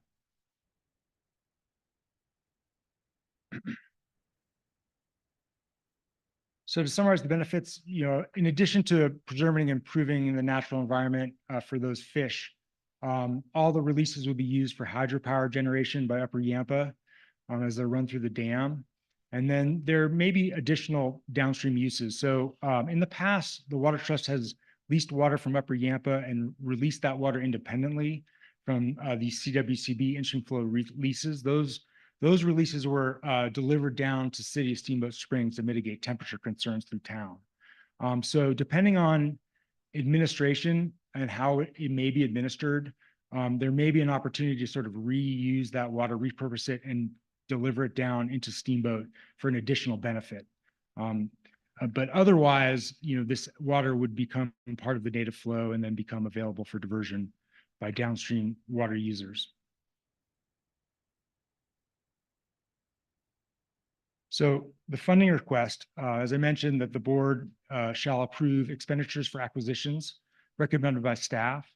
So the staff recommendation is to authorize an expenditure of up to $250,000 from the Water Acquisition Fund to implement a temporary renewable short-term lease of up to 4,628 acre-feet of water from the Colorado Water Trust and Upper Yampa Water Conservancy District. So we go back to the hydrograph just to give you a sense of what 4,600 acre-feet is. If you wanted to take the flows at the upper end, upper segment of the reach, so the blue line coming out of Stagecoach, if you wanted to bring those up to consistently meet the preserve rates, that would require about 1,000 acre-feet of releases.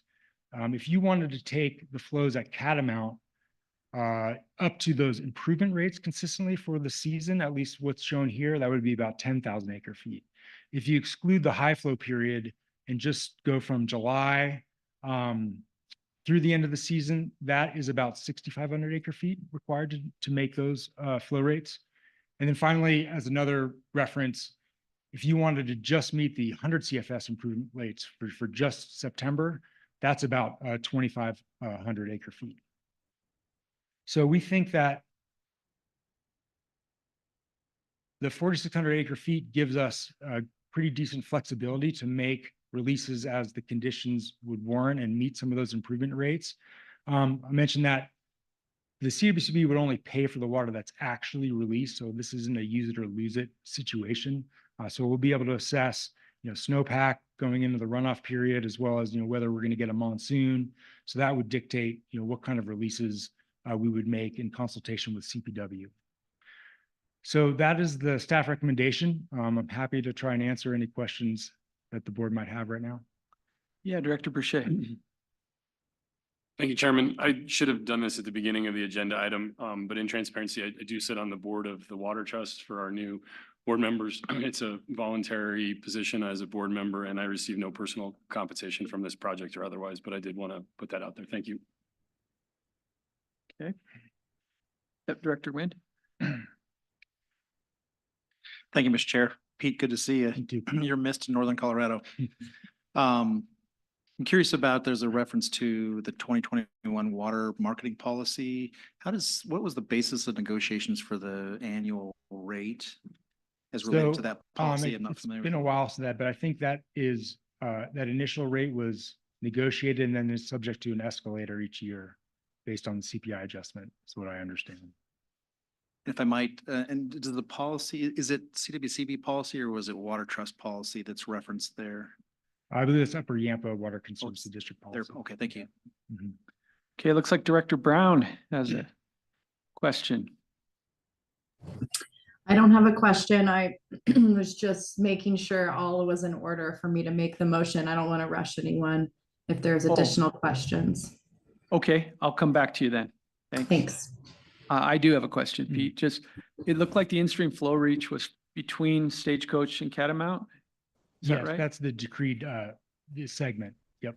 And so when I was looking at this, I had my Arkansas River goggles on, I guess, because I was thinking that this water would be released or passed through or whatever from Stagecoach and then potentially recaptured in Catamount and then administered according to needs for consumptive use. But as you were talking, it sounded more like it's probably just passing through Catamount and just becomes part of the system water, basically. I guess you could say it's not recaptured and stored. Is that correct? Yeah, I mean, that's my understanding. I'm not super familiar with, how Catamount is administered, but they have its own decree storage rights. So if it's not in priority to store, that water would be passed through and administered through Catamount downstream.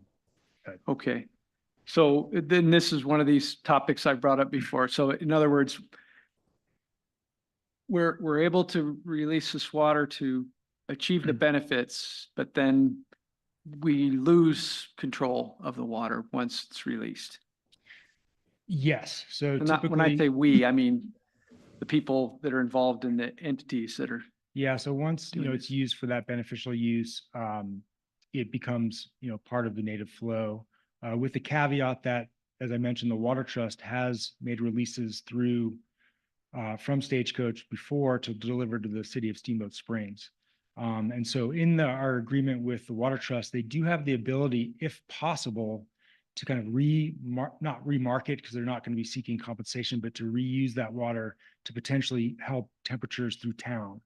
But whether that can be administered is sort of an open question right now. I know the Water Trust is having discussions with the division engineer to whether that's possible. So it's a little uncertain, but the primary, impetus and goal of this particular lease would be to meet the needs of the in-stream flow reach. Yeah, okay. Director Brown?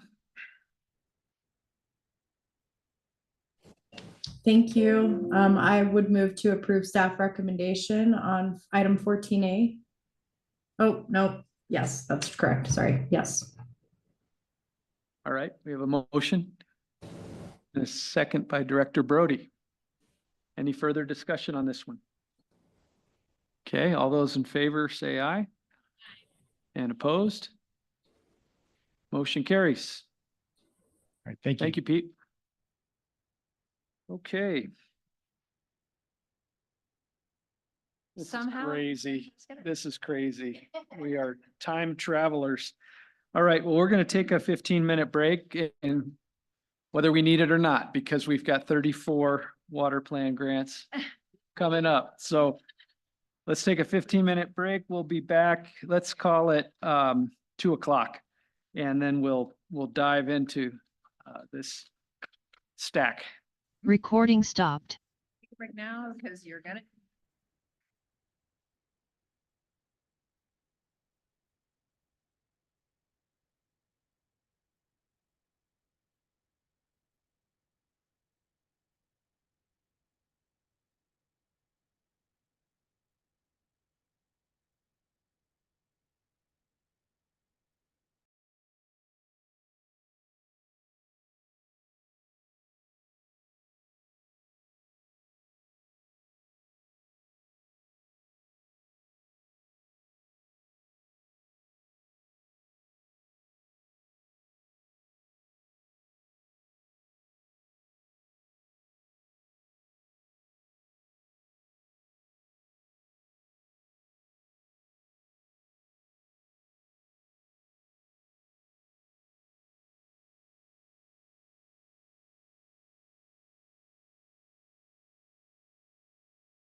Recording in progress. Okay, time for the main event. Water plant grants. So Cole, I'll let you explain what we're doing here. Okay, afternoon. For the record, I'm Cole Bedford, CWCB staff. This is agenda item 15, water plan grants. And this one is a big one. We've got 34 different staff recommendations for you. A few different folks will cycle through. But to start with, I'm just going to give you a little bit of background and context on the dollar amounts we're talking about today and why. So in spring of last year, the General Assembly appropriated $25.2 million for water plan grants through the 2023 projects bill. And that funding became available on July 1 of last year, the first day of the state fiscal year. And July 1 was also the first day of the first round of grant applications for water plan grant reviews. And that first round of review led to recommendations brought to you in September, resulting in $7.8 million in grant awards. So that left $17.4 million of the appropriation available for the second round of reviews that for the second round of the fiscal year that began on December 1st. So that's what we were looking at for this round. And then big picture for the entire second review. On December 1st, we received 70 applications, and the total ask of those applications was $25.6 million. So that was almost 50% more than the 17.4 that was available. And I want to highlight the work that our 4 regional grant folks did on those reviews. So we've got Jackie Doust, Lauren Duncan, Ashley Garrison, and Laura Spann, and the 4 of them are all online. So on December 1st, they get those 70 applications. They divvy those up between the 4 of them, and they start diving in. And one of the first things that they start doing is making sure that those applications are in the categories that they're the strongest fit for. Most of the time, folks apply for an ag project and it's in the ag category and it's obvious. Maybe 1 out of 20 of those, we take a look and it seems like maybe it's a better fit for a different category. So they reach out to those applicants, ask them if they're comfortable moving to a stronger category. So then we're starting from a baseline where every project is going to be a strong fit for the category that's being considered in. And so then we begin the review process there, and we really are playing by the playbook that Anna Moss has helped set up, and it's really a thorough, robust review process. Each of the 5 categories goes through a separate review with the 4 regional team members and then the technical lead, who you'll hear from today. And then we do a review where all of those folks come together, make sure we're looking at all of those projects in a big picture. So each of the technical categories plus the whole water plan picture. And then the last review is with the CWCB section chiefs, just to make sure that we're not missing the forest through the trees anywhere. And all the way through that process, we interact with some of the other state agencies. CPW has a big involvement. They give us feedback on our review, make sure that we're in line with them. We also work with CDA. And then there's quite a bit of dialogue with the applicants too, to make sure that their applications are reflecting our understanding of the projects, make sure that we're actually scoring the project based on a thorough understanding of what it is. And so that whole process has resulted in 66 staff recommendations for the full 17.4 million that's available. For this agenda item, we're only looking at 34 of those recommendations, and those are those that are over $100,000. And so the full amount for those 34 is $16.5 million. And Director Riss mentioned this morning, but the reason we're doing that is our CWCB policy 25 that directs us to provide to her directly those recommendations under $50,000. The recommendations between 50 and 100,000 were on your consent agenda this morning, along with the recommendations for no award. So here's a breakdown of what we're looking at in agenda item 15. The recommendations over $100,000. We'll go through the 5 different categories with the 5 tech leads. So we'll look at agriculture projects with Nora Flynn, conservation and land use projects with Kevin Reedy, engagement innovation with Ben Wade, water storage and supply with Matt Stearns, and then watershed health and recreation with Chris Sturm. And I think we have an interest in doing item 15D first. Yes. But otherwise, if it works for the board, I think we can take all the others together and do a vote on block for the entire 34 remaining projects afterwards. Yep, and as we go, just to keep it ticking along, we'll have the presentation. I'll just quickly ask if there's any questions. Not, just keep going. Okay? All right, sounds good. With that, then I'll hand it over to Nora Flynn. All right, so Director Boucher, do you have something to say? Yes, thank you, Mr. Chair. So I am going to recuse myself from the conversation of this project, but I wanted to give just a little bit of background so it's not a mystery. My family did plant some sandfoin and some kernza, and we have agreed with the larger partnership existing that we are going to test some deficit irrigation strategies to that to further understand some of the water balance associated with those crops. But that's where it sits. There's not a greater plan for my family's involvement, so I didn't want there to be a mystery of alternative forages. So thank you. And that's 15D. For 15D. Yeah, okay.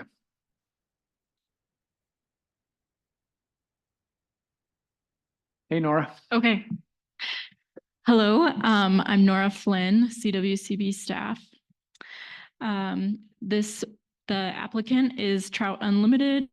Project is Intermountain West Alternative Forages Project Phase 2. Project takes place in counties Grand, Mesa, and Montezuma. TU is the lead applicant on behalf of this larger Intermountain West Alternative Forages work group. CWCB funded phase 1 of this project, which focused on the best practices for establishing alternative forages in high elevation pastures. This phase 2 that we're considering now is a project that will be assessing the productivity of these crops that they've been able to establish and their performance under different irrigation and drought stress scenarios. This project will produce novel and scalable practices that have the potential to help producers adapt to a hotter and drier future. Staff recommends $654,424.11.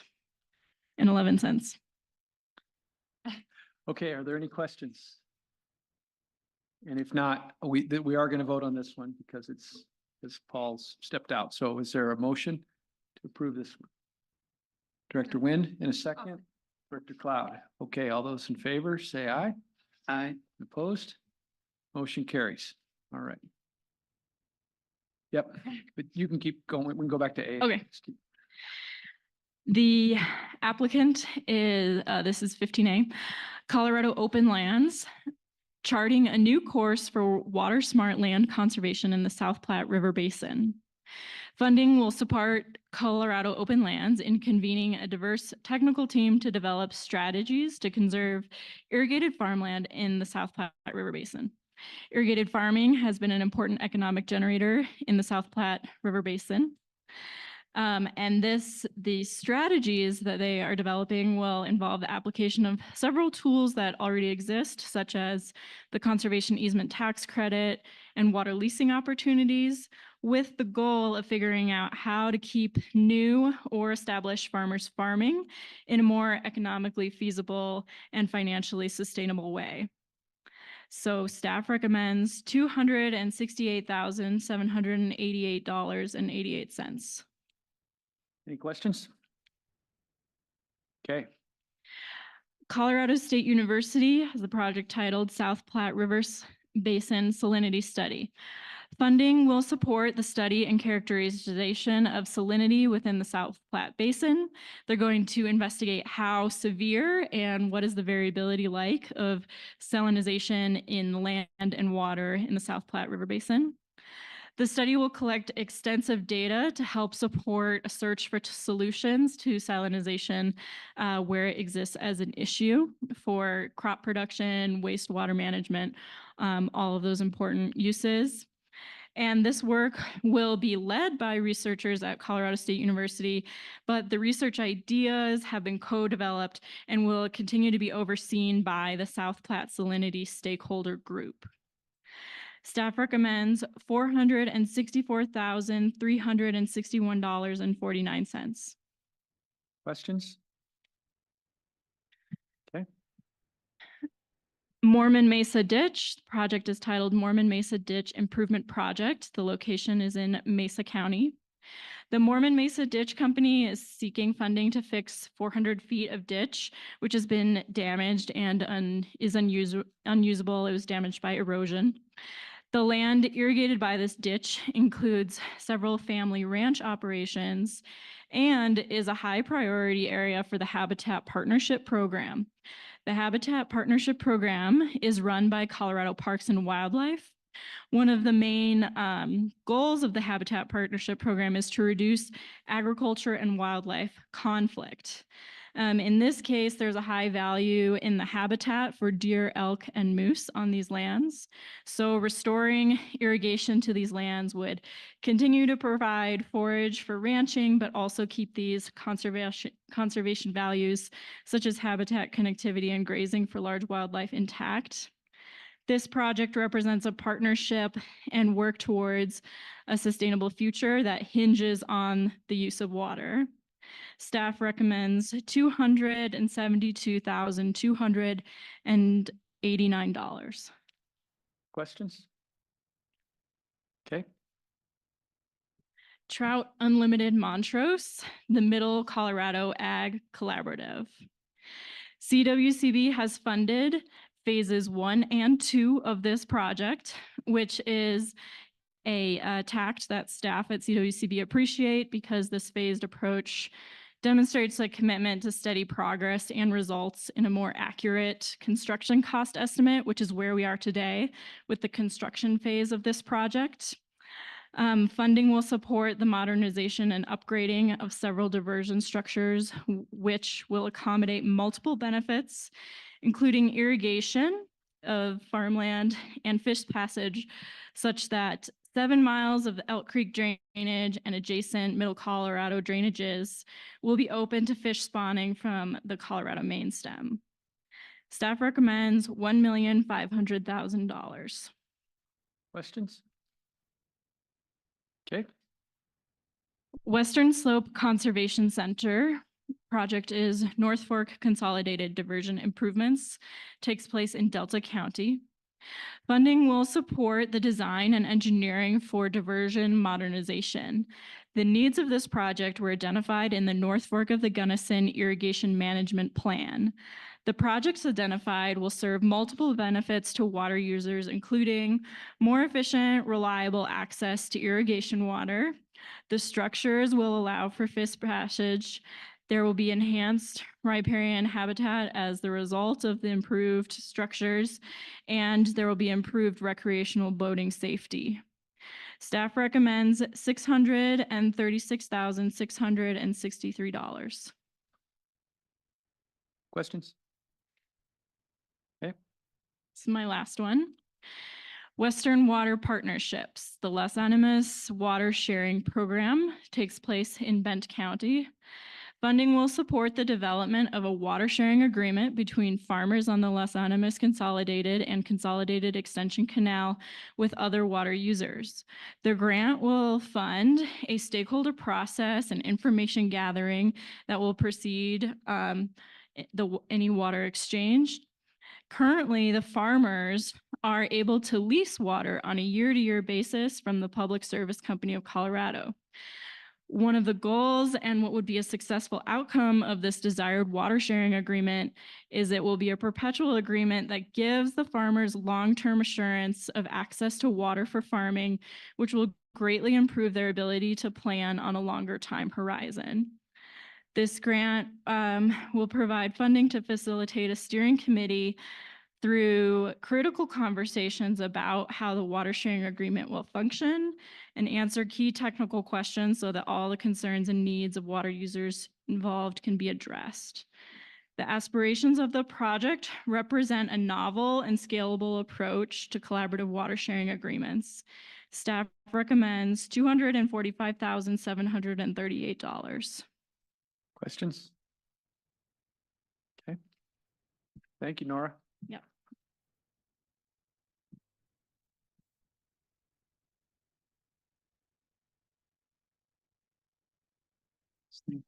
There you go. Thank you. All right. Good afternoon. Kevin Reedy, CWCB staff for the record. I've got 8 of these guys. Had a pretty big haul this year, or this round, quite a few. So those stars look a little bit clustered around the Front Range, but there's a number of statewide projects as well. So just so you know that it's stretching across the state. So we're going to kick off with 15H, which is Adams County Master Water Management Plan for $397,500. Adams County is looking to develop a master water plan to guide their sustainable growth, land use planning, as well as resiliency towards climate change in Adams County. They're going to be identifying gaps in water supply data, complete additional studies, analyses identified in the Adams County Water Baseline Assessment Study, which they did in advance of this to reach out to the water providers in the county to look at what gaps they're looking at. So I like this because it's based in something they've done a cursory look at. And I think I was coming in, and I think Director McLeod had a comment about land use and water planning. And these guys are really doing a lot of really good work in terms of bringing those water providers to the table and working from the county land use perspective. So it's happening, and they're kind of following recent trends of several other counties doing this work as well. So it's happening out in the wild for sure. Good stuff happening at these county level things. They're going to be looking at specific water efficiency, landscaping, and water conservation code recommendations to incorporate into their concurrent land use code update right now. And then they've got a really good implementation monitoring plan to in collaboration with the water providers, public and private stakeholders and departments within Adams County to achieve this. So $397,500 is the recommendation for this. Any questions? Yep, Director Sakata. Thank you. Thanks, Kevin. I think they will, but it's not identified in this to include the agricultural community. Yeah. Adams County has done a good job. They've, in conjunction with Brighton, they have the historic Splendid Valley. They designated an ag area. But that's something that we really are pushing, that to engage the agricultural community in those development plans. Yeah, you're right. Actually, they've identified all the water in the county, and so a lot of that is ag water for sure. So and part of that land use strategy too is looking at how they're going to grow and how they're going to balance that ag and municipal use for sure. So they're definitely looking at that. Thanks for noting that. Okay, 15I. Mile High Flood District, Denver One Water Plan Implementation Phase 2, $200,000. As you probably know, I'm working with this group, the Denver One Water Plan, with several agencies within the city and county of Denver, but also Greenway Foundation, Denver Water, Metro Water Recovery, Mile High Flood District, outside of that. And there's a lot of good things happening in this group so far, and they wanted to try to extend this. They've got some good concrete actions. They want to, increase the resilience and climate change preparedness, implement multi-benefit projects and programs, foster community support. Those are kind of high-level things, but they've got some concrete actions looking at how they're going to be working together across these kind of different departments and groups. Good group of people planning an annual One Water Day symposium, which actually we've kind of secured in concert with the Shed Summit at the Botanic Gardens in third week in June. So we're going to take the morning, a couple more hours in the morning to do this. So just throwing that on your radar as well. That's one of the concrete things, looking at more outreach for One Water Plan partners outside, of the city and county of Denver, but getting into more like the Mile High Flood District, Metro Recovery area, creating a dashboard for, collaboration site for facilitating all these things. Continue tracking coordination of interagency landscape transformation initiatives. You'll see that in another grant I'm going to talk about in a minute, where the core group of that is coming out of this One Water Leaders group as well. Coordination of OWL agencies' efforts on green infrastructure and stormwater capture use, and coordination of OWL agencies' integrated water management approach to large-scale development. So really kind of building on the success so far, $200,000. Questions on that one? Director Sakata? I have a new tagline. I just thought of this. One water to avoid day zero. Oh, all right. All right. I'll get a tattoo up. You can make it right now. So that's good. I like that. Okay. 15J, Multiplier Water Now Alliance, Advancing High Impact Water Efficiency Solutions in Colorado Communities, $331,885. You'll probably familiar with this one as well. We're working on some past successes for this as well. If you remember correctly, these folks are working with, they've got a project accelerator program where they're going out and having 250 hours of pro bono time for communities across Colorado, where they're helping them spin up programs and projects. Then they're really looking at 1 to 2 applications with at least 4 communities with 250 hours per community. And there's been some pretty good successes coming out of this so far to date. And they want to also kind of spin this out into a more of a regional accelerator cohort so they can use the folks that have been through this program and expand it.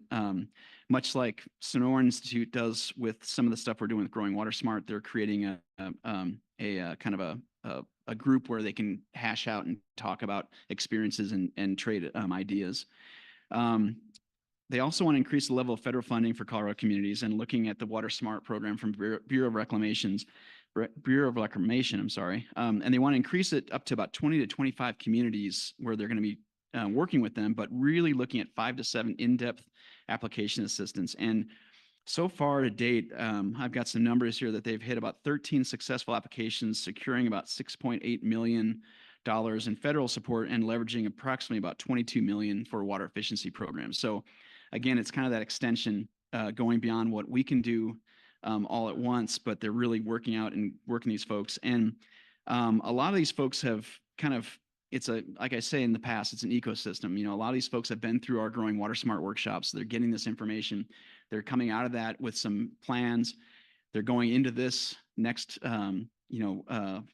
technical assistance program and actually being able to do a lot more things through it. And finally, they're getting into the SRF program a little bit more and getting some more conservation programs. They're hoping to get some communities to applying for SRF funding for conservation programs. Not sure what these are going to look like, but they've been through that where they've done the work from the last phase and they've analyzed this. They think they can bring in about 5 to 10 communities to have them access SRF funding if it's available. So that is, let's see. Yep, 331,885. Questions? Okay, moving on to 15K.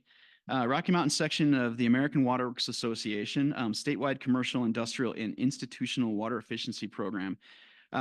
This is something for $318,625. This is something that, to be honest, the conservation community has kind of struggled with is getting this off the ground.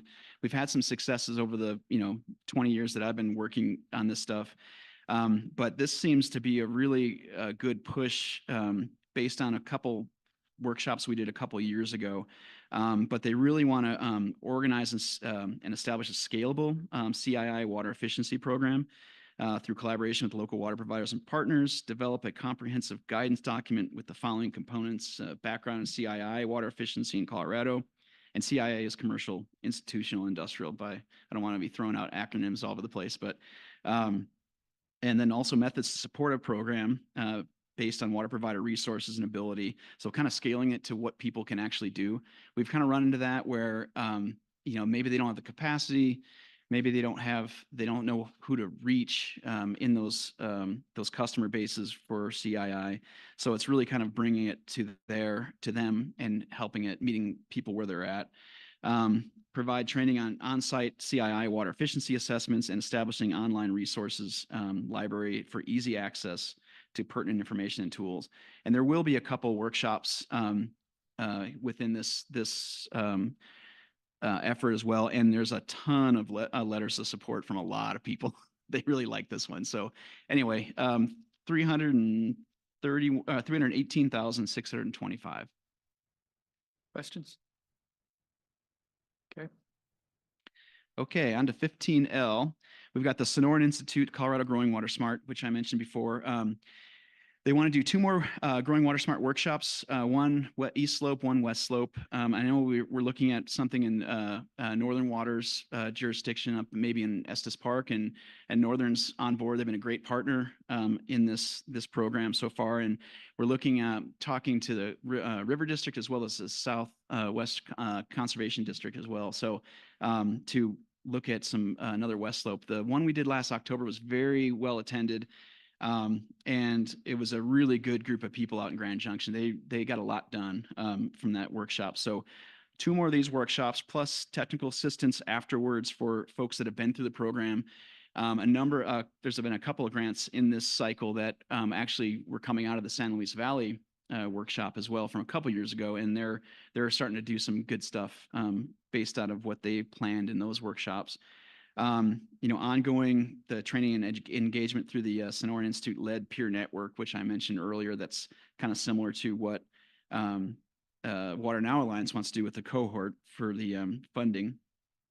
And also providing facilitation and technical assistance to guide 2 communities to establish metrics to benchmark, target, and track the progress towards an impact of water and land use integration. So as part of an earlier phase, we did develop a metrics workbook and guide for communities to do this. And we've been piloting it through several smaller communities now, and they want to hit 2 more to help them guide this. So it'll be really a lot of direct technical assistance to really measure that impact and progress towards land use and water integration in those communities.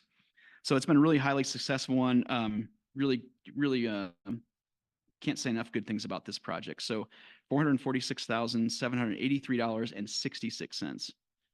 Questions? Okay. On to 15M, CU Boulder, effects of landscape transformations on urban heat and water quality. So what the team wants to do, it's for $295,967. And the team, they've got a pretty good broad group of folks that are really supporting this. And like I said, the core of this project really came out of our One Water Leader group. They're talking about Denver Water, Metro Water Recovery, Mile High Flood District, a bunch of departments in city and county of Denver, plus a number of watershed associations. But they want to kind of look at this as we're seeing the giant uptick in landscape transformation and turf removal. They wanted to look at, number one, the quality, quantify the effects of landscape transformations on urban heat in the Denver metro area, as well as quantify the effects of landscape transformations on water quality in the Denver metro area. And the team from CU has been doing a lot of work with this already in the metro area along and working with Sterling Ranch as well. And so Sterling Ranch is one of the partners on this, one of the sites they're going to be looking at for the water quality side of things. And they're working with Peter Isbin from USGS and on some of the work that he's been doing on heat in terms of landscape transformation. And they've got a really good, solid, I think, work scope where they're looking at, places that have tree cover and not tree cover, as well as, the changes that they're looking at, hopefully to quantify, and using one of our other partners, Resource Central, who has been very big on transforming landscapes, as you guys well know, and using some of those sites as well. So yeah, a lot of really good synergies in this one too as well. Questions? Yep, go ahead, sorry. Okay. Okay, 15N, Western Resource Advocates and CSU Extension and Colorado Water Center. Elevating Water-Wise Landscape and Irrigation Professional Certification, $152,158. So this is coming out of an ongoing kind of informal group that's been talking about landscaper certification, which you see in other states. I think California and Nevada have certification standards, among others, such as New Hampshire and other states. But they want to look at what these other states have done and really look at the existing programs in order to inform what we might think of doing in the state here in terms of certifying landscape professionals. We don't have that here, obviously, but they want to really explore that deeply and see what, kind of things that other states went through to get to that point.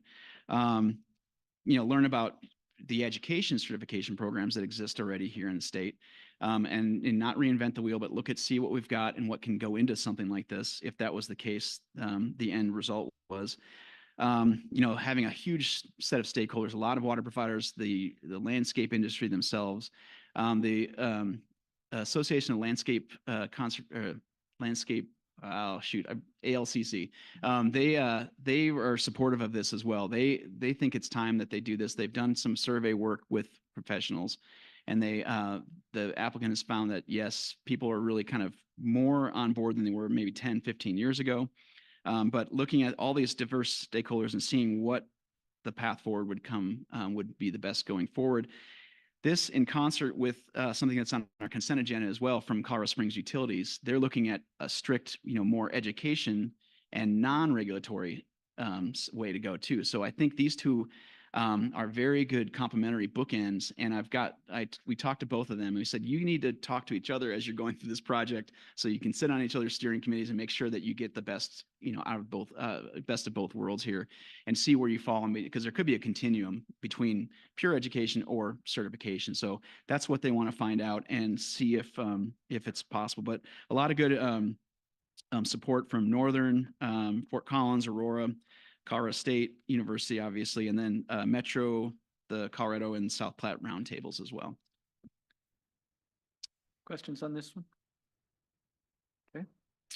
Okay, and I think we're in the last one, home stretch here. City of Westminster, Westminster City Hall Landscape Transformation, $225,000. It's a big project and they've got a lot of actual, I think, ARPA funding that's coming in and taking care of a lot of this, but they're asking for 225 from us to finish it off, or at least round it out. They're going to be basically taking out about 4 acres of bluegrass at their city hall. So again, another high profile thing that we like to see, reducing demand on that parcel alone about 5 acre-feet a year, and reducing labor, fuel, chemical use. Inviting the public in to see this landscape afterwards, obviously, and having a lot of education intertwined with the whole project, increasing the public site access with trails and benches, those kind of things. Support from Metro Roundtable, and as well as Western Resource Advocates and Water Now, because this was one of the sites that was identified in an earlier grant from Water Now Alliance and Western Resource Advocates, where they worked with Westminster and they already identify, the needs and what kind of planning was needed, what kind of savings they could see, what kind of reduction of water they could see, and what kind of reduction in fuel and labor and things like that. So it's kind of nice. It's coming from another grant, but the preliminary work was done and now it's coming into implementation in this grant. So that's 225,000. And I think that's it for me. Any questions on that one? Okay, thank you, Kevin. All right, great. Thank you very much.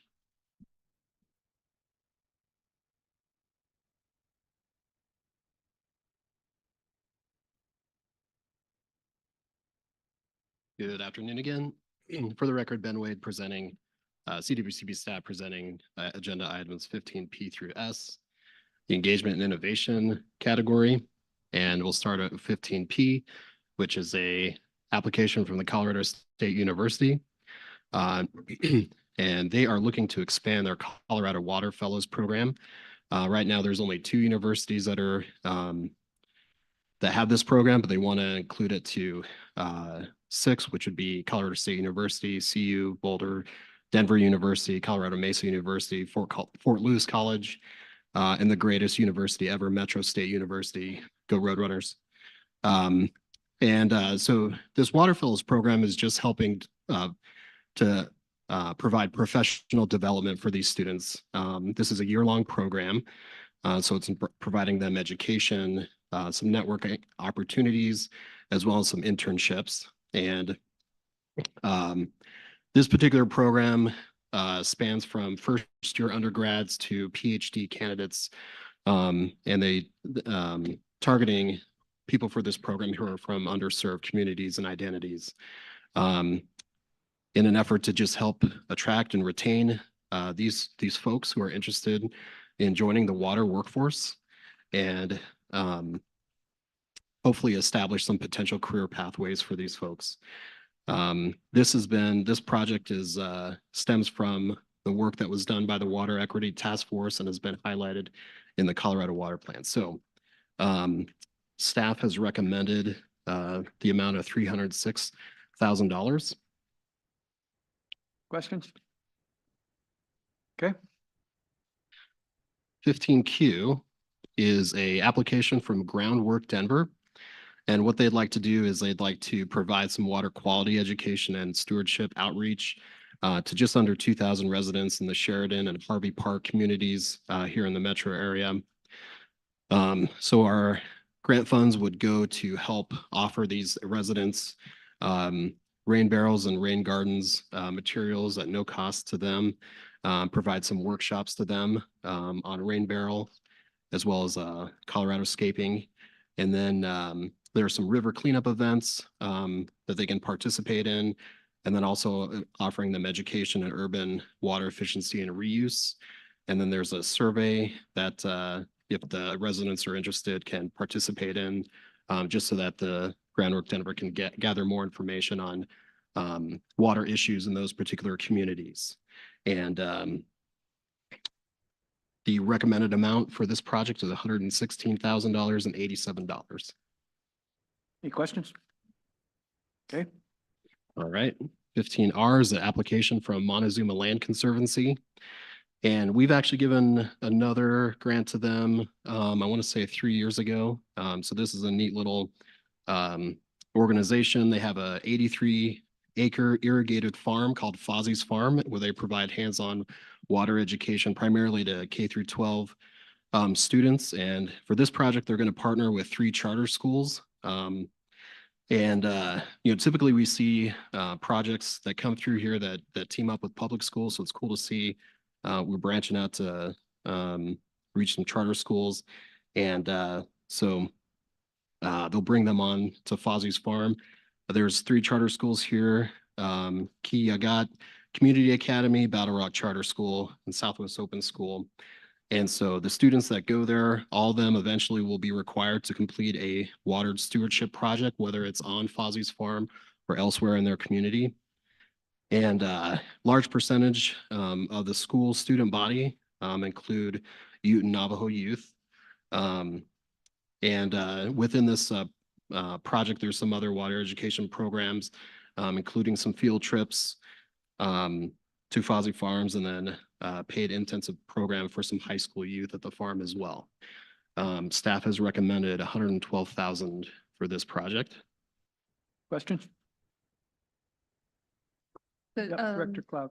The proper word is Kuyaga. Yeah, I'm so sorry. That's okay. It means bear. It's a Ute word, but it's Ute Mountain Utes new academy. So the academy I don't think has been open maybe for a year now. So it's a brand new academy. Nice. And then finally, 15S project, or the applicant is the Roaring Fork Conservancy, and their project is a watershed pen pal program. And so this is connecting a West Slope and East Slope communities, so a community in Basalt and then students in Aurora. The whole idea behind this is getting the students in Aurora to have a better connection to their headwaters. And so they'll have a pen pal, writing letters to one another, but also some select Aurora students will have an opportunity to go up and visit their pen pal in Basalt and just take some field trips in the headwaters there, meeting with local experts. And then the students that do make the trip are also asked to present to their city council as well. This particular project is teacher friendly. It helps meet some 5th grade writing and science standards. So this project has been recommended for $136,947.70. Almost forgot the 70 cents. Any questions on the pen pals? Okay, thank you, Ben. Thank you.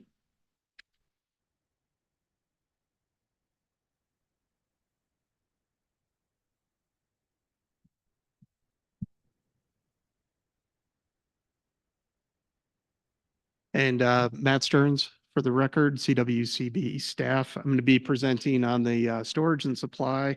And as you may remember, water sharing is a separate component of this project that we wrapped into water plan grants not that long ago. So we had a pretty good round in storage and supply this time. I will say it was pretty heavy in the South Platte. I'm not sure exactly why that was the case, but I am expecting more from around the state in the next couple of rounds for next fiscal year. So with that, I've got 5 applications to go through for you. The first one is item 15T, which is the Central Colorado Water Conservancy District. The project is the Sweet Valley Reservoir Complex, a water storage project. Their request was for $304,919. This project is a design and engineering of a new reservoir complex that will include two new reservoirs named Heritage and Trailblazer. These new reservoirs will provide an estimated 4,500 acre feet of storage for agricultural augmentation water in the South Platte Basin, which Central Colorado is a big component of. So the project will develop engineering for new slurry walls at the proposed reservoirs, as well as inlet and outlet infrastructure at both of these Sweet Valley reservoirs. So with that, staff is recommending full funding of the request. Questions? Okay. Next agenda item 15U is for the Consolidated Mutual Water Company. And the project is the Welton Reservoir Expansion. Their request was for $919,441. It's the final design, engineering, and construction for an enlargement of Welton Reservoir, which is located in Jefferson County. In 2019, the company performed a water availability study that indicated a need for additional water storage of up to 2,500 acre feet to meet its projected needs in 2050. To accomplish a portion of this, the company has identified an enlargement of the existing reservoir as a viable option.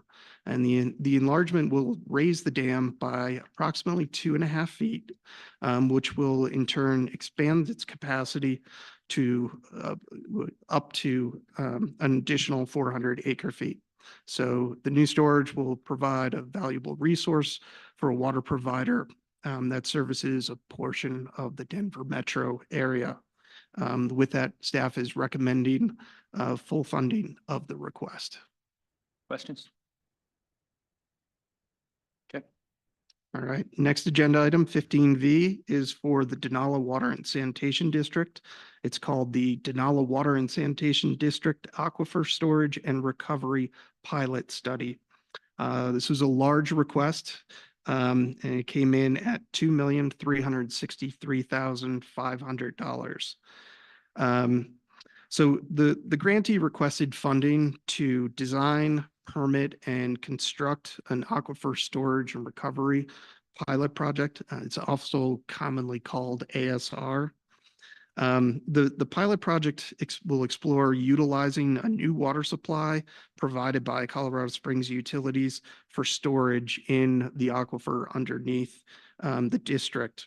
The project is expected to assist the district moving away from its current non-renewable groundwater sources.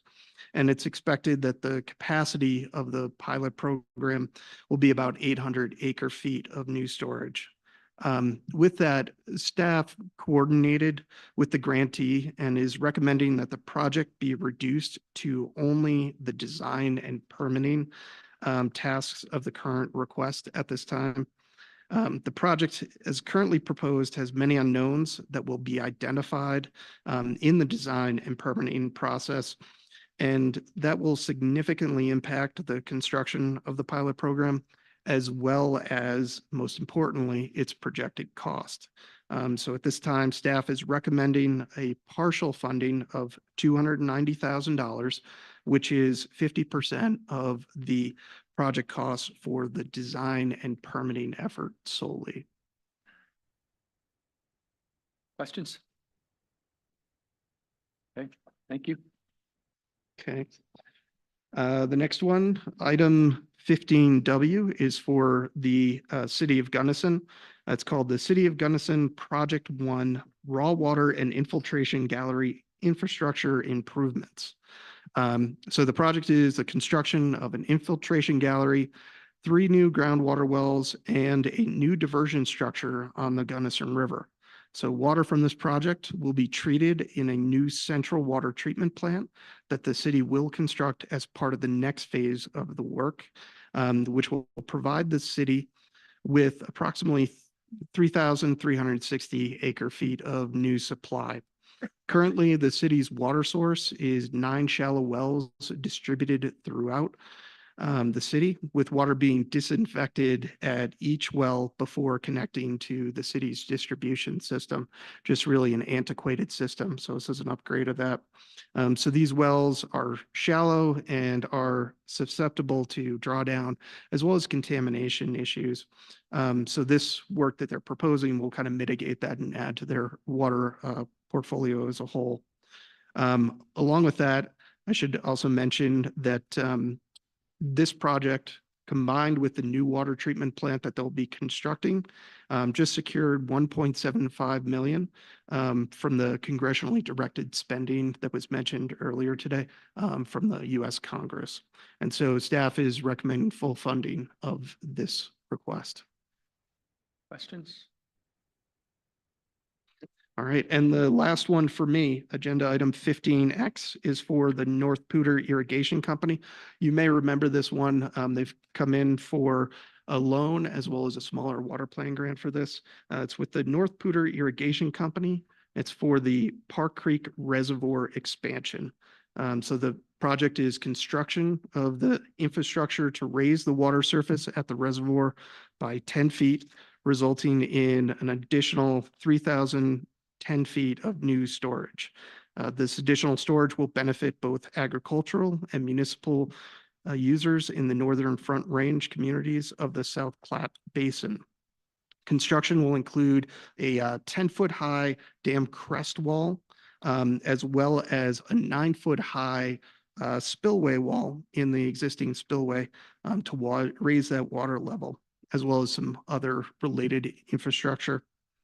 And so the project is a direct outcome of the Comprehensive Dam Safety Evaluations, CDSE program that we funded quite a bit with the Dam Safety Board here in Colorado. And so I also want to just circle back on the fact that they do have an existing loan for this, and that will be the majority of the funding. But with that, their request was for $2,960,210.33 to be very exact.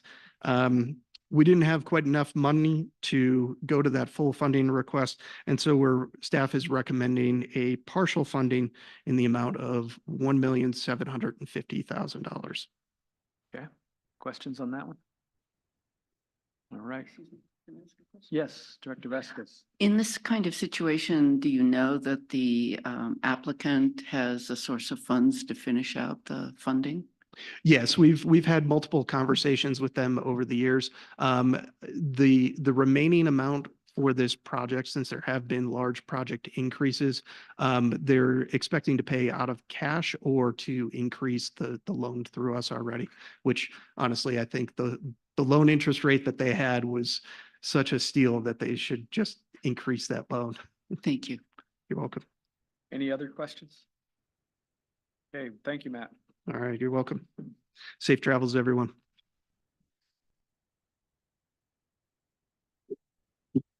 Good afternoon, Chris Sturm, CWCB staff.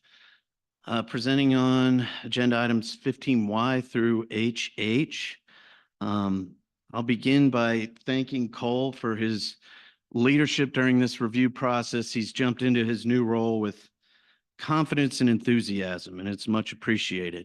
I also want to thank the regional managers for all the hours they put in working with the grantees. They're doing a tremendous job in their geographic areas, and I certainly appreciate it. And finally, I want to thank Andrea Harbin-Monahan and Stephen Reeves from the Watershed and Flood Protection Section, who are also reviewing these applications with us.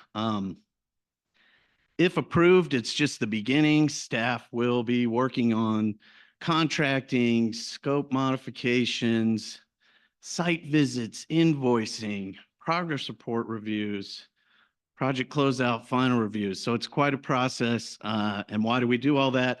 We learn from it as well, and we raise the bar in what we're achieving in these projects. For me, it's watershed health projects. And then we can advise folks better and get better applications.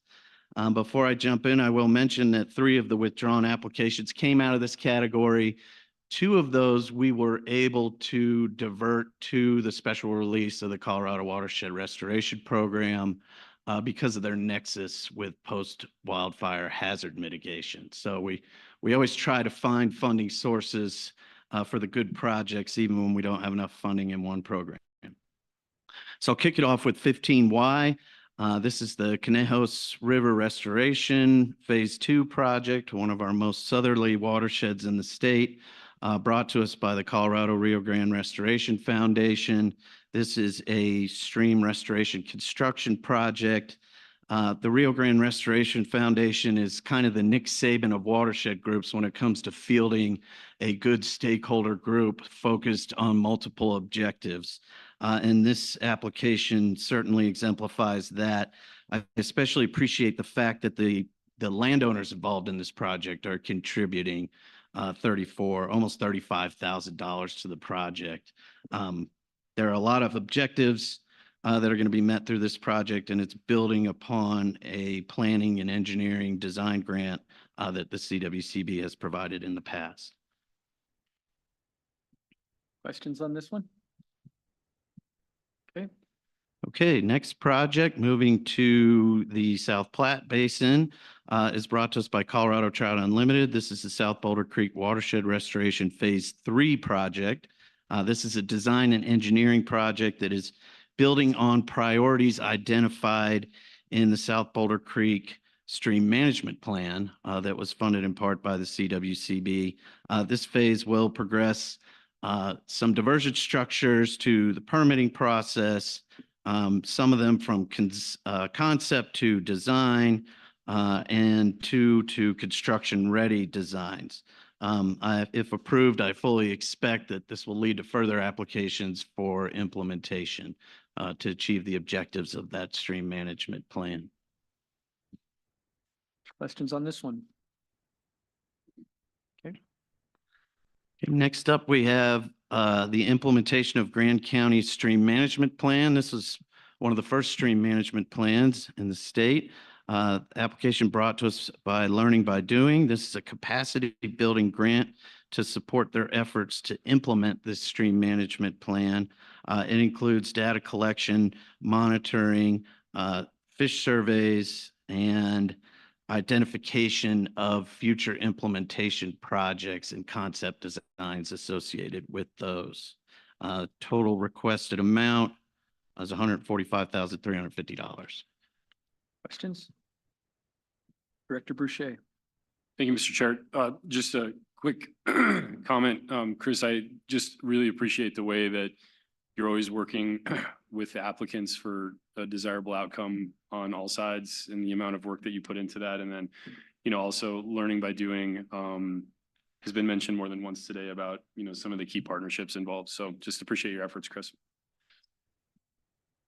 Any questions? Okay. Okay, staying in the Colorado Basin, we move to the Kawanichi Valley Restoration Collaborative. This is a project monitoring grant. You'll see that we are recommending partial funding at $150,177,000.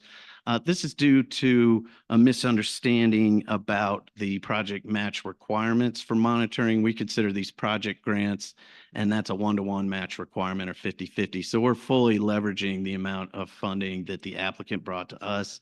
I spoke with them.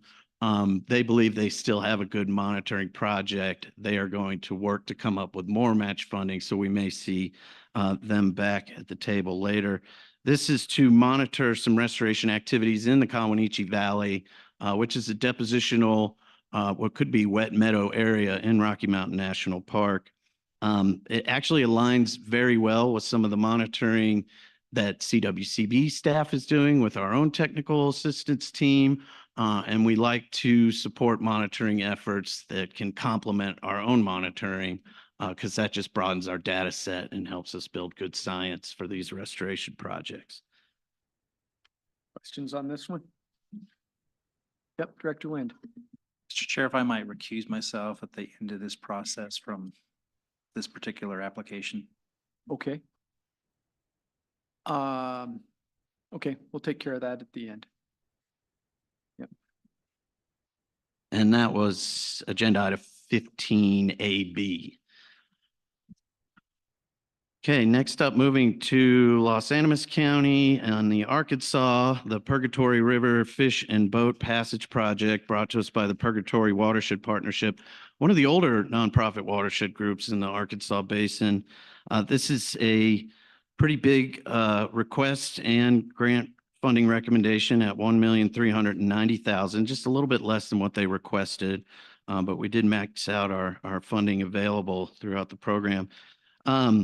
We've seen this one before, and the board has approved a grant for it for the design and construction of this diversion. The partnership has completed some activities related to design and construction. It's a pretty big effort, a unique location in downtown Trinidad with a lot of objectives there for this ditch company. The primary objective for this phase of it is to complete the design and construction of the fish and boat passage. If approved, I think this will do tremendous things for the diversion itself, for the local community, for the fishery, for recreation, and for the town of Trinidad. This could be a real marquee project for that community.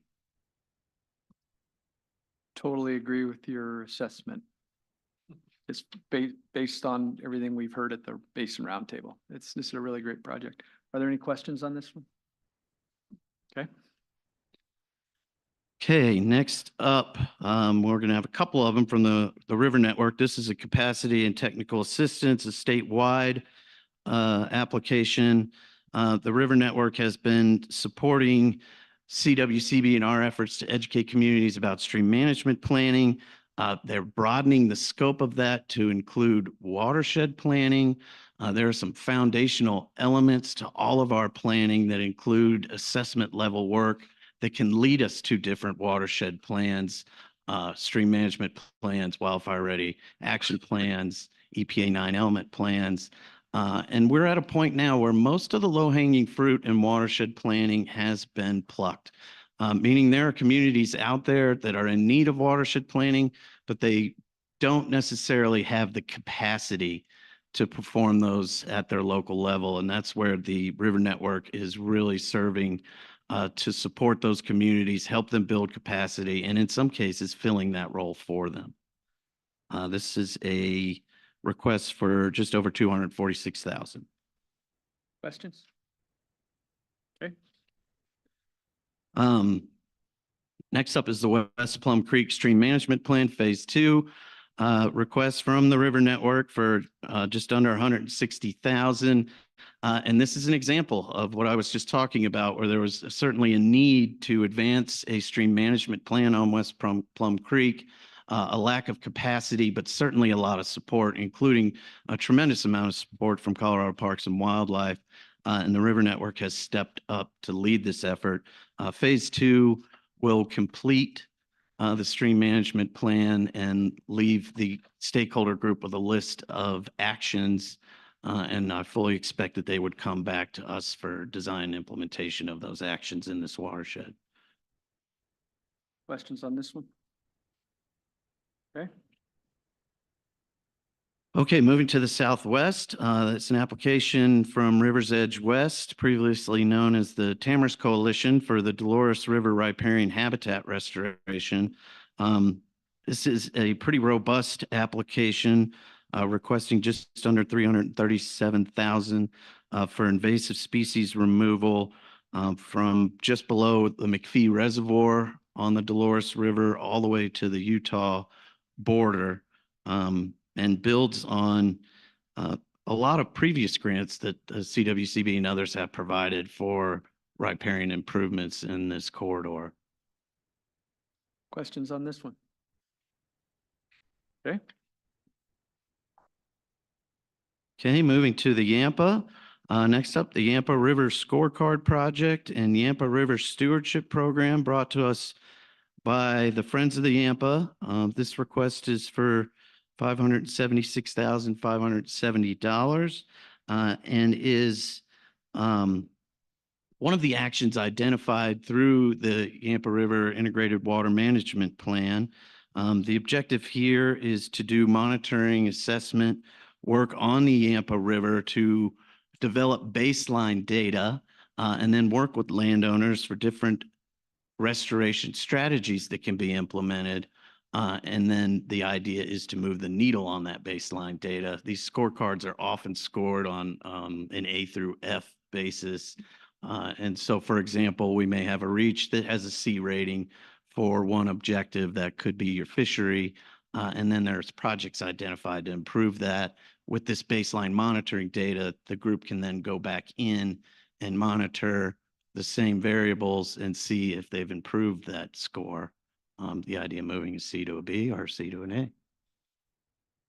Questions? Okay.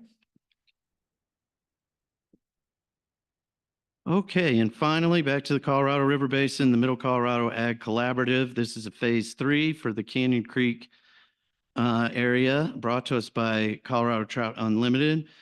Colorado Trout Unlimited has been working with 25 different irrigation diversions on Canyon Creek to develop strategies for fish passage to remove barriers. I think this could have fit just as easily in our agricultural category as in our watershed category. I'm happy to have it, but the project is going to be the construction of the J. Wolverton Ditch diversion, which will open up 1.5 miles of this river corridor, improve the head gate, as well as improving trout habitat. So this is probably the first of many that we'll see as this group was working with us to identify a lot of opportunities for diversion improvements or reconstruction. Any questions on this one? Okay, thank you, Chris. Thank you. And I guess I would echo the comments you made in your introduction, Chris.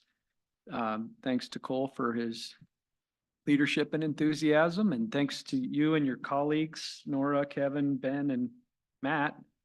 And I also echo your comments about the Regional Water Plan Grant Coordinators, certainly seeing great results from that in the Arkansas. And so to Laura, Lauren, Jackie, and Ashley, thanks to them too. I think this was a great idea, and it's really bearing fruit.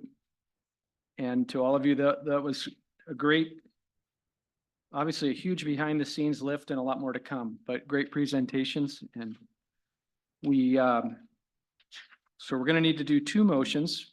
And so I would just say, everyone just don't look at Director Wind. No, Jen, it's not going to fly. All right. Brad, sorry. Brad is hiding under the table. Well, so yeah, I want a motion on 15, right, 15? BB. 15 BB. Director Brody, second from Director Cloud. All those in favor, say aye. Aye. Aye. Okay, Brad, you can come back. And then, and I guess I should ask, is there any discussion before we go to, we're going to need a motion on 15. Yep, Director Boucher. Just thank you, Mr. Chair. Just a comment to echo to staff what Mr. Chair said. You know, the amount of work that goes into this to be presented to the board in the way that it is, that we can move through this. And then really, you know, credit to what I think the point of this is with the water plan. You look at the diversity geographically and look at the diversity of the categories of this. And, you know, it makes me really proud and excited to say, you know, this feels like building the plan. So thank you. Awesome. Any other comments? So Director Brody, yeah, can you spell it out? I would like to move approval of staff recommendations on items 15A through AA and CC through HH. Vasquez, I'll second. Let's see, did you With the pull exception of out D? Yeah. Yeah. Okay. I'm sorry, did you pull out the what, the? False. A False? through AA and CC through.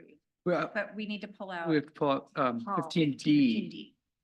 That was the one Paul recused on at the beginning. Yep. So sorry. So. Try that again. All right. So I'll move that we approve staff recommendations on items A through AA, Let's see. A through 15. H and C, and then Oh. E through. You do it. Too many letters. Okay, so move for staff recommendation on item 15A through C, and then E through I did, but they didn't. AA, and then CC through HH. Yeah. All All right, right, was both that of us you? down as a Okay. partnering. So let's call that a motion in a second. Okay. Director Brody and Director Combs. Any further discussion?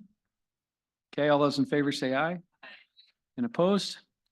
Motion carries. Do we have any public comment? Nope. Okay, so Chair. just a couple things. Viola emailed you recently, in the last hour, emailed you the link for tomorrow's meeting, just so it'd be at the top of your pile. And I think we'll be able to move through pretty well before lunch tomorrow, because we won't need the building tour. We won't have that, and we won't build lunch in. So I think, 9 to noon or something, hopefully we can get it done. Director Sakata, did you have something?